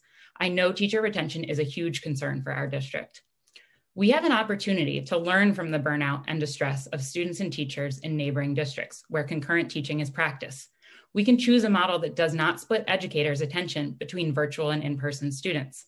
We need to acknowledge that 70% of our K-2 learners chose to remain virtual. We can choose to support more research-based and less stressful hybrid learning models, like station rotations, flipped classrooms, scheduled small groups, and also by supporting and trusting educators to create a schedule that works for them and their students. The district claims it's provided significant PD, 2 PDs on how to operate technology, and 1 on 15 pages of hybrid expectations are inadequate for preparing us to return in this format. We need model teaching videos and collaborative problem solving, not top-down mandates. What I know about K-2 learners is that they thrive on routine, they thrive on being heard, and they take 6 or more weeks to adapt to new environments. The timing and expectations of the concurrent teaching model aren't meeting the needs of our children. As we follow the science for reopening measures, we need to also follow the research for hybrid teaching best practices. Thank you. Our next speaker is Alex Sadek, and the group of 5 after that are Tamir Harper, Thomas Quinn, Sharita Cromwell, Aliyah, Gabrielle, and Melanie Dash. Good evening, and thank you for the opportunity. Good evening, and thank you for the opportunity to speak. My name is Alex Sadek, teacher at Furnace High in South Philadelphia, and timekeeper, all I need is 1 minute. I asked the school board members to revisit a decision made last month. 2 students at Furnace, Peter and Esther Wu, were removed from the school's roll because they had fulfilled 10 years of education in their native Myanmar. I do not believe the decision was capricious. Since Peter and Esther meet the age requirements, I implore the board to do one thing: allow Peter and Esther to return to Furnace High School. The word truancy was mentioned multiple times tonight. These 2 young people, conversely, want to come to school. Let us not stand in their way. Thank you. Thank you. Tamir Harper. Excuse me 1 second. Dr. Height, will you come back to us with some feedback on that issue at the next meeting? I will, thanks. You can start. Greeting board members, my name is Tamir Harper, class of 2018 graduate of the district and current executive director of URBED, an organization led by those who are and have been most affected by the issue facing our schools. Welcome to the new board members. I have to give a special shout out to my fraternity brother, Reginald Streeter, that now serves on the board. So I'm excited to see this, and I want to continue to uplift the student board representatives who continue to meet with our team and execute such amazing work. But board members, I will say, I need y'all to stop silencing student voice. I'm here honestly disgusted with the Board of Education's recent decision to limit speakers to 2 minutes and limit comment of only 10 student speakers. Not only disgusting, but it is disappointing and shows the lack of care that the board has. Some of you might want to sit here and justify or give excuses, and I know this is the 4th hour I've been sitting here with y'all this entire moment, but I learned early on excuses are the tools that are weak and incompetent. So I need y'all to work on that and get that together. And I'll close because I know my 1 minute is getting close. Board Vice President, you started this meeting by saying you value student voice, the board values student voice. So we need to show it. Stop the limitations, stop the silencing, and stop limiting the student voice. We organized to get rid of the SRC for their outrageous behavior of limitation and shutting down meetings and not being transparent. We aren't afraid to have to do the same actions because it is fundamentally important that students of our district have a seat at the table and not be limited to 2 of a district that has over 200,000 students. So board members, a delayed solution is a non-solution. So we need to work on this expeditiously. And more, I'll add to this since I have a few minutes. I look forward to hopefully seeing the board push on voter registration and having a policy to do year-round, nonpartisan voter registration engagement for all students in the district. So thank you. Thomas Quinn.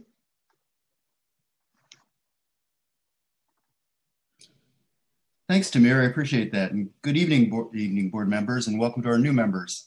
My name is Tom Quinn, teacher at Central High. But in my spare time, I help to organize citywide voter registration in schools with Philly Youth Vote. I was recently recognized as an integrity icon for civil service, along with 2 other district employees, Principal Gordon at Robeson and Shaquita Smith in the curriculum office. Huge shout out to Shaquita for her support for voter engagement. We couldn't do it without her. The fact is, though, voter registration in Philly schools is massive, complex, and ongoing. Phenomenal students, like you heard from earlier, helped to get a voter turnout rate of 74% by 18-year-olds. That's 8% higher than citywide. So much for youth apathy, but is it sustainable? Thank you, Dr. Height, for considering our model voter registration and education policy. Here's just a small part. Whereas civic participation and problem solving is a foundational goal of our educational system, and the district is committed that 100% of students will graduate ready for college and career. And whereas increasing voter turnout in Philly is critical to bringing resources into our city and securing 100% of funding for great schools with zero deficit. And whereas approximately 8,000 students in the district become eligible to vote each year, and whereas the spread of disinformation and conspiracy theories have led to attacks on the institution of democracy itself and require that we teach information literacy, now be it resolved that the Philadelphia Board of Education enacts a policy requiring a year-round, nonpartisan voter registration and engagement program in each school, in each year, in every high school. So that's the short version. We submitted the full model policy to the board via email. And thanks for checking it out, and have a great night. Sharita Cromwell. Ms. Shakrita Cromwell is not online. Thank you. Aaliyah Gabriel. You can unmute and start, please. Hello. Yes, go ahead. Thank you. Hi, my name is Aaliyah Gabriel, and I want to speak tonight about the positive influence that district charter schools have on children and families. Specifically speaking about Lindley Academy Charter School, my son started as a third grade student who was diagnosed with PTSD and ADHD. He was struggling severely, academically, behaviorally, and socially. As a mother of four, with him being my youngest and the only child with special education needs and have behavior issues, I was overwhelmed and frustrated, to say the least. Hopping around from school to school, immediately upon enrollment, my son was receiving the attention and direction he needed. The programs at Lindley Academy, everything from the special education program, the dedicated leadership, and even the sports clubs and extracurricular activities made it more of a family feeling within the school and the community. The now vice principal at Lindley, Quanta Howard, was my son's fourth grade teacher at the time, and I can say that her dedication and unwillingness to let my son give up, paired with the rest of the staff, with the level of life skills, emotional support that was given, was a turning point for my son. He's now in 7th grade and doing amazing. He is now more accountable and able to use his coping skills, something he did not know how to do prior to his time at Lindley Academy. My son's progress is a testament of how important charter schools are to the community they serve. Thank you. Thank you. Our next speaker is Melanie Dash, and the group after that is Kelsey Romano, Eric Moran, Ivy Liu, Rosemary Tashida, and Andrew Kopp. Is Melanie Dash here? Melanie Dash seems to have logged off. Okay, thank you. Kelsey Romano.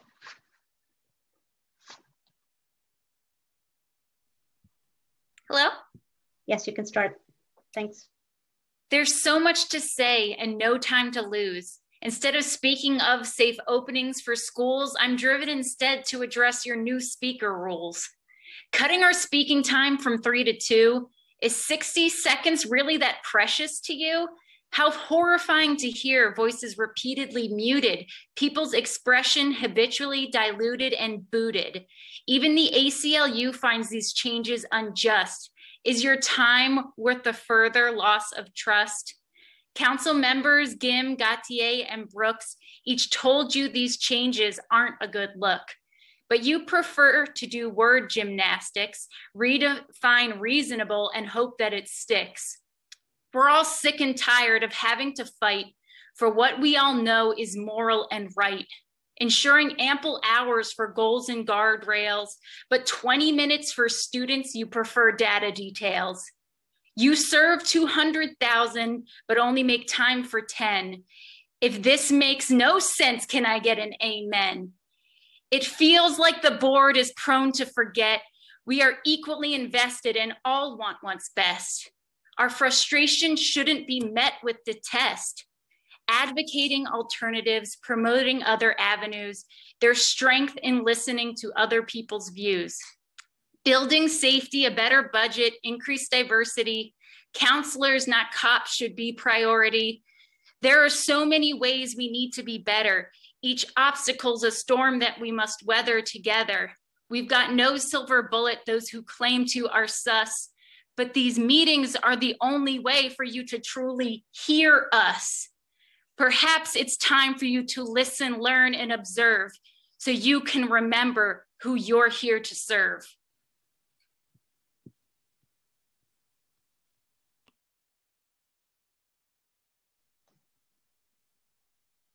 Thank you. Our next speaker is Eric Moran. Hi, can you hear me? Yes, you can start. Thanks. Okay, good evening, and thank you to the board for hearing my statement. As a proud educator and PFT member of this city, I'd like to take this opportunity to welcome the newest members of the board and congratulate them on this important civic undertaking. I sincerely hope for the opportunity to work with you for the good of our children. Now let's turn our attention to the $600 million that will likely be accepted here tonight. We find ourselves in the midst of unprecedented fiscal challenges, but we also find ourselves at a crossroads in our district's and city's history. It is essential that we allocate this funding in an intentional and equitable manner. Stop trying to import answers to local questions. Stop partitioning away our capacity to effectively educate children in the city to charters who pay a single school CEO more than we would pay a principal and pay teachers less than we would pay any professional to whom we entrust the future of our youth. Speaking of which, pay our paras and climate staff a living wage. Give networks and schools more autonomy to make strategic decisions for pushing academic achievement in their communities. Let teachers and educators do the work they signed up to do and provide them with the proper building conditions, resources, time, and professional respect in order to do it well. Empower and promote school and network leaders to lead rather than direct. Seek creative solutions to local historical challenges. Don't just entrust the people's money to the next trendy idea that sends a salesperson to your door. Fund counselors, not cops. Do this so we can finally dismantle the educational apartheid that has become part of our district's legacy. And yes, it is an apartheid. That's not just me being emotional. We had the opportunity to radically change our trajectory as a district and as a city if we trust in our abilities to work together to create our own pathway into the light. This will only happen if you abandon the notion of business as usual, bring parents, students, educators, and community organizations without conflicts of interest to the table, and begin practicing long-term prioritization. Be transparent. We owe that to our children. All power to the people and even more to our youth. Thank you. Rosemary Tejada, I'm sorry, I'm mispronouncing things tonight. Ms. Rauch, Rosemary is not online and speaker number 16 is not online either. Okay, thank you. And actually, I think I skipped Ivy Liu, I apologize. Ivy Liu is not online. Okay, thank you. Then our next group, Leah Clouden, Mama Gail Clouden, Blair Downey, Alec O'Neill, and Charlie McGeehan. Is Leah, okay. Thank you, you can start. Hello, greetings everyone. I have questions. How are you going to achieve all these goals that you have set? You still have, how are you going to achieve all these goals that you have set with the same teachers that are still not coming to school? When are you going to talk about equality in education? When will teaching staff reflect more diversity as well as African American? And why do we have 70 to 80% white teachers? You said that the children in the 16 schools that are doing well don't share the same issues as the other schools. Does that mean that those children are the only children with like issues are only allowed to go to those certain schools? And would that be considered discrimination?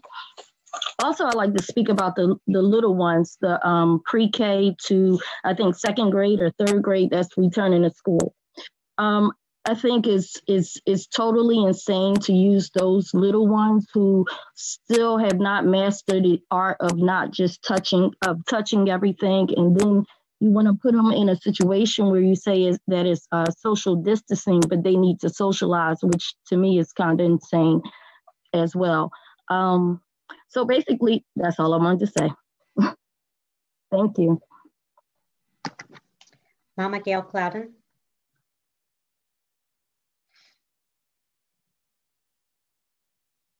Ms. Rauch, Mama Gail is not online, but I'm not sure if she is with the previous speaker.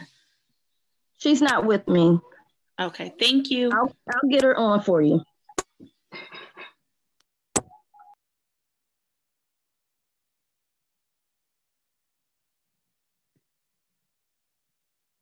Oh, I'm sorry, but you have to go to the next speaker. I have to have her call in. Okay. Blair Downey. Blair Downey is not online. Alec O'Neill. Can you hear me? Can you hear me Yes. okay? Yes, you can start. Thanks. Thank you. I seek to share a personal vignette that will show you one example of what kind of crisis we parents are facing today. As I tried to supervise my children during their virtual learning yesterday, another student brought up their return to school on Monday. The students were excited. They couldn't wait. They bragged the way children do, and who could blame them? But the impact this had on my children and the others in the class was heartbreaking. It caused tears, frustrations, and anger. Certainly not the first time for this past year. Everyone has faced all of these things. We've even been through this specific issue before with the promises of temporariness, returns to hybrid, and a dizzying lurch of cancellations. And of course, we've talked with and seen compared to other children throughout the city and beyond. But no matter that history, the question was fresh again yesterday: why can't we go back to school? With their eyes saying more. But this time the answer was simple. It didn't need to address disease, public health, politics, all that context and nuance we've struggled with. It was easier because mommy and daddy made a choice that now we cannot change. Of course, that's not actually the full answer, is it? What's left between the lines is that we're being prevented from that action, that new choice. And that choice was made with imperfect information under great duress. It was sold at the time as a temporary choice, not one you couldn't change, one you could. And it wasn't one set by law or established policy. Rather, it was just a moment in time. And yet here we are with vaccines, curves, ups, downs, businesses open, businesses closed, principals and teachers coming and going, and yet we still can't change it. Who's not letting us? Who knows? The system. My answer to them was, I see this hurts you and it hurts me, and I know it's going to keep hurting us both. Folks, welcome to the new board members. This is my first board too. I am shocked, and I hope you are too, at the inaction I see here today. We are in crisis mode here, and yet you folks are deliberating over 10-year plans. We are in crisis. Act. Thank you. Our next speaker is Charlie McGeehan, and after that, we'll have Linda Clayat-Wayman, Linda Rubin, Lisa Haber, Eileen Poses, and Barbara Dowdall.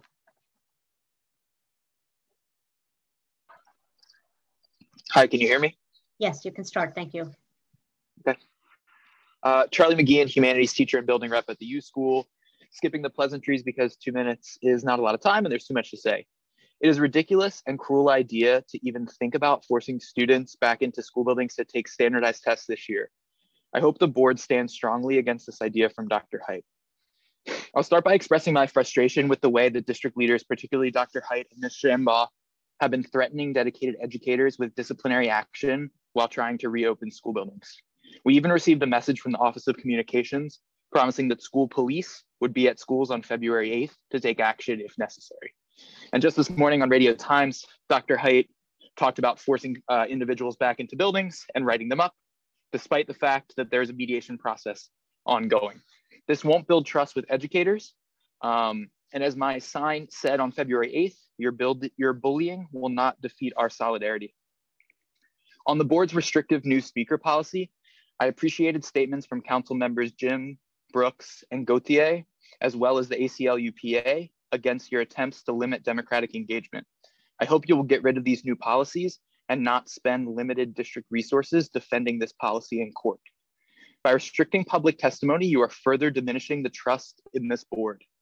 I think that in my own classroom and how I try to get students engaged, punitive approaches like silencing the people who are already engaged is never actually going to work.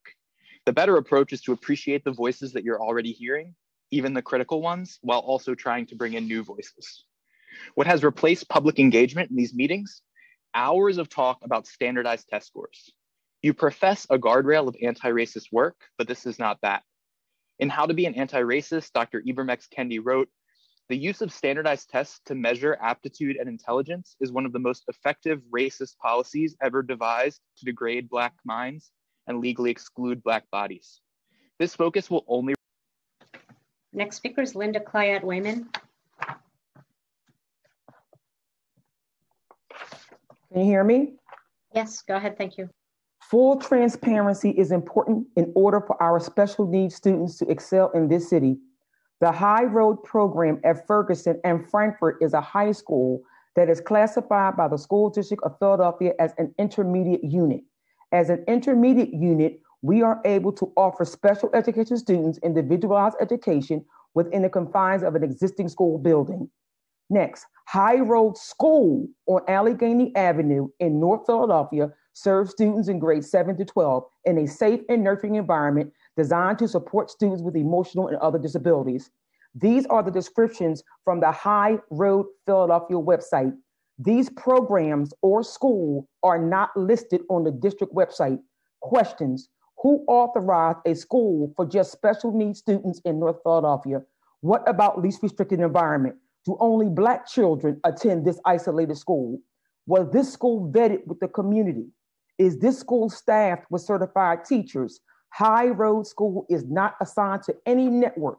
Who oversees this school's compliance? What was the contracted price for High Road Philadelphia services? Why is the high school programs at Ferguson and Frankfort dedicated as a program funded by IU26? What other programs does Philadelphia IU26 offer? Why are the IU26 funded programs not listed on the website? What is the IU26 budget for the 21-22 school year? Why is IU26 without its own designated building where parent and teacher can access proper training for the IU are supposed to offer? Why does Philadelphia IU exist without a board of directors made of community members from each network? The special needs students in our community need support, and they need support now. Not giving them the support they need is the reason why the test scores have not moved for 15 years. I look forward to having my questions answered soon. Thank you. Our next speaker is Linda Rubin. Please unmute and start. Good evening. First, welcome new board members. I'm speaking tonight on my opposition to the approval of any new charter schools. Our distressed schools just can't afford them, but especially because these applications are simply subpar, as noted by the charter school office reports. But I'd like to take just a second to comment on your attempts to control and limit the board's hearing and airing of public input. Number one, it's wrong. It's also detrimental to the education of our students. Now, back to charters. Our district cannot afford to outsource any more dollars that will be taken from our neediest schools and students. Rory Monson continually states the ever-growing costs of charter schools comprise the district's biggest fiscal concern. These new applications feel like they're being dialed in. The CSO's evaluations cite many inadequacies for all 5 applications. Unfamiliarity with the neighborhood, administrators' lack of knowledge of specific education practices, much less the needs of real children with differing abilities. These applications are big on PR promises for innovative student-centered programs and fantabulous progress, but have not been borne out in their existing schools. Their choices to fill school leadership positions have limited, if any, experience in those positions, and whose schools did not make impressive progress. Aspira Inc. has 2 applications. Their citing of 2 schools currently in non-renewal status as points of pride and including financial practices that imply continued improprieties is just flabbergasting. The 5 Smooth Stones backers of Collegiate School for Boys want to plant their flag for a K-12 school in Philadelphia, despite only fair progress at their Baltimore elementary school. Empowerment schools changing their location from Grays Ferry to Logan belies any commitment to a neighborhood. Their use of Jounce Partners' debunked strict no excuses policy and highly repetitive teaching, especially for children who've experienced trauma, should be a non-starter. Pride Academy. Their application is long on EduJargon. Lisa Haber. Good evening. The board's move to silence the public in so many different ways is a betrayal to public trust. And it is not okay to take up most of a public meeting analyzing data and making people, parents and educators and students wait hours to speak. I want to thank council members Helen Gim, Jamie Gautier, Kendra Brooks, and to the ACLU for taking up the fight for parents and educators to be heard by the public school board. Welcome to the new board members. It is so great to finally see a strong advocate like Cecilia Thompson on the board and in a position to take action on the many issues she has advocated for over the years. Ms. Thompson has been a valuable advocate for parents and on issues affecting students with special needs. Fortunately, we were always able to hear her on many topics for a full 3 minutes. I'm optimistic that Ms. Thompson will make a motion to reverse the gutting of the speaker policy and restore public trust in the board. I'm going to echo the other APS members who are urging the board to vote no on all 5 new charter applications. People listening to this meeting may not know that there are 5 new charter applications because the board has chosen not to do any kind of presentation until the meeting at which they're going to vote on those applications. So we're urging everybody to either sign up to speak or to send in written testimony. We cannot afford any new charters. And as Linda Rubin said, if you take a look at these applications, they're not even inadequate. They are insulting. No child in this school district should go to any school proposed by the people we saw submitting these applications. The charter school office did an excellent and thorough job on these evaluations. If the board members read those evaluations, we have no fear that the board would approve any of those charter applications. I want to thank the people in the charter. Eileen Poses. Welcome, new board members. After listening to 2.5 hours of testimony from Collegiate Charter, I think the following statement from the Charter School Office sums it up. Quote, the District Charter Schools Office evaluation concludes that this applicant fails to provide a cohesive and inclusive educational philosophy to support the desire to open a single-sex K-12 school. I listened to 2 hours of testimony from Aspira charter schools. Many of the same problems recurred in their application: conflicting information, misaligned curriculum, data-driven programs with lots of testing, staffing and personnel budget problems, little or no community involvement. Diane Ravitch in her January 5th blog wrote, quoted from Tracy Miller from St. Louis, commenting on charters. The individuals peddling their agenda under the guise of education equity will continue to steer public dollars toward private programs and gain political capital unless we decide that public education is too important to jeopardize for the sake of private gain. We will all be complicit in the perpetuation of inequity if we choose to let this continue. The reformers in the St. Louis public schools have not improved the schools. They are, quote, raiders of the public schools. And this is also true in Philadelphia. The 5 new charters waste public money. Their applications are incomplete. We do not need more. We can't afford more. Please vote no, I do entreat. You are the school board, appointed school board, and what you sanction affects us all. With each new charter, the pie gets smaller and the taxpayers pay for it all. Thank you. Thank you. Ms. Rouse, before we move forward with the next speaker, I want to clarify, there was a statement made regarding the charters. We'd like to note that each of the applications received 2 public hearings for the record. Thank you. Can move forward. Thank you, Vice President Ahaya Hinton. Barbara Dowdall is our next speaker, and the group after that is Diane Payne, Dana Carter, Maddie Lubert, Robin Lowry, and I do also understand that Councilperson Gim is not available tonight. So Robin Lowry will be our last speaker. Thank you. Yes, good evening. School library data. Welcome new board members, Ms. Alley, Mr. Streeter, and longtime advocate colleague, Ms. Thompson. Key library data. Every member of the current Philadelphia Board of Education, I dare to assume, enjoyed the resources of school libraries with certified teacher librarians in their K-12 learning journeys. 2 new board members have witnessed the closure of our own college prep high school library, going on 8 years now. 1 new member may have experienced sorrow as his and my younger brother's entire high school suffered permanent closure in the same shameful era. His children's school library was converted to a lunchroom not long after my now high school junior great niece's 2nd grade traditional Valentine party in the once reading-rich space. Data shows that economically disadvantaged children of color in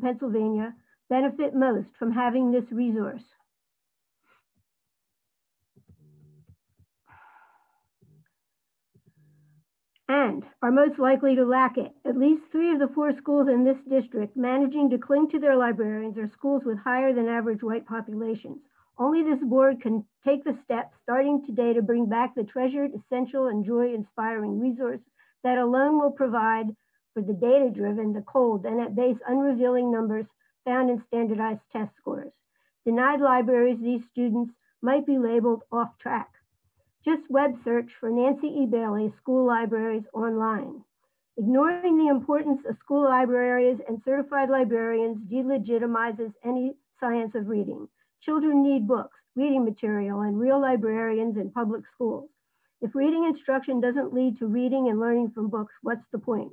Why should children care about decoding words if there's no school library where they can browse and choose reading materials that matters to them? You might even call having one a leading indicator. Thank you. Diane Payne. Welcome to the new board members. I am speaking today again about the arbitrary change in speaker policy. This decision, made without public input or even notice, and with no board vote, moves further away from 3 goals the board gives lip service to: public engagement, transparency, and rebuilding of trust. The harm resulting from these changes is compounded by the board's elimination of the Student Achievement Committee and the Finance and Facility Committee, further reducing committed spaces for the public to be heard by our school's governing body. Engagement, transparency, and trust are dismantled with these speaker changes. The changes include reducing speaker time to a breathless 2 minutes from 3 minutes, capping the number of speakers, and increasing the deadline submission for written testimony. It should be noted that these arbitrary changes reverse decades of precedent that even the SRC adhered to. Board meetings are where governance occurs. The Pennsylvania Sunshine Act protects citizens' rights to participate in their government. Other efforts to engage the public should not be conflated with public meetings where the board conducts its governmental business. This shutting out of the public has been decried by advocates, students, staff, elected officials, the ACLU, and the Education Law Center. Still, the board stubbornly opposes all efforts to roll back these changes. I am asking each board member to reflect on the following questions. With this action, are you as a board modeling the engagement you profess to embrace? Was this decision made in full public view? Are you as a board modeling listening? Is this decision consistent with building trust? Are you truly adhering to the letter and/or the spirit of the Sunshine Act? The only thing this speaker change reflects is the board's desire to control. Thank you. Dana Carter. Hello, my name is Dana Carter from the Racial Justice Organizing Committee and Melanated Educators Collective. Wink it, Kisei wink it to all the ladies from Girls High. First, the School District of Philadelphia entered into a contract with DunSafe in June of 2020. DunSafe is creating a cloud-based management system for all School District of Philadelphia buildings, including levels for lead, asbestos, and ventilation. I'm asking the school district to make this information available to all school communities so people can be informed prior to returning into school buildings. Second, for context, Clarence Thomas and Angela Davis are not the same type of Black person. Beginning in 2018, I spoke on the record at school board meetings about the need to recruit and retain Black teachers. As a result, Dr. Height asked me to assist in this process at the school board meeting in August of 2018. In October 2018, I met with the Office of Talent and sent them and Dr. Height a recruitment and retention strategy list via email. Those strategies were establishing pipelines in School District of Philadelphia schools, high schools, connecting with HBCUs, pathways for paras to become teachers, praxis help for all teachers who needed help passing the test, and other items. Imagine if the School District of Philadelphia kept its word in 2018 and melanated educators was able to complete those strategies instead of giving the contract to a former mastery principal 2 years later, the school district would have more certified Black teachers. I mean that literally and figuratively. Thank you. Our next speaker is Maddie Lubert. Hi, can you hear me? Yes, go ahead. Maddie Lubert, English teacher at KHSA. I don't even know where to start. I'm so tired. Feeling abandoned and scorned by this district is just one reason why. Not only have educators been working incredibly hard to build a new plane while it's flying using only the flaming wreckage left over from before, we are being bombarded by one demoralizing or threatening message after another coming from our so-called leaders. I am disappointed by some of the rhetoric around reopening school buildings. Maybe I'm missing something, but I've been teaching every day. I've been connecting with students and building trusting relationships. I'm helping them become more confident readers and writers. And yet the leaders of this district are unashamed to assert that students aren't learning. That's simply not true. Of course, the virtual format is not ideal. Of course, not every student is learning, nor are students learning as much as we are used to or would hope. After all, these are unprecedented times. But to say that my students who have already read 2 novels and will soon be writing op-eds to be published in the Kensington Voice are not learning is deeply insulting. To insinuate that schools aren't open is a slap in the face to every educator that has been working harder than ever so we can stay in touch with students and provide the best instruction possible. It's belittling to our students that are balancing a global pandemic as well as work, school, and every other issue that existed in their lives before March 13th. If pointing out this flawed rhetoric seems silly, I invite you to come participate in a lesson on connotation and word choice that I present to my 9th grade English class every year. For nearly a year, every worker in this district has been driven into the ground by new and ever-shifting demands, concern for our students, and the fact that we are all experiencing the collective grief and trauma of this pandemic. In a time where authentic work is needed to figure out how we can proceed with mutual trust and respect, educators are being threatened, bullied, and blamed.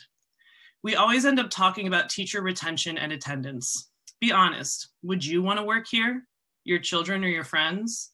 We do not yet know how many teachers are leaving after this year, but I cannot blame anyone for choosing their own well-being.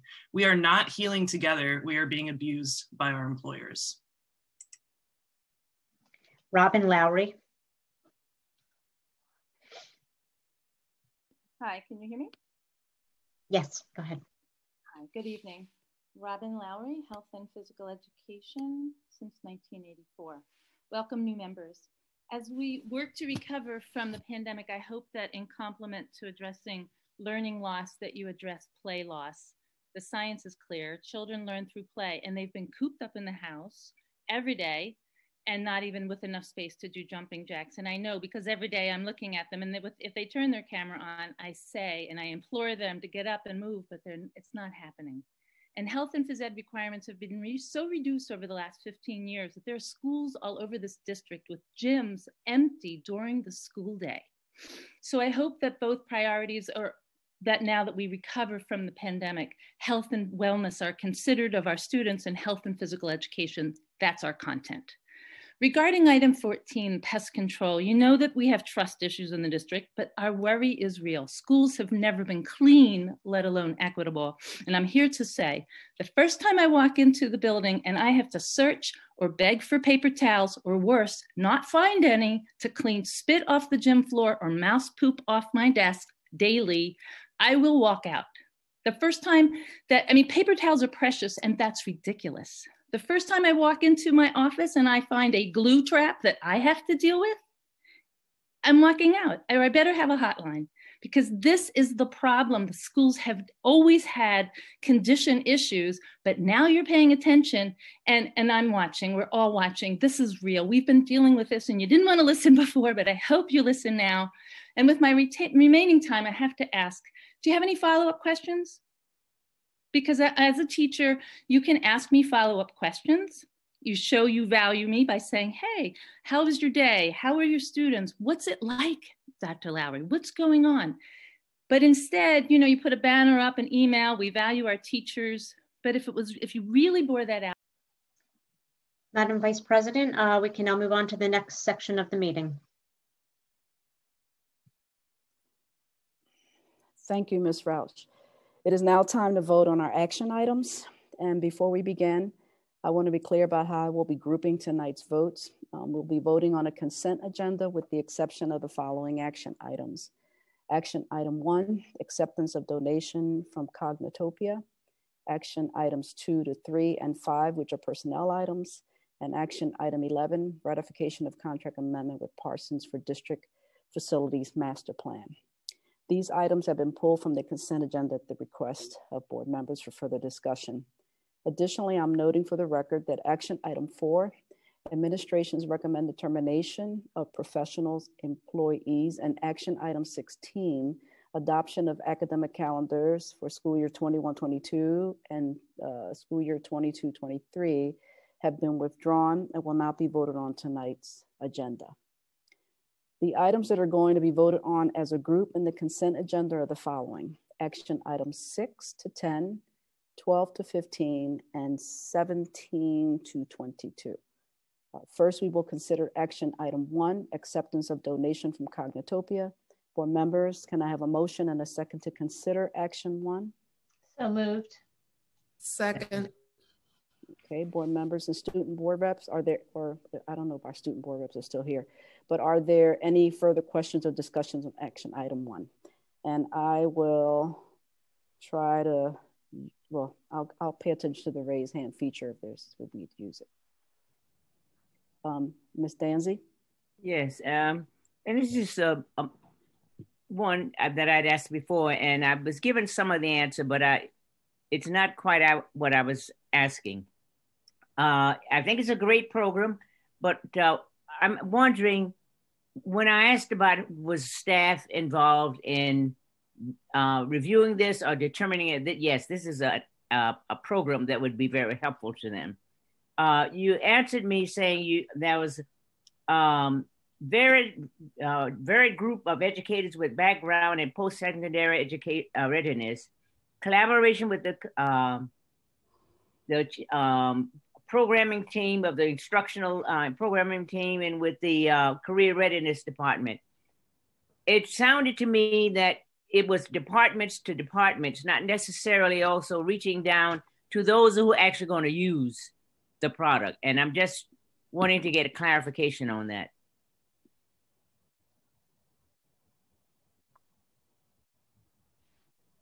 Board Member Danzy, I'm going to ask that Dr. Savoy Brooks answer that question, respond to your question. So Dr. Savoy Brooks, if you're still on.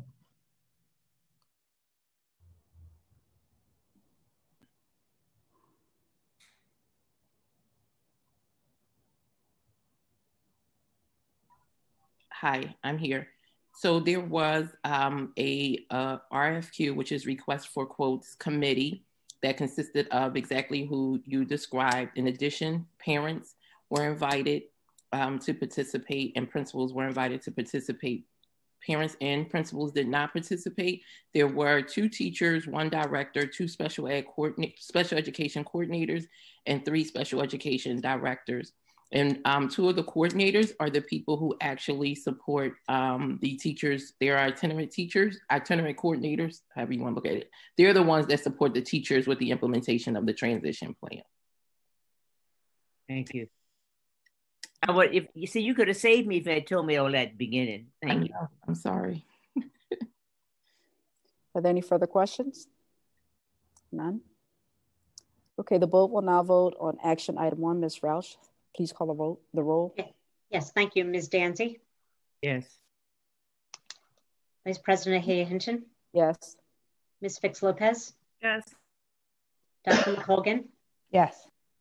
Dr. McIver? Yes. Ms. Sally? Yes. Mr. Streeter? Yes. Ms. Thompson? Yes. President Wilkerson? Yes. Thank you. Okay, so the item has passed. Next, we will consider the personnel action items. Board members, can I have a motion and a second to consider action items 2, 3, and 5? So moved. I'd like to move. Second. Are there any questions or discussions on any of these? None? Okay. So the board will now vote on action items 2, 3, and 5. Ms. Roush, please call the roll. Thank you. Ms. Dancy? Yes. Vice President Hay Hinton? Yes. Ms. Fix Lopez? Yes. Dr. McColgan? Yes. Dr. McIver? Yes. Ms. Sally? Yes. Mr. Streeter? Yes. Ms. Thompson? Yes. President Wilkerson? Yes. Thank you. Those votes pass unanimously. Thank you. Thank you. Next, we will consider action. We just did 2, 3, and 5. Correct. Yes. Okay. Yes. So next we'll consider action item 11, ratification of contract amendment with Parsons for district facilities master plan. Board members, can I have a motion and a second to consider action item 11? So moved. Second. Okay. Are there any further questions or discussion on this item? I'm sorry. I see Board Member Thompson first. Okay. Board Member Thompson and then Board Member Fix Lopez. Oh, thank you.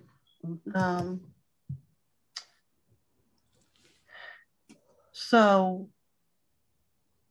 with the disaster of the Ben Franklin SLA, are there any things, first off, I'm trying to figure out why, if I did my homework right, they're coming out of North Carolina, is that correct? We couldn't find anybody closer? That's correct. This organization does this type of work. Board Member Thompson, they are the ones who did the facility conditions assessment. So when they looked at our facilities and determined the adequacy of the buildings, so this is a group that does that work. And so we already were under contract, so we were able to actually extend that contract to get them to do this work as well. Okay, and then my last question is, I read on there, it said deliverables. How are we going to make sure that they're on time with their deliverables? Because I remember that being a problem with the Ben Franklin situation, that they weren't meeting their deadlines. Yeah, I'll ask the Chief Operations Officer, Reginald McNeil, to respond to the deliverable question. It's not the construction of school sites; it's actually a plan that we could utilize to create a capital campaign. But I want Mr. McNeil to add more specificity to that response. Mr. McNeil. Good evening. Good evening. Good evening. So yes, to answer your question, Board Member Thompson, and welcome to the board. I am leading the effort personally. So I meet with a group once every couple of weeks to review where we are with the 5 tasks that they've been assigned.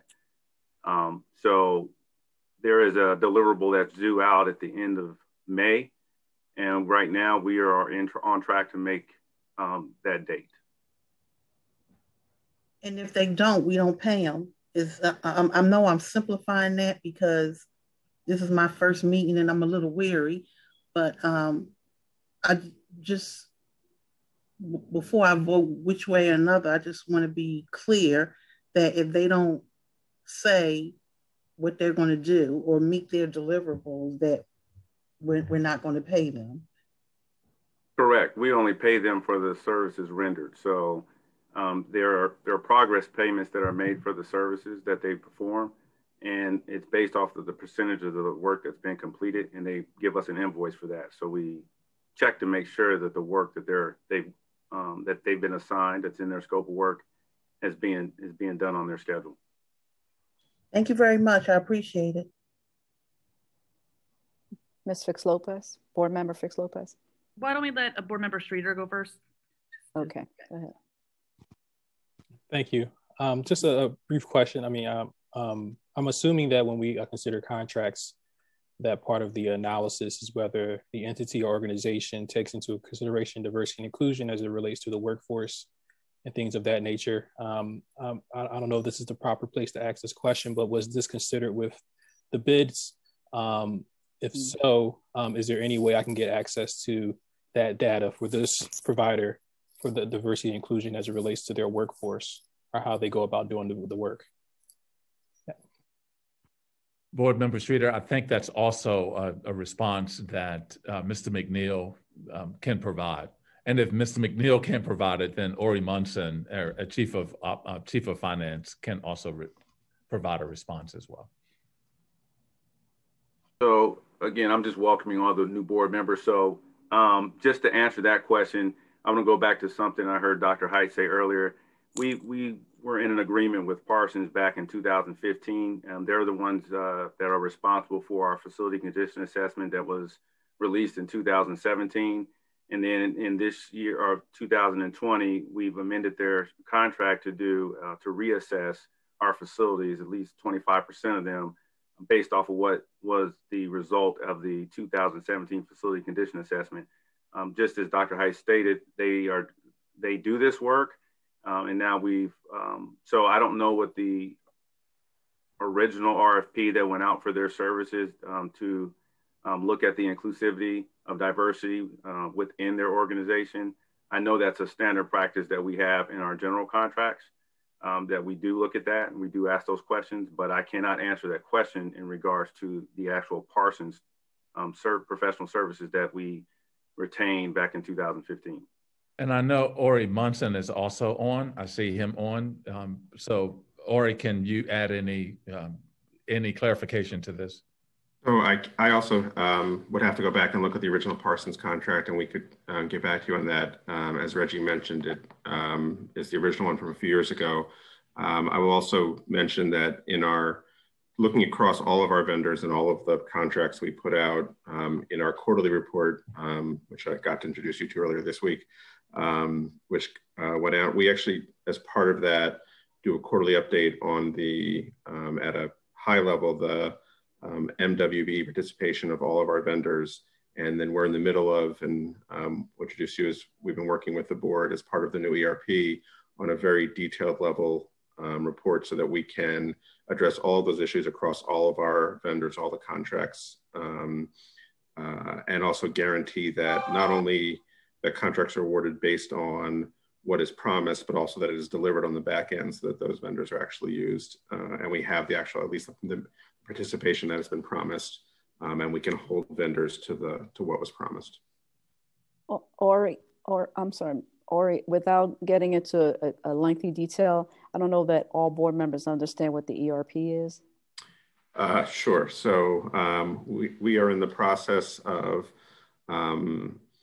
doing a large-scale upgrade of the district's main core, the enterprise resource program, the ERP systems, our core financial systems, procurement, contracting, as well as HCM, all of our human resources management, in a multi-stage. So we actually went live with the finance piece last July.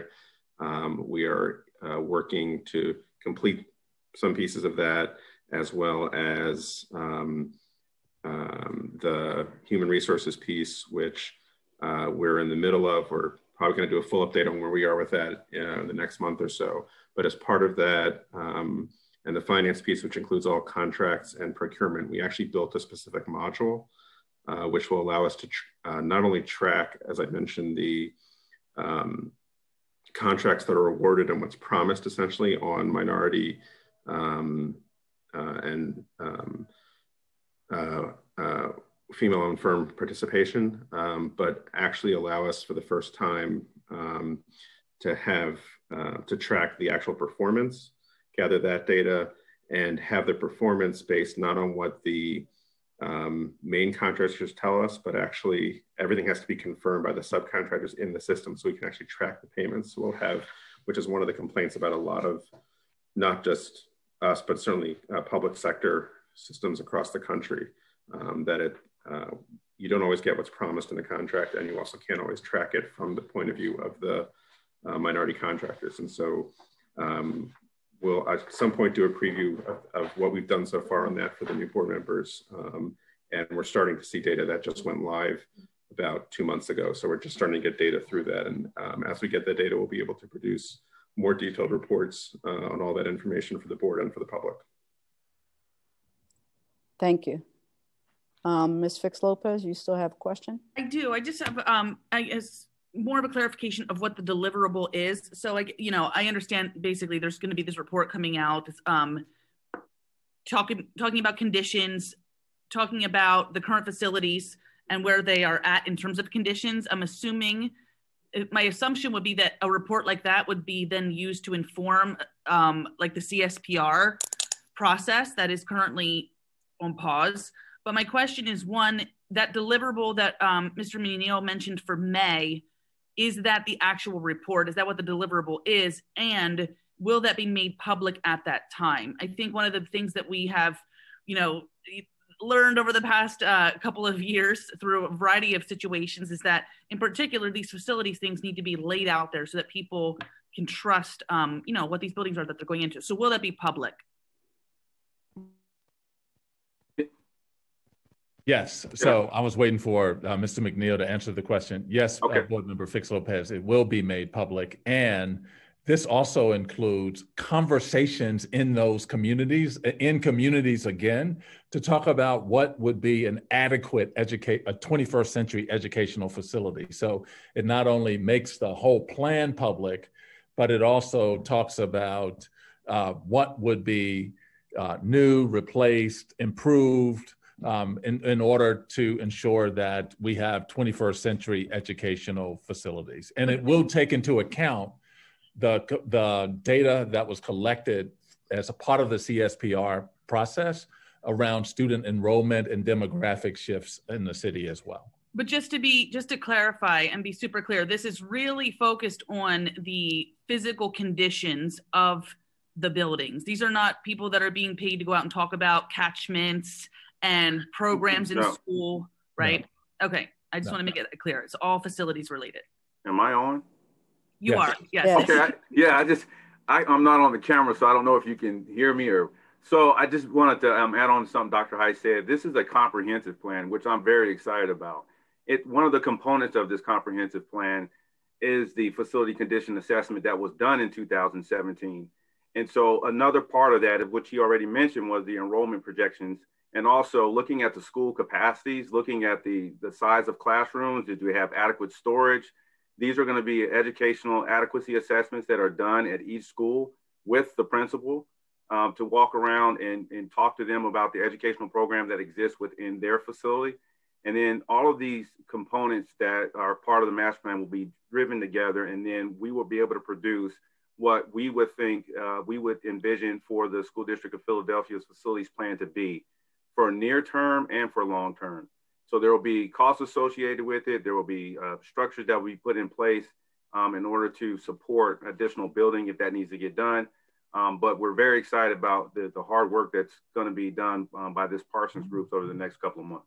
Thank you, very helpful. There are no further, President Wilkerson, I see you there. Yeah, I just want to get clarification. I thought I heard you say that May was the first of the deliverables. Yes. And so there won't be a complete report out in May. That's just the first of the deliverables pursuant to the contract. When would you expect to have the full work product?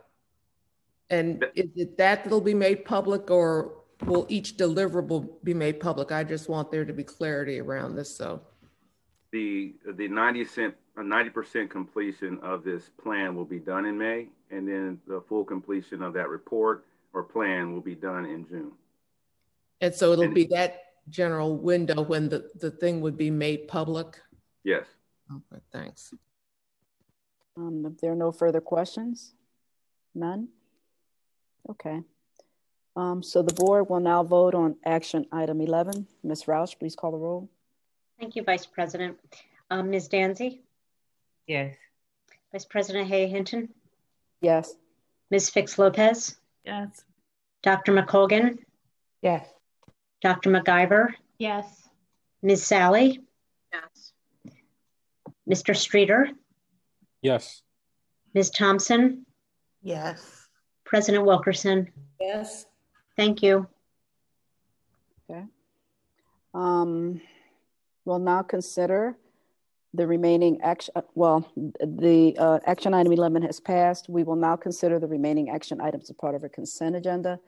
Board members, can I have a motion and a second to consider action items 6 to 10, 12 to 15, and 17 to 22? So moved. Second. Okay.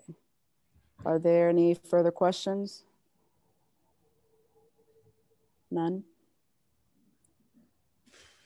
Okay, so the board will now vote. I'm sorry. Vice President, Ms. Thompson has a question. Go ahead, Ms. Thompson. I'm sorry.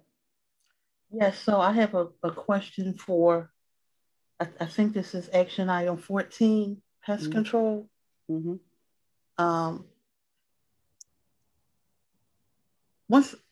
Just so you understand why I'm asking these questions, I'm for if we can do it at home to get vendors and those type of places from our area, because I believe when we employ those within our city, it keeps the city moving, because then people can shop in the city and so forth and so on.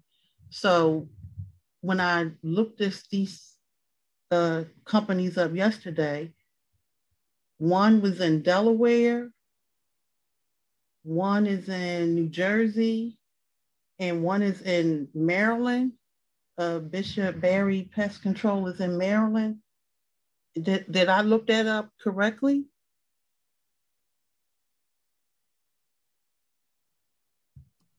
Board Member Thompson, I don't know. I'll ask Mr. McNeil to respond. And Board Member Thompson, I do not know the origin of these companies, where they come from. That's a procurement related item, so I can get you the answer to make sure that you are fully aware of where their companies are. You're right, Reggie. I'm sorry. I meant to call on Mr. Munson to respond to the procurement of these companies. I don't know where those companies are. I know this was done in a response to a request for proposal, and we do encourage, obviously, local and anyone to apply who has the ability to do the job that's necessary, and then they're evaluated. I do not know, and we'd have to get back to you on if there were local companies who applied and more detail about why these companies over others. I don't actually know if local companies applied. I'd have to go back and look at everyone who submitted a response to the RFP. We have to get back to you on that one.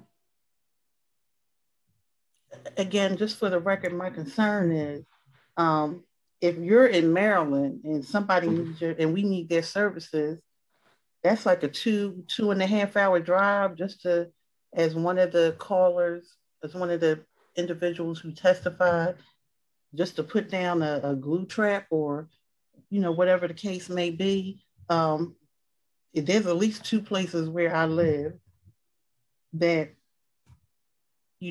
could do what these organizations are doing. So I just hope that we could, in the future, for something like pest control, there must be 100 pest control places within Philadelphia. We could at least have found 3 and not have people who aren't familiar with our city, giving those people our dollars when those dollars could have been spent within the city of Philadelphia, helping the economy of Philadelphia, as well as helping us with our pest problem. Thank you. Ms. Fix Lopez, did you have your hand up? I did. I just wanted to ask clarification questions on, I just lost my page. Hold on one second. It was the testing one.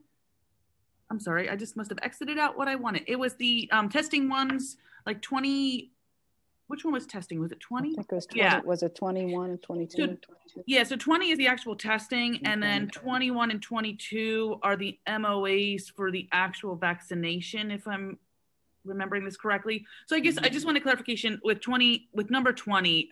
It doesn't have a dollar amount, and it's but it's specifically about, am I on the right one? Billing, yeah. So there's a part that says this is for testing. Costs incurred will be billed directly through medical insurance and not to the district as separate costs. Can you just explain what that means? Yes, that means that for every individual who's tested, that would be a claim to IBX, who is our insurance provider. And it's a service that we would be providing through that company. So it would be billed to the insurance provider, but because we are self-insured, we would pay for that through whatever the premium is, we pay IBX. So our medical, our costs with IBX will be higher this year as a result of this. Could be, yes, but we've seen some savings on other claims, and so it could all balance out. It just depends on the frequency of the tests and how many individuals will be tested over a period of time and how long we have to do it. Okay, and then the ones with testing, with vaccinations for CHOP, my assumption is that these are federally funded, although the vaccines seem to be free. Can you just explain that? Are we paying anything for that administrative part for the vaccines? Yes, this is something that's being done solely by CHOP, and CHOP has worked with the Philadelphia Department of Public Health, and they are providing whatever support is needed in order to offer those vaccines. And even at the school sites, they are providing the equipment and the medical professionals to do that work. And so that's all being absorbed by CHOP, and that's one reason why we're so grateful for them to include educators as a part of the vaccine program. Thank you. There are no further questions. I saw Reggie, Board Member Streeter, do you have a question? And I just wanted to join my colleague, our colleague, Board Member Thompson, just if we can, to be more thoughtful about vendors. I think that equity can flow not just within the confines of the school district, but also flow outside. So I think any chance we have opportunity to do so within the confines of the rules and the law, I think we should do so. That's all I want to say. Thank you. Okay. So the board will now vote on action items 6 to 10, 12 to 15, and 17 to 22. Ms. Roush, please call the roll. Thank you. Ms. Danzy? Yes. Vice President Hinton? Yes. Ms. Fix Lopez? Yes. Dr. McColgan? Yes. Thank you. Dr. McIver? Yes. Ms. Sally? Yes. Mr. Streeter? Yes. Ms. Thompson? Yes to everything except number 14. Thank you. And President Wilkerson? Yes. Okay, thank you. Action items 6 to 10, 12, 13, 15, and 17 to 22 passed unanimously. Action item number 14 passes by a vote of 8 in favor and 1 opposed. Thank you. Thank you, Ms. Roush. On behalf of the board, I'd like to invite you to our next public action meeting where we will be voting on this year's new charter applications. This meeting will take place on March 4th, beginning at 5 p.m. The board's next regularly scheduled action meeting will take place on March 25th, 2021 at 5 p.m. Additionally, the board will hold its first 2 general public hearings called for in the Home Rule Charter on March 18th at 5 p.m. The board's sole agenda item will be to hear from community members and collect public input into our. Please continue to check our website and social media for updates on these meetings. I now move to adjourn this meeting of the Board of Education. Do I have a second? Second. All those in favor say aye. Aye. Aye. Aye. Thank you, everyone. The meeting is adjourned. Have a good night. Thank you.